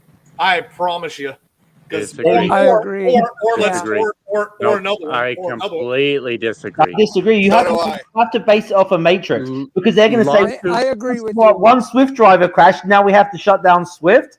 You see, you have to have a matrix to base it on. So they say every 100 trucks or every 1,000 trucks, out of the self-driving ones and the driving ones got in this many accidents and the self-driving got in this, and whichever one proves to be the safer over a period of time will be the winner. No, what he's saying, Stuart, is that he's going to add they're going to add more I'll raise my hand. regulations. That's what he's saying. You I'll raise know, my hand. they're not just going to shut everything down. What he's saying is they're going to, I mean, tack on the regulations. How many Just more regulations? tack 'em on. How many more regulations can you have? That you already I the law know. says you can't touch your phone. You can't even look at you can't even fuck with your ALD while you're driving. I mean, what are they going to? Exactly. They have to take the electronics out of the truck. Well, they're not going to take the electronics out of the truck. So what else do? You take the driver out the truck. That's going to Exactly. be the angle from a That's gonna safety happen. standpoint. And Because- you Right. need to- Here's you need to what remember- everybody. Sorry. You also need to remember this, okay? All of those companies, whether it be Swift, Warner, Schneider, all of those companies that are pushing for the automated trucks, all right, or the driverless trucks, or whatever you want to fucking call them, they already know that there are going to be lawsuits. They Thank you. already know- That was my point. They already know that there's going to be problems. Lawsuits And you wanna are know in the something? business plan. Schneider already has a room full of lawyers ready to go. I will. Yeah.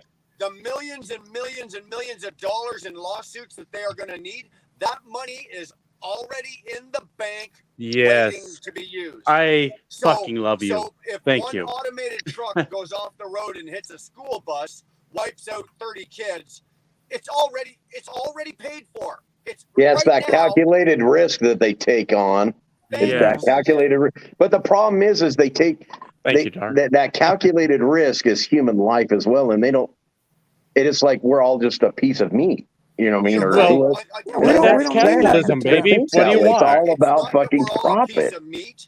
We're not all a piece of meat. The way they look at it is everybody Yeah. is a dollar value. It's We've been yeah, broken yeah. down Right. It's to a I dollar want value. to question. None of us have a soul. None of us have thoughts. None of us have feelings. We're all a dollar value. And that Value. money, like you said, And we're is all already that in the bank. calculated risk. If you didn't think for a fucking second that all these mega carriers already hired lawyers to handle this, you're fucking wrong. Oh yeah. You are not paying attention. TJ, I want to ask Of you something. course they You just said that we're a dot, like they've put a value on a life, right? And it's making it sound like that Dude, it's natural the spreadsheet. self-driving trucks are unsafe or they're worse than human. How do we know? We don't even know how safe they are in comparison. Well, yeah, You're that's what I'm right. saying. Dude, Number Stuart, one. that's such a But good it seems point. like You're they right. already did the old calculated risk factor of all the mathematics and the money involved in this and that. They've already seems like they've already planned What was nice? accordingly for that. You know, No, Night Swift, this last month, they just put Embark in their trucks, so they now have. Embark. Yes, I and love you, they- Stuart. Thank you for saying it. No, but Thank they're you. the first company to actually have self-driving trucks on their MC DOT number, making them fully liable for whatever that truck does. It's not on God damn it. it's not on the company Thank now, you, but it's Stuart. manufacturing them. It's actually on the carrier of Night Swift that will get sued. If Night Swift put Embark in their trucks, who is safe? No one. You're all out of a fucking job. I tried to tell you 5 fucking years ago, but you want to talk about what a shithead I was. I tried You're to still a tell you. shithead. Yeah, that's true. So they're That's willing. true. They are willing to take. So pretty much what Night Swift has said right now. It said, yeah, they're all "Fuck it, we're willing to that take on the calculated lawsuits risk. right now. We're willing to take on the law. Bring them." That's what Night Swift has I just know. said. They've said, Right. "Fuck you, drivers. We're willing to take on the risk of self-driving trucks." Right. Effectively. And Stuart, if you don't think for a minute that Night Swift hasn't already calculated what they're willing to pay for a human life, Exactly. because I guarantee you, That, Stuart that does was think my that. point. That was my Stuart knows point. that. they already know right down to the fucking dollar that they are going to be willing to pay $2 million per fucking human life that gets taken. And they've Because you know already what? set it aside, and it's a write-off.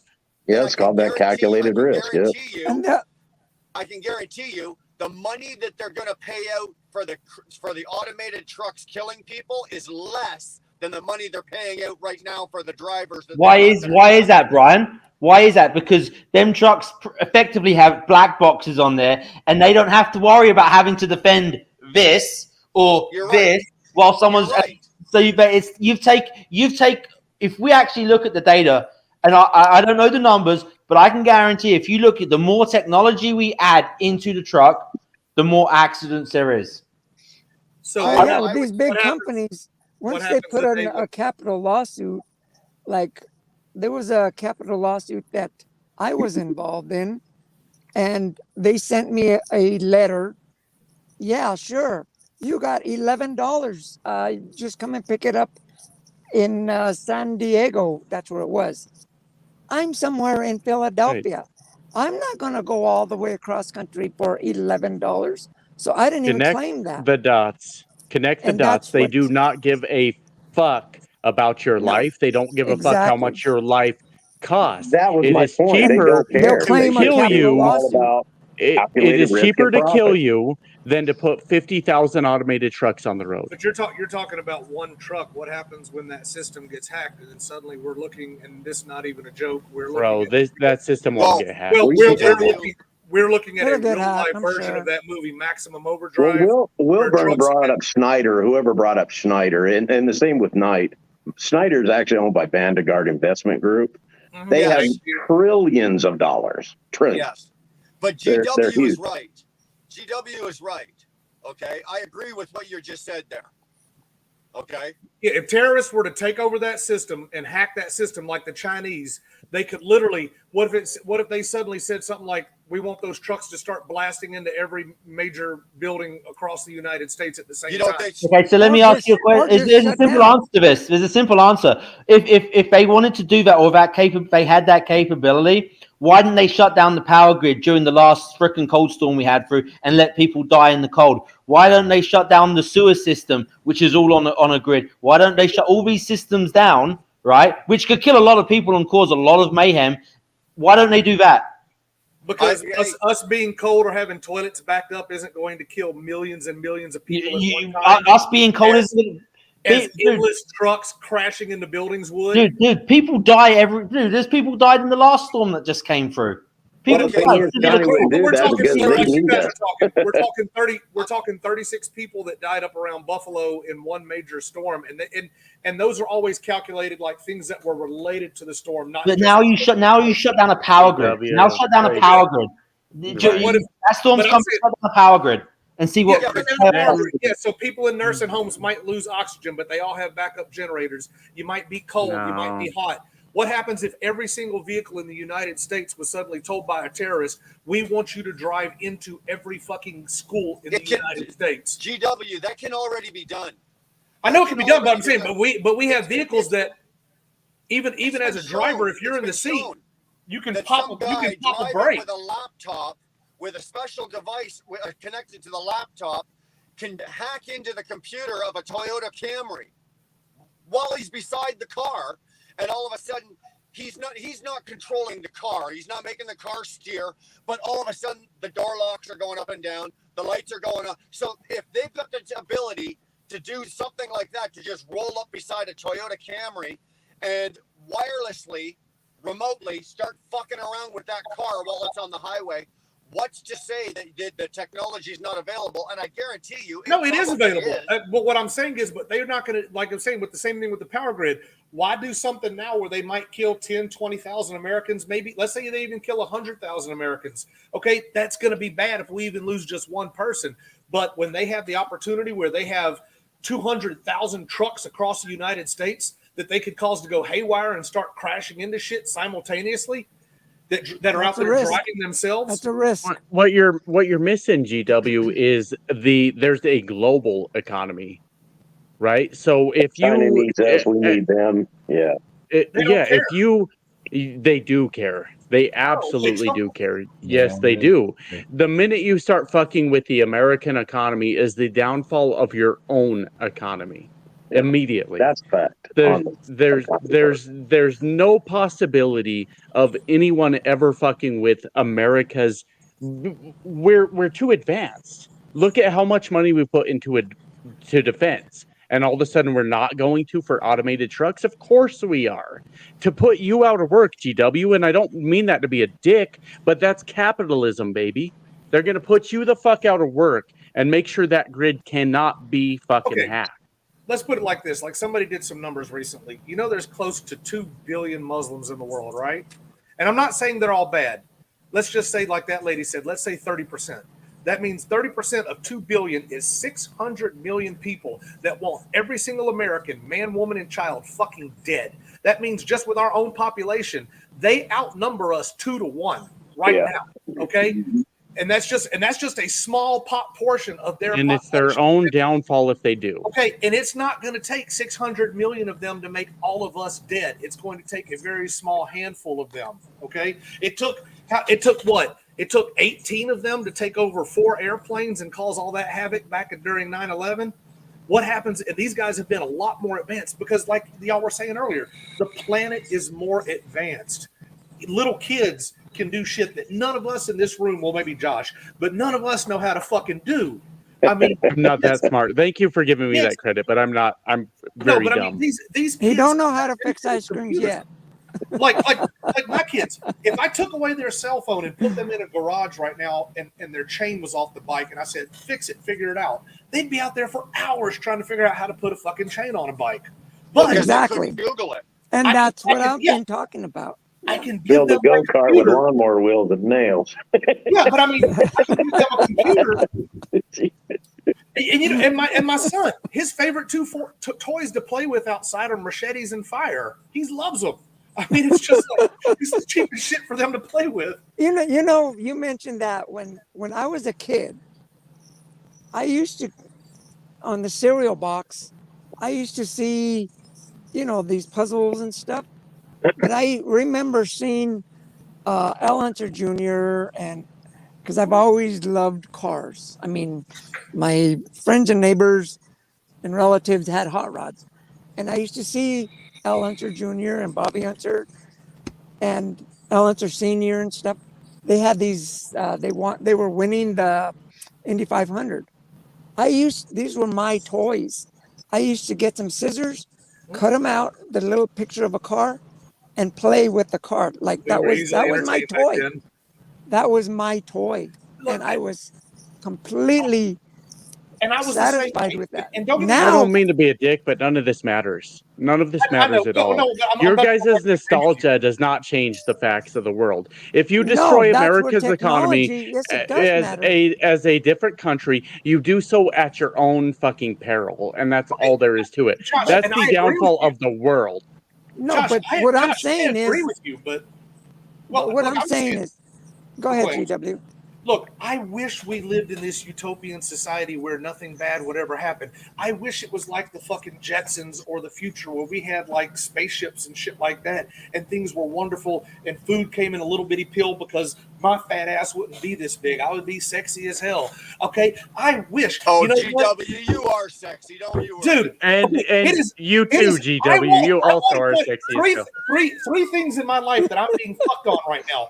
One, I don't have a flying fucking car. 2, I don't have a ray gun to shoot. And 3, I don't have a robot made to have sex with. Okay? And I'm just saying, these are things that I was told. Why I was don't gonna you have by 2000. make more money and you can get that robot? You can. Well, that this- robot this is- exists. Well, Well, this we is what I actually- was we actually- saying. We The actually have What I a was real. saying about my little cut car. Right? Even Elon Musk isn't doing lasers and stuff. He's doing flamethrowers still, okay? Right. Yeah. This is what I was But are you saying guys about my saying little that car. it's better now for kids? Let's go back to the kid thing real quick. Do you think it's better now for kids and how they do things and how they are compared to say when I or GW or Brian were I would- kids? You know, It was a we long ran all day, we played all day. Sugar was not an issue, nothing. But And it was I just, would say it's different. That's all. you know, this I is know, what but I it was was saying. there was so much more. It felt like there was comparison just more is so freedom, big. you know.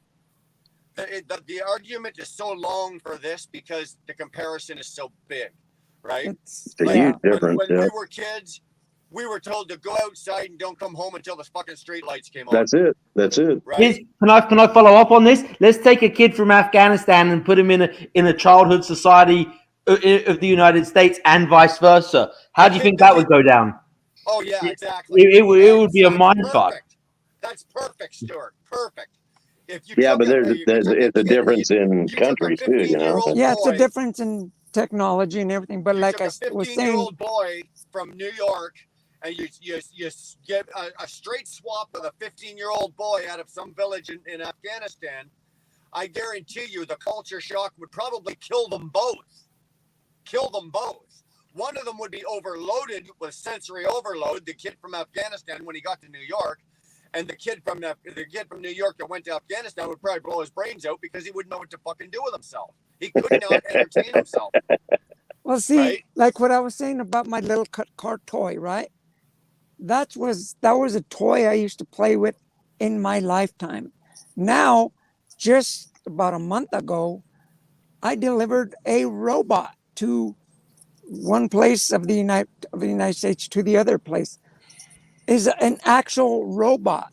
He was, I forgot his name, but he was a welder. He was a precision welder. Precision welder. Yeah, okay. Yeah. And I'm thinking like, well, what does this thing do, right? And they told me his name was Yami or something like that. And I told him, all right. He didn't quite look like Johnny Five or nothing like that. He didn't have wheels. That was the only thing. But he had arms. He had all kinds of cool stuff. I'm thinking, that's scary. That really is scary because he's taking away. Okay, let me back up a little bit. I know how to draw, right? I know how to illustrate, how to paint. You know, I can draw anybody on here. I could draw and make it look realistic. Now with TJ was saying earlier, you know, what's the difference between back then with the kids and stuff? A lot of them don't know how to draw. They know how to get a program and draw. And that is scary because, like I said, our generation is on its way out. You know, we're going to be senior citizens before, you know, in the next 10 years, if we're not already, you know. And his next generation Can I ask a question to that? Sweeping in. Go ahead. Dude, I'm 53. I got I'm a question. 53 and I'm already a dinosaur in this business. Me too. Yeah, 53, me too. I'm a fucking dinosaur in this business. 31 years trucking down the road and I'm a fucking dinosaur at 53. You go to any other industry and 53-year-old executive, he's in his prime for fuck's sakes. I'm a dinosaur. Yeah. Oh, I'm literally 40 and rejoining the IT world, but I do have a question about that. I'm sorry I was off taking a piss, but what is it about the world changing that scares you? You said it's scary. What's bothering you? It's scary because how are the people going to really survive? Right? Okay, sure. We need people to fix things. We need people to build the roads. We need people to pour coffee and stuff like that. Robots aren't going to take the entire complete world, completely. But it is scary to have a robot I see you, Stuart. that's going to take thousands of jobs away from people that need them. And that's because my dad grew up he was a welder. And I grew up with him welding all the time. Well, maybe this is... Go ahead. Sorry. I didn't mean to cut you off. And now, I'm taking something that's going to take my dad's job away. My dad, he used to work on, he was an iron worker. He built high skyscrapers and everything. And now I'm literally delivering through my job. Damn. This robot that's taking jobs, and I don't mean trucking jobs, but ironworking jobs away, because now all they got to do is put that thing up on a scaffold or on forklift or whatever, and that thing will do it in no time. Follow-up question. At half the cost. At half the cost, no lives lost. And where are these people, the welders, going to be? Follow-up question. Twiddling their thumbs.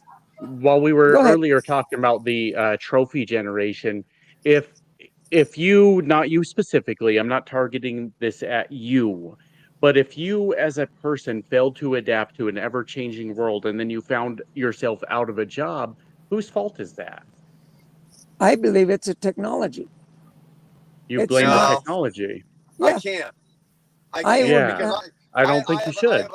You can't blame the technology, and I don't think so, because I have a theory, not a theory, but I have a saying or a slogan when it comes to at just about everything in my life, including my business.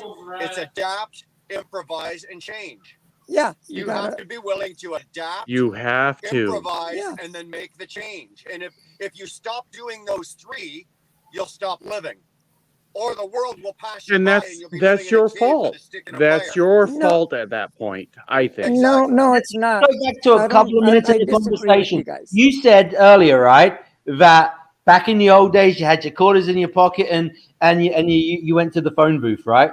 Why'd you stop doing that for? Say that again. What?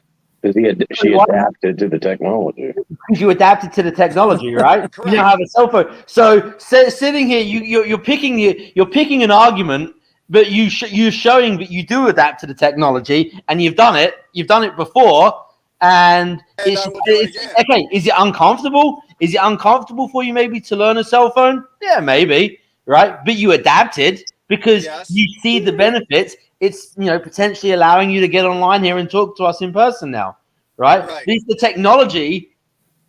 You just got to adapt. Yeah, it's scary. It's different. You got to learn new skills. Okay, but we do it.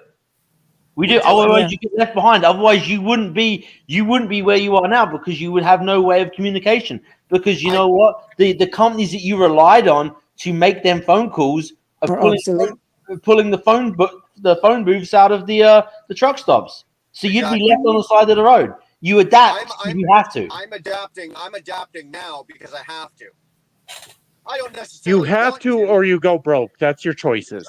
Yeah, exactly. That's where I'm going with this, Josh. I'm not doing it because I necessarily want to, but if I want to, whether it be in business or even in my personal life and my family life, if I want to carry on and have some sense of fulfillment and enjoyment in my life or my business, I have to adapt to the new.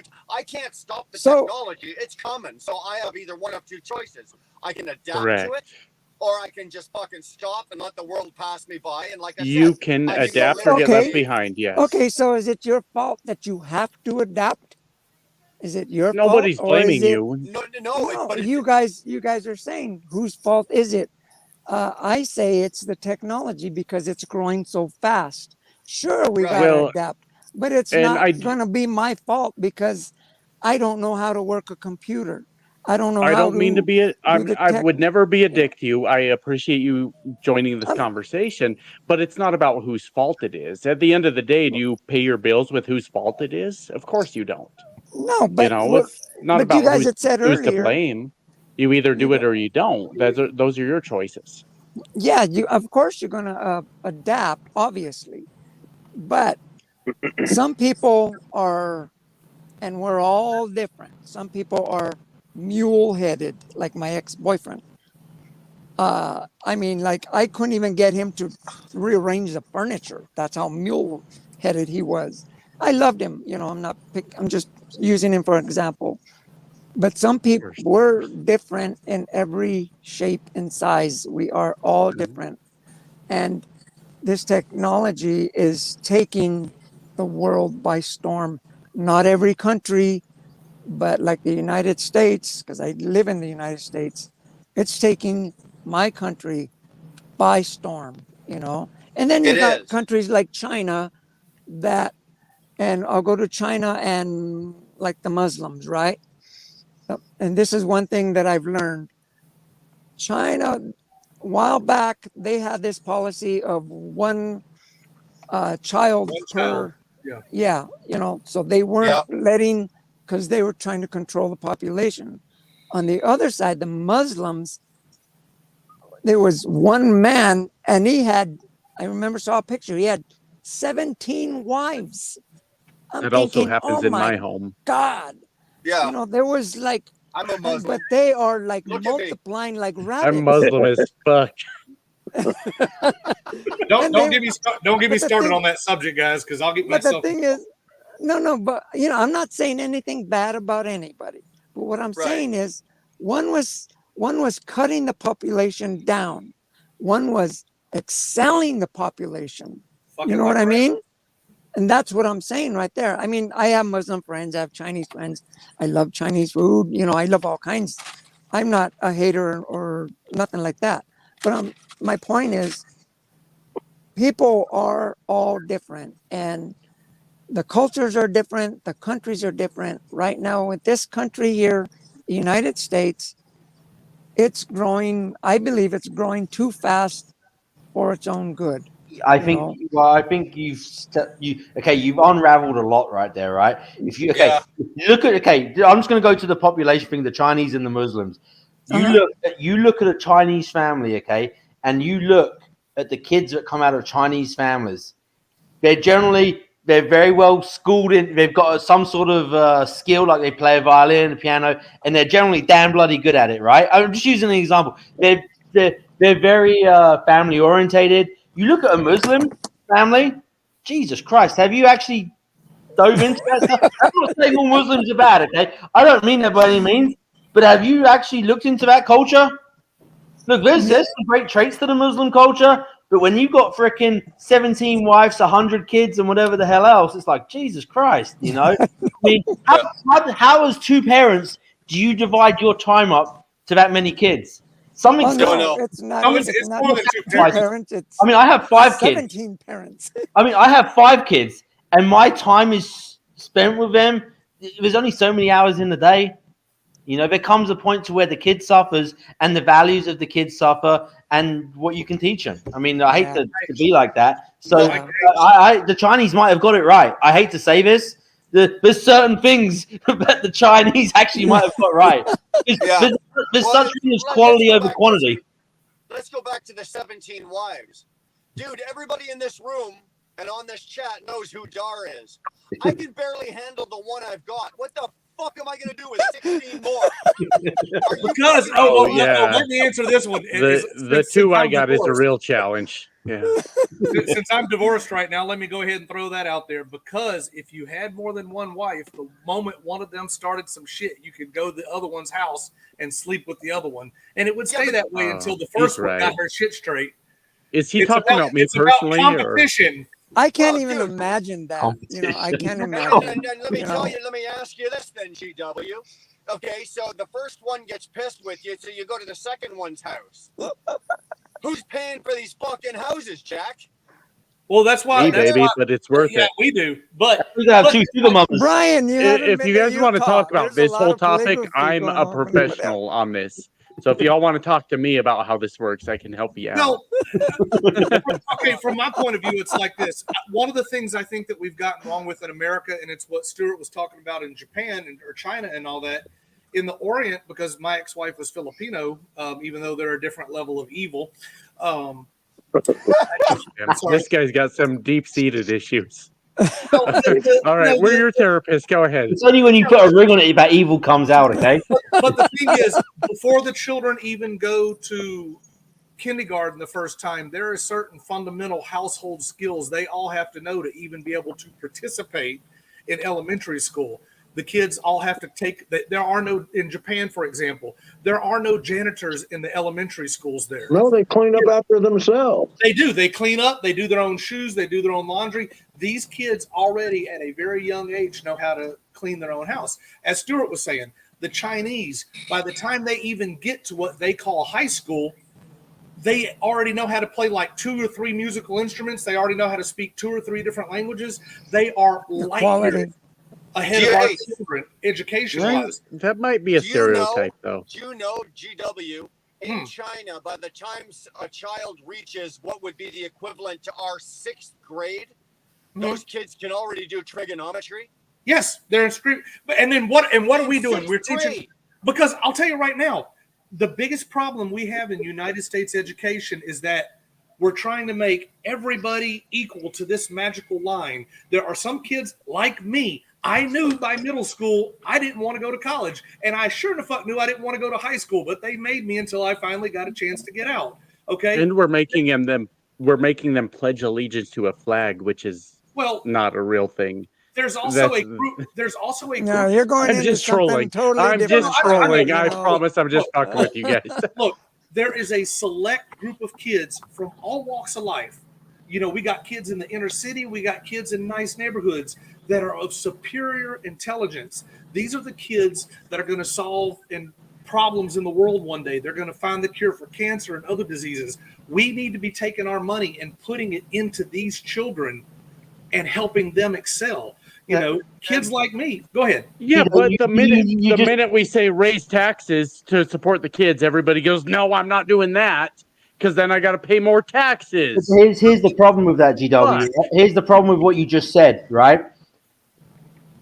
These kids that you just talked about, Asian ethnicities, you know, Indian ethnicities. If you look at statistics on college entries, it's going to be kids of that culture, Asian, Indian, stuff like that. But as in society today, we look at it as black versus white, and there's not as many blacks going to applying for college as whites, right? So we go down. So now we have to allow so many African Americans into the school, and we're lowering the standard. No different to truck driving. We've lowered the standard. I agree. We lowered the fucking standard to accommodate our worst ability. Okay. With what you just said. But the problem starts at home. Yeah. If you look at them cultures and look at what happens in the home, okay, it all starts at the fucking home and in the family environment, and then the rest is just a spiral, and it gets better.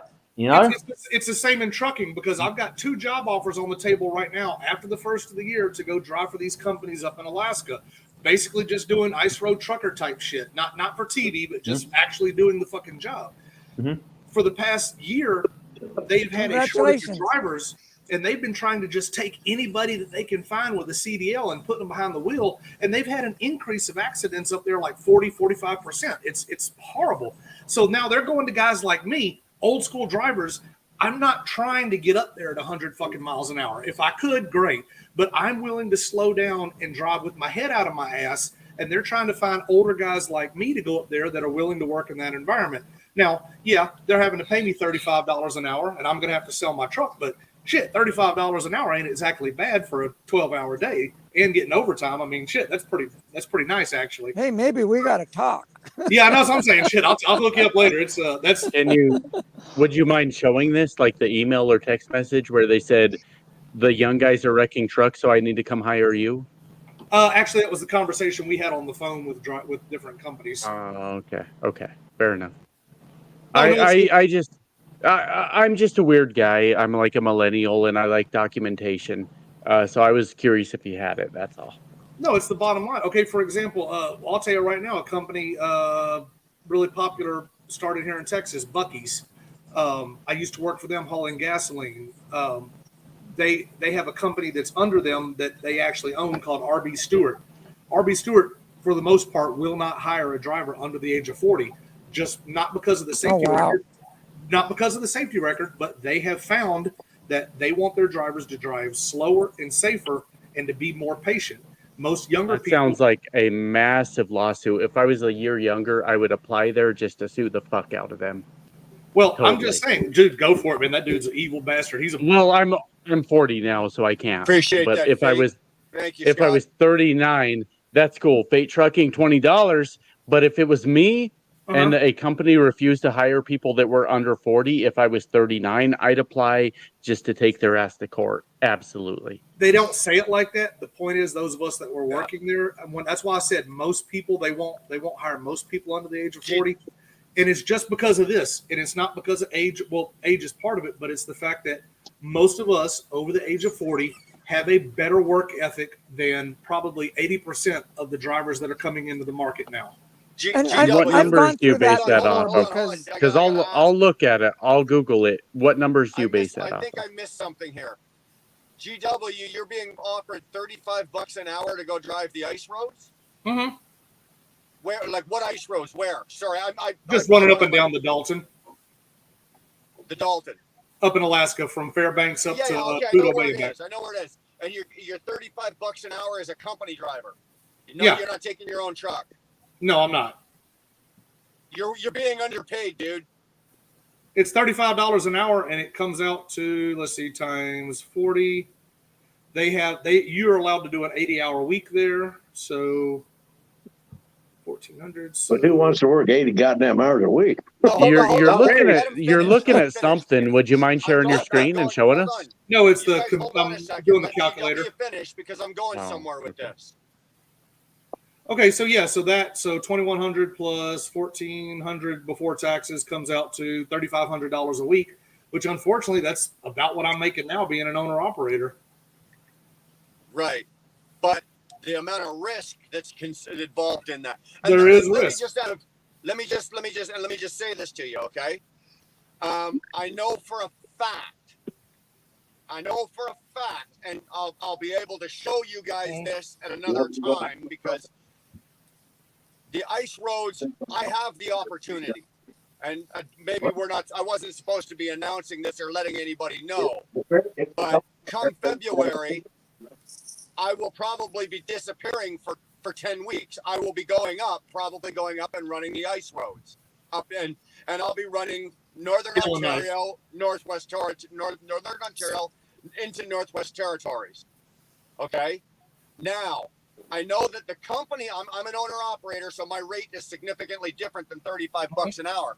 But I know that the company drivers driving the company equipment are going to be making significantly more than $35 an hour. GW, you need to go and reinvestigate this, because you're being underpaid, my friend.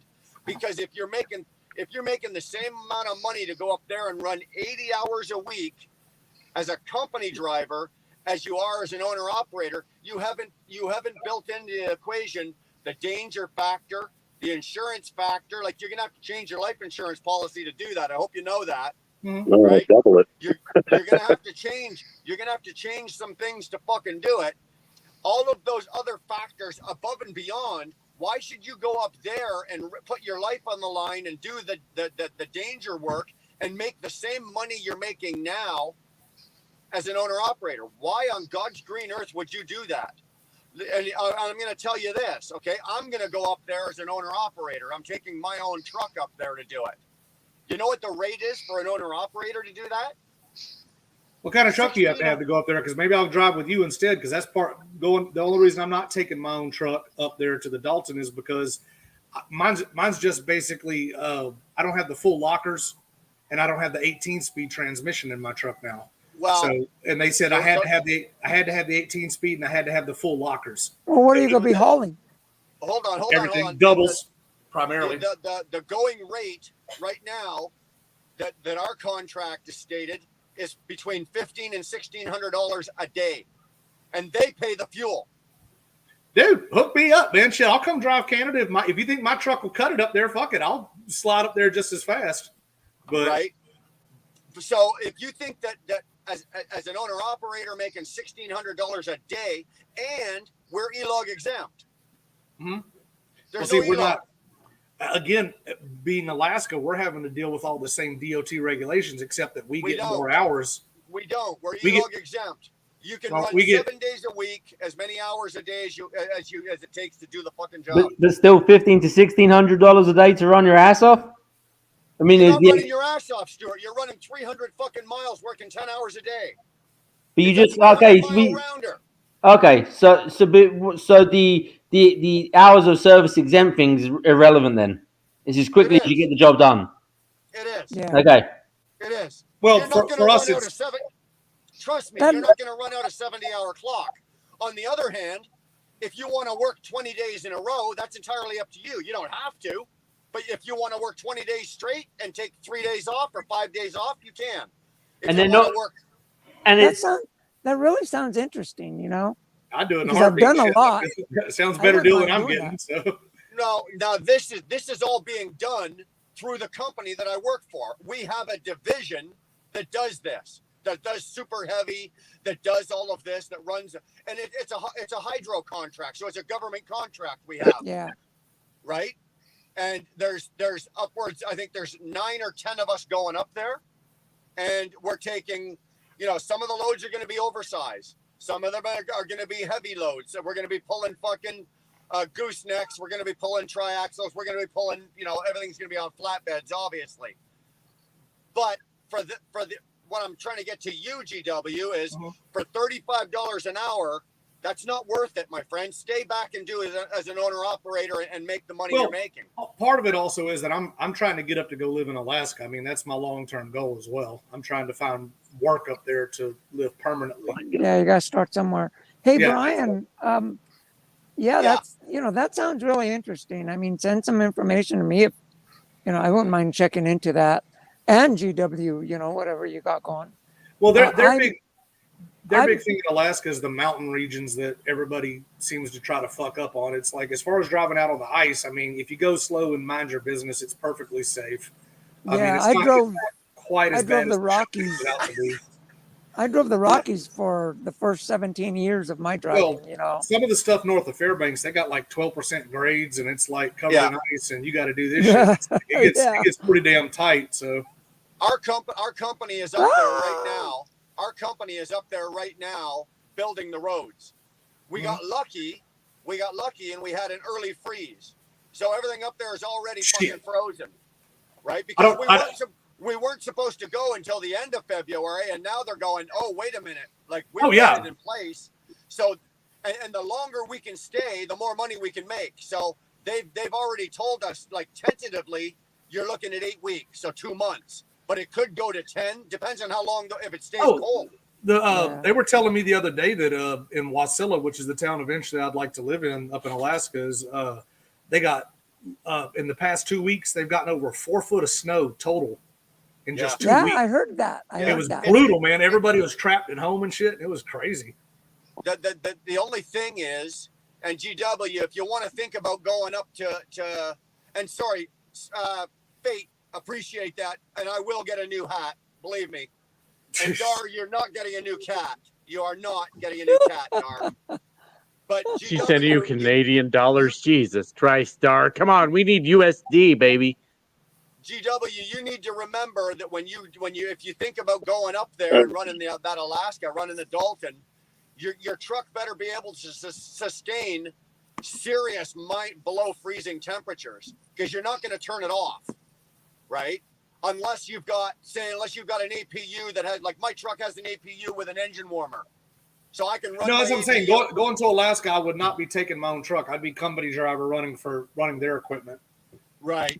That'd be a smart thing to do. But my truck.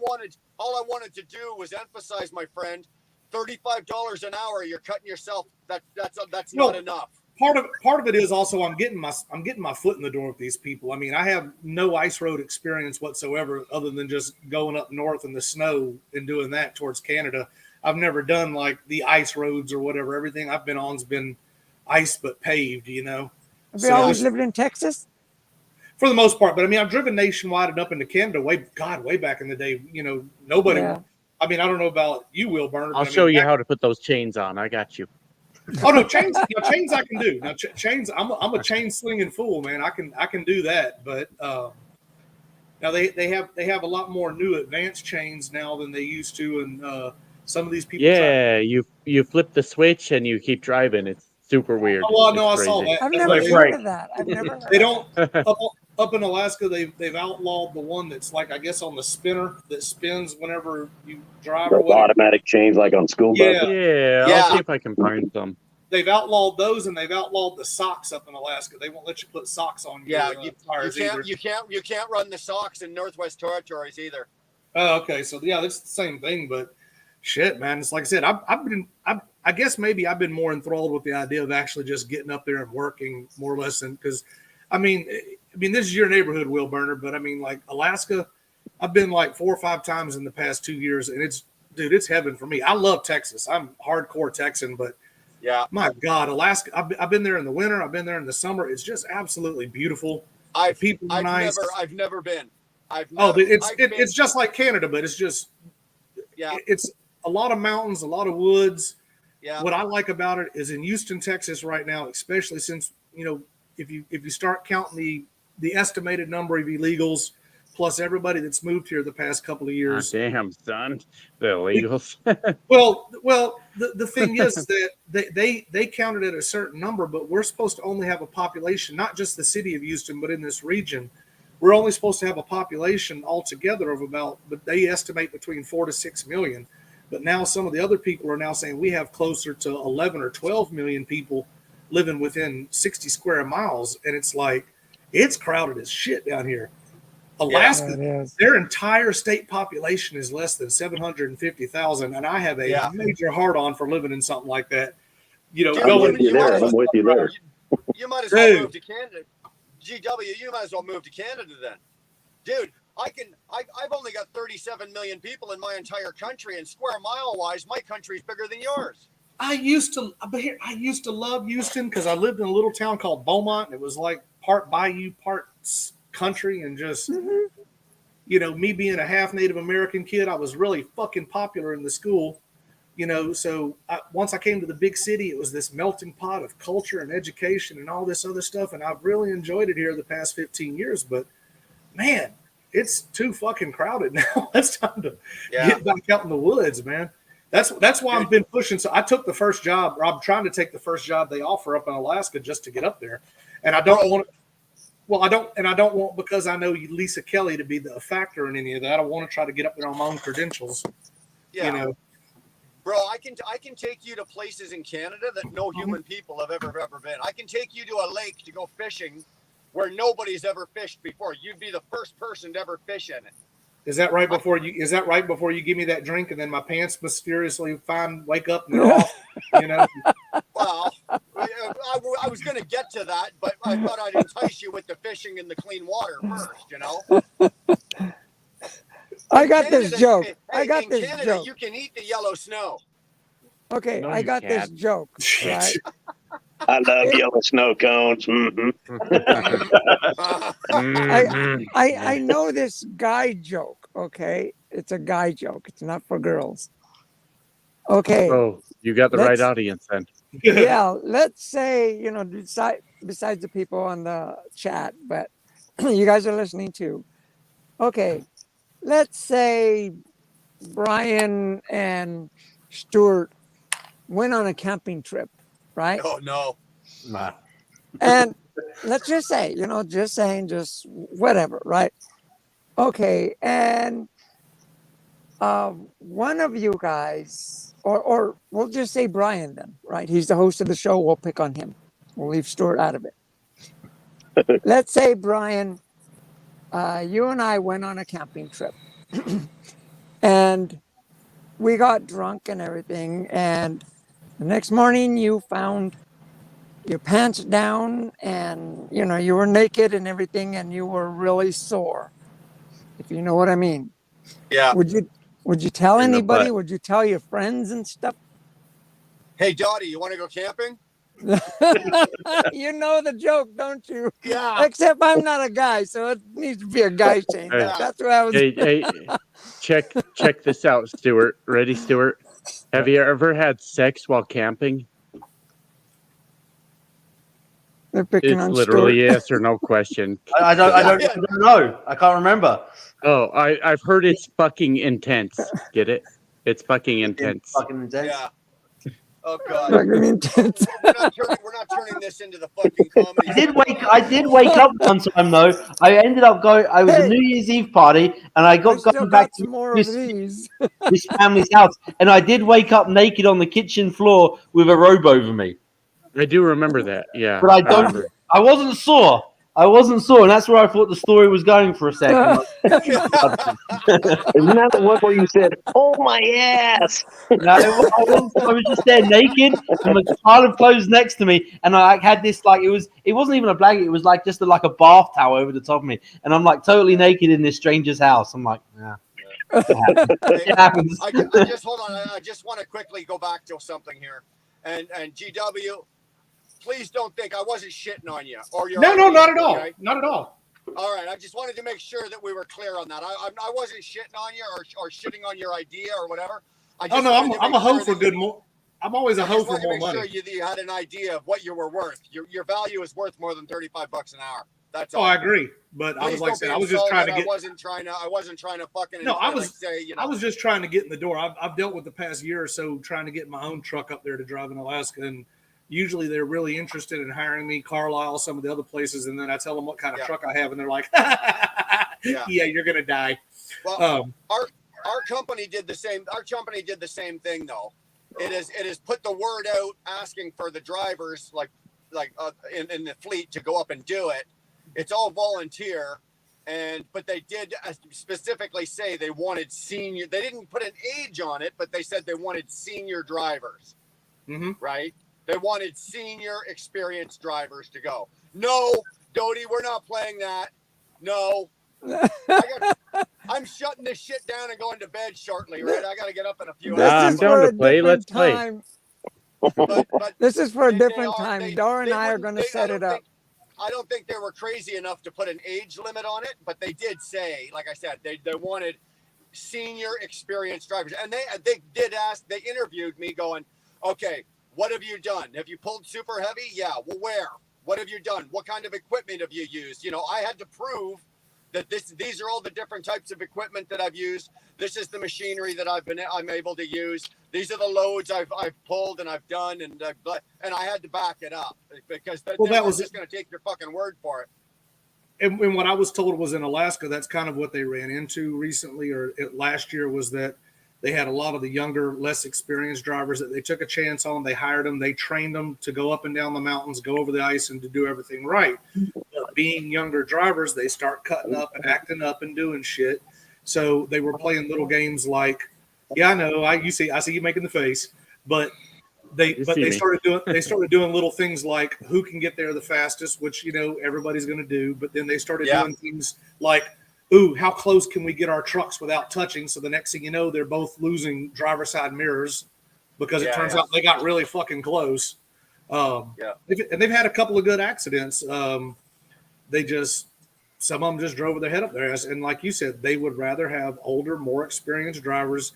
And it's not so much just an older driver, people that just have shown that they have a maturity level so they can maybe get through the whole season without having an accident. It's the maturity level, and it's they find that the older guys, like the younger guys, get rambunctious or they get bored. They do, right? Because you got to face it. You're not driving you're not driving across the ice road at 60 miles an hour. You're driving across an ice road at 15 miles an hour, and you're doing that for fucking 3 hours straight, 4 hours straight. You know, I haven't done it, but I've seen the video. And the young guys tend to get a little, oh, this is boring. Well, let's see if we swerve. Let's do this. And, you know, the older guys they found have a little bit more discipline and a little more maturity.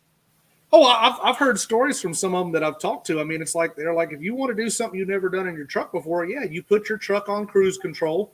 It's 15 miles an hour. You're going across the ice. You can go to the back of your truck and make some coffee. You know, walk back up to the front of the truck. It's pretty cool. Some of them have bragged about the fact that they knew they were going to be on that road on the ice for an hour. So they went in the back, took a shit while the truck was moving, had their coffee, did their shit, whatever. Oh, this is what you candy asses do on the ice roads. That's what I used to do on America's interstates at 70 miles per hour. Yeah. What the fuck? Dude, Pussies. I did that coming across the 85 hours ago, man, just to get here. Yeah, what the fuck? Yeah, trying to have a beer while this truck drives its fucking self. What are you talking about? 15 miles on the ice road. One of the guys up there, apparently he tried to ski behind his truck or something. He had like a piece of rope, and he was trying to ski, and whatever it was, he tied the rope off to his wrist, and then the truck was going, and he was trying to hold it with his cell phone. And then like whatever it was, anyway, his truck kept going. He dropped his cell phone. He stopped to get his cell phone, but apparently he couldn't run 15 miles an hour to catch the fucking truck. So I don't know, man. I rollerbladed behind my truck on I-80 across Nebraska at 80 miles per hour. Like, I don't know what you ice road bitches are having trouble with. Yeah. And I did a fucking barrel roll. Going towards Giant. We're doing it when it's 60 below. Oh, well, I did it in Nebraska, which is just as bad. Well, their DOT hours. Hey, Wilbert, I'm going to get off here. I got to go take care of some stuff. Thanks for having me in, man. It's good seeing everybody. Once I said I rollerbladed on the interstate, TJ's like, I'm out. It's probably because you did it in the tutu and everything, And well, you know what it was. Well, I wanted to look cute while I was doing it. What the fuck? Well, let me ask you a question. Do you have a do you have a big dick? What? I mean, me? We'll paraphrase. Do you have a dick?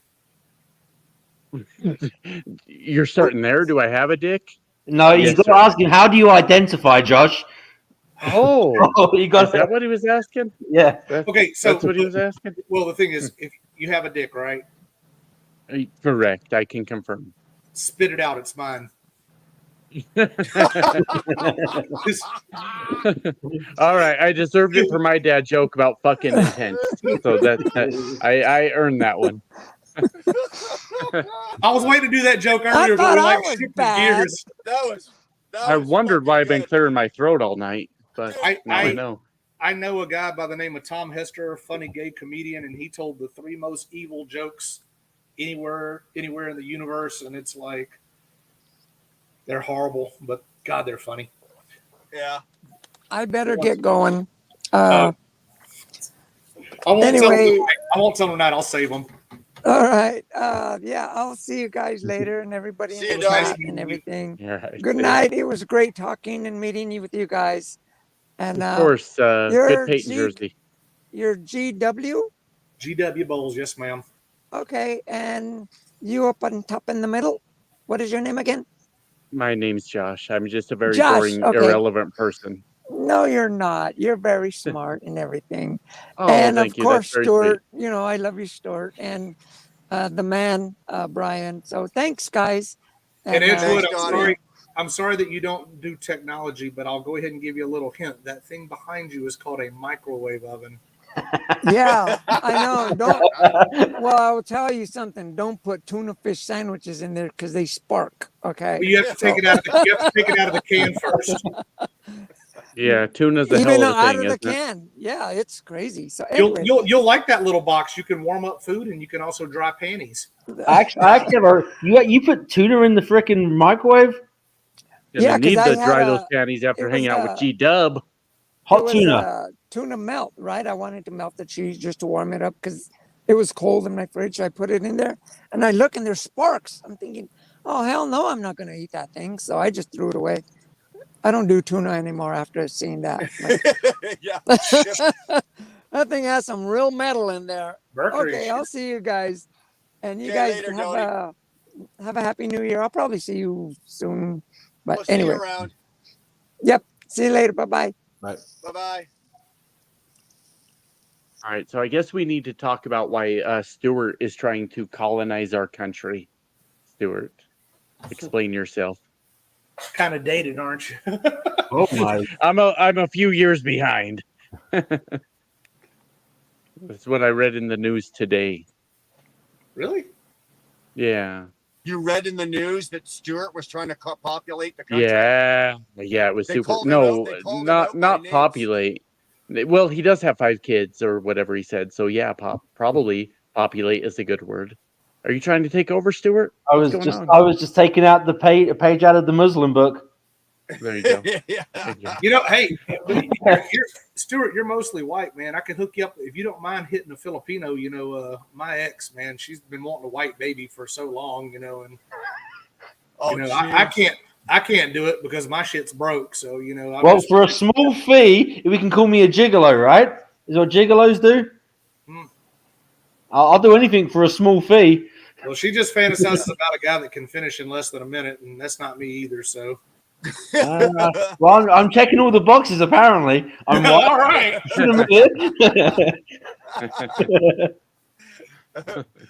Oh, fuck. Well, gentlemen, I'm going to bed. Oh, if you guys want to hang out and do whatever, I'll leave the fucking stream up. But No, I'm gonna- listen to me snore. I'm gonna get to bed here in a minute too. I don't have anything. My next load's not even scheduled till the 4th. Everything at the port just died yesterday. I don't know. I'm turned on by him talking about where he's gonna get to bed because his next load's due. Like I'm aroused by that whole statement. Well, maybe James Best will start his stuff cranked up later. Yeah, maybe James Best will go live. I've been begging him for a week now, so I don't know. It's a little late. James doesn't usually go this late. He starts earlier than this, doesn't he? I don't know, man. I don't know him. Anything's possible with that guy. You met him that's true, once. That's true. Yeah. All right, we're all going live you on guys, Stuart's channel then. You I'm guys gonna go go to check bed. out fucking go Oh, search for fuck. James. I'm I going don't to know. bed. We don't even know if James is still in there or not, but he might be. So Now I got to make new friends apparently. Yeah, go find some new friends. You guys don't pay enough. You're not fucking not good. You're not good enough. Yeah, friends. you're all Get going off. to bed. You're all going Now, to hey, bed, and I'm not ready I gotta yet. get up in 4.5. I gotta get up in 5 hours. No, not Hey, me. by the way, I I'm get up gonna when I get need up. your Will Burner. I'll need your help because I'm assuming that you're gonna go like live or something again whenever the rest of us are in Vegas in April. Yeah. Okay, I'm not even joking. I really ordered a fucking Willy puppet. Did you really? Yes, there's a place online and they make them for like $500. I talked to the lady, told her what I was trying to do, and she gave me a discount. So she goes, "You need to send me a couple pictures," and I sent her some pictures and I gave her some links to look on YouTube. And she goes, "Oh, this isn't going to be a problem at all." She goes, "Do you want me to make real glasses or do you want me to like make some like cloth ones to go over the face?" And I was like, "Fuck it." She goes, "No, this shouldn't take too long at all. So if I can get it done, man, we're going to have like a regular like fucking Willy puppet." And so I'm bringing that to Vegas, and we're going to have to do all kinds of ignorant shit. You're talking Okay, like well, Willie's Pub? Yeah, Willy Pub. Yes, there's going to be a Willy's. Oh, you could just like say racist shit and blame it on the puppet the whole time. Yeah. Well, I tell you. No, what, I figured what I was going to do was you guys get down there. You Uh-huh. get the live. I know. I'm pretty sure I already know the dates anyway. we don't know live. yet. We Well, said I'll do a 16th to the live. 20th, but we don't know. I'll do a live like I did last time with you guys all down there, and fuck, I'll just turn it over and let you guys go. Well, I'm gonna. Well, one of the things I talked about was that I know James. I don't know if we can make the puppet waterproof or put something on the puppet to make it waterproof or fuck. whatever. Do I want to know what you're gonna do to it? Well, because James was already talking about a bunch of people getting together and sitting in the big tub in the hotel room at the Cosmo. So I figured, it would just be just as awkward to have, James sitting in the tub with the Willy puppet, and maybe Nevada or whoever else decides to go in there, and Nevada would totally get in the You tub. should get a fake tattoo on Willie's thigh. What? Yeah. Oh, shit. Get a fake tattoo. I had to do it. I had, what was it? BOC, what is it? BOC Enterprise. The lady couldn't BOC spell. Enterprises. BOC. Yeah. And instead Oh of yeah, Enterprise, that she said Enterprise. company, yeah. Well, no, the weird thing was I talked to this lady and she sent me like a link to all these puppets and shit. And so I was just thinking, man, if I ever hit the lottery and just have my wasted life to do shit, I could damn near make puppets of half the YouTube people. Because I was already looking at this one and I was like, damn, that almost looks like Just Trucking. And I was like, fuck, I just got to put a little beard on it. And I was like, that would have been fucking funny. I can't wait to see mine. Fuck. Actually, you know what? I was just thinking about it a second. The Willy one, you could kind of pass for the same thing. I just have to change the glasses and put a beard on it, and Let's change not the get accent. carried away. Let's not Okay. get carried away. No. Yeah, besides But that, like you I look said, just if like you Willie, of guys- course. If you guys do it, I'll throw the live stream up and you guys can go fucking crazy with it. I got no problem with that. I just don't know. I don't want to be that weird guy walking around Vegas with a fucking puppet, But I'm like, That would be the least weirdest thing there. I know. Yeah, that'd be normal in Vegas. Yeah, you'll Put be them all in a right. knapsack and put them in a little baby carriage knapsack and just walk around with them on your back. Well, I figured at a minimum I would pay, even if I have to pay the $20 extra, I'll pay for to have that puppet sit there and pose with the Chippendale dancers on Fremont Street or something like that, and just. Yeah, somebody said we need Willie's uncle. It was Shorts. So yeah, we could put just the tip in your puppet's mouth, just enough to lick it. I don't know. I wasn't there. That's just the story No. I heard. I wasn't there. No. All right, guys, I'm out of here. All right, later, bro. fuck me I like too. it, guys. Guys, all right, so we're all out. We're good. No, I'll find new friends to drink with. It's fine. GW, thanks for coming in. No problem. Anytime, man. If I'm off, I'll All right. swat in if Be y'all safe. guys are on. Later, bro. Thanks for GW, having good me. hanging out with you, man. You too, Josh. Liberal All right. bastard. Oh no. Just Yeah, you got it. You got it. You're right. It's You're all right. I have lots of liberal friends that I don't talk to either more anyway. So Yeah, we'll still be friends. all right, bye. GW, you took my fucking bullets away because I was going to make fun of them as I was going out. I was going to start calling them a bunch of dem fucking names and Yeah. liberal and all Well, that shit. he has fucking public health care, of course. And I want to point out, even though I'm talking about it, I just noticed that Josh has a puppet or something behind him on the desk over there. I don't know what the This puppet- is a That's a some fuck kind of buddy. animal. My daughter gave me this, and Looks she like a said, "I want you hedgehog to." or something. She said, "I want you to set it." Yeah, hedgehog. She said, "I want you to sit it in your corner, so it sits amongst my beer bottles now." There Yeah. you go. There you go. Yeah. All right, One guys. time in the Y'all have a oil nice- field. Y'all have a nice One- night. Go play with your hedgehog. I'm going to bed. Oh, okay. Bye. All right, later, boys. I see it. talking to you, Josh.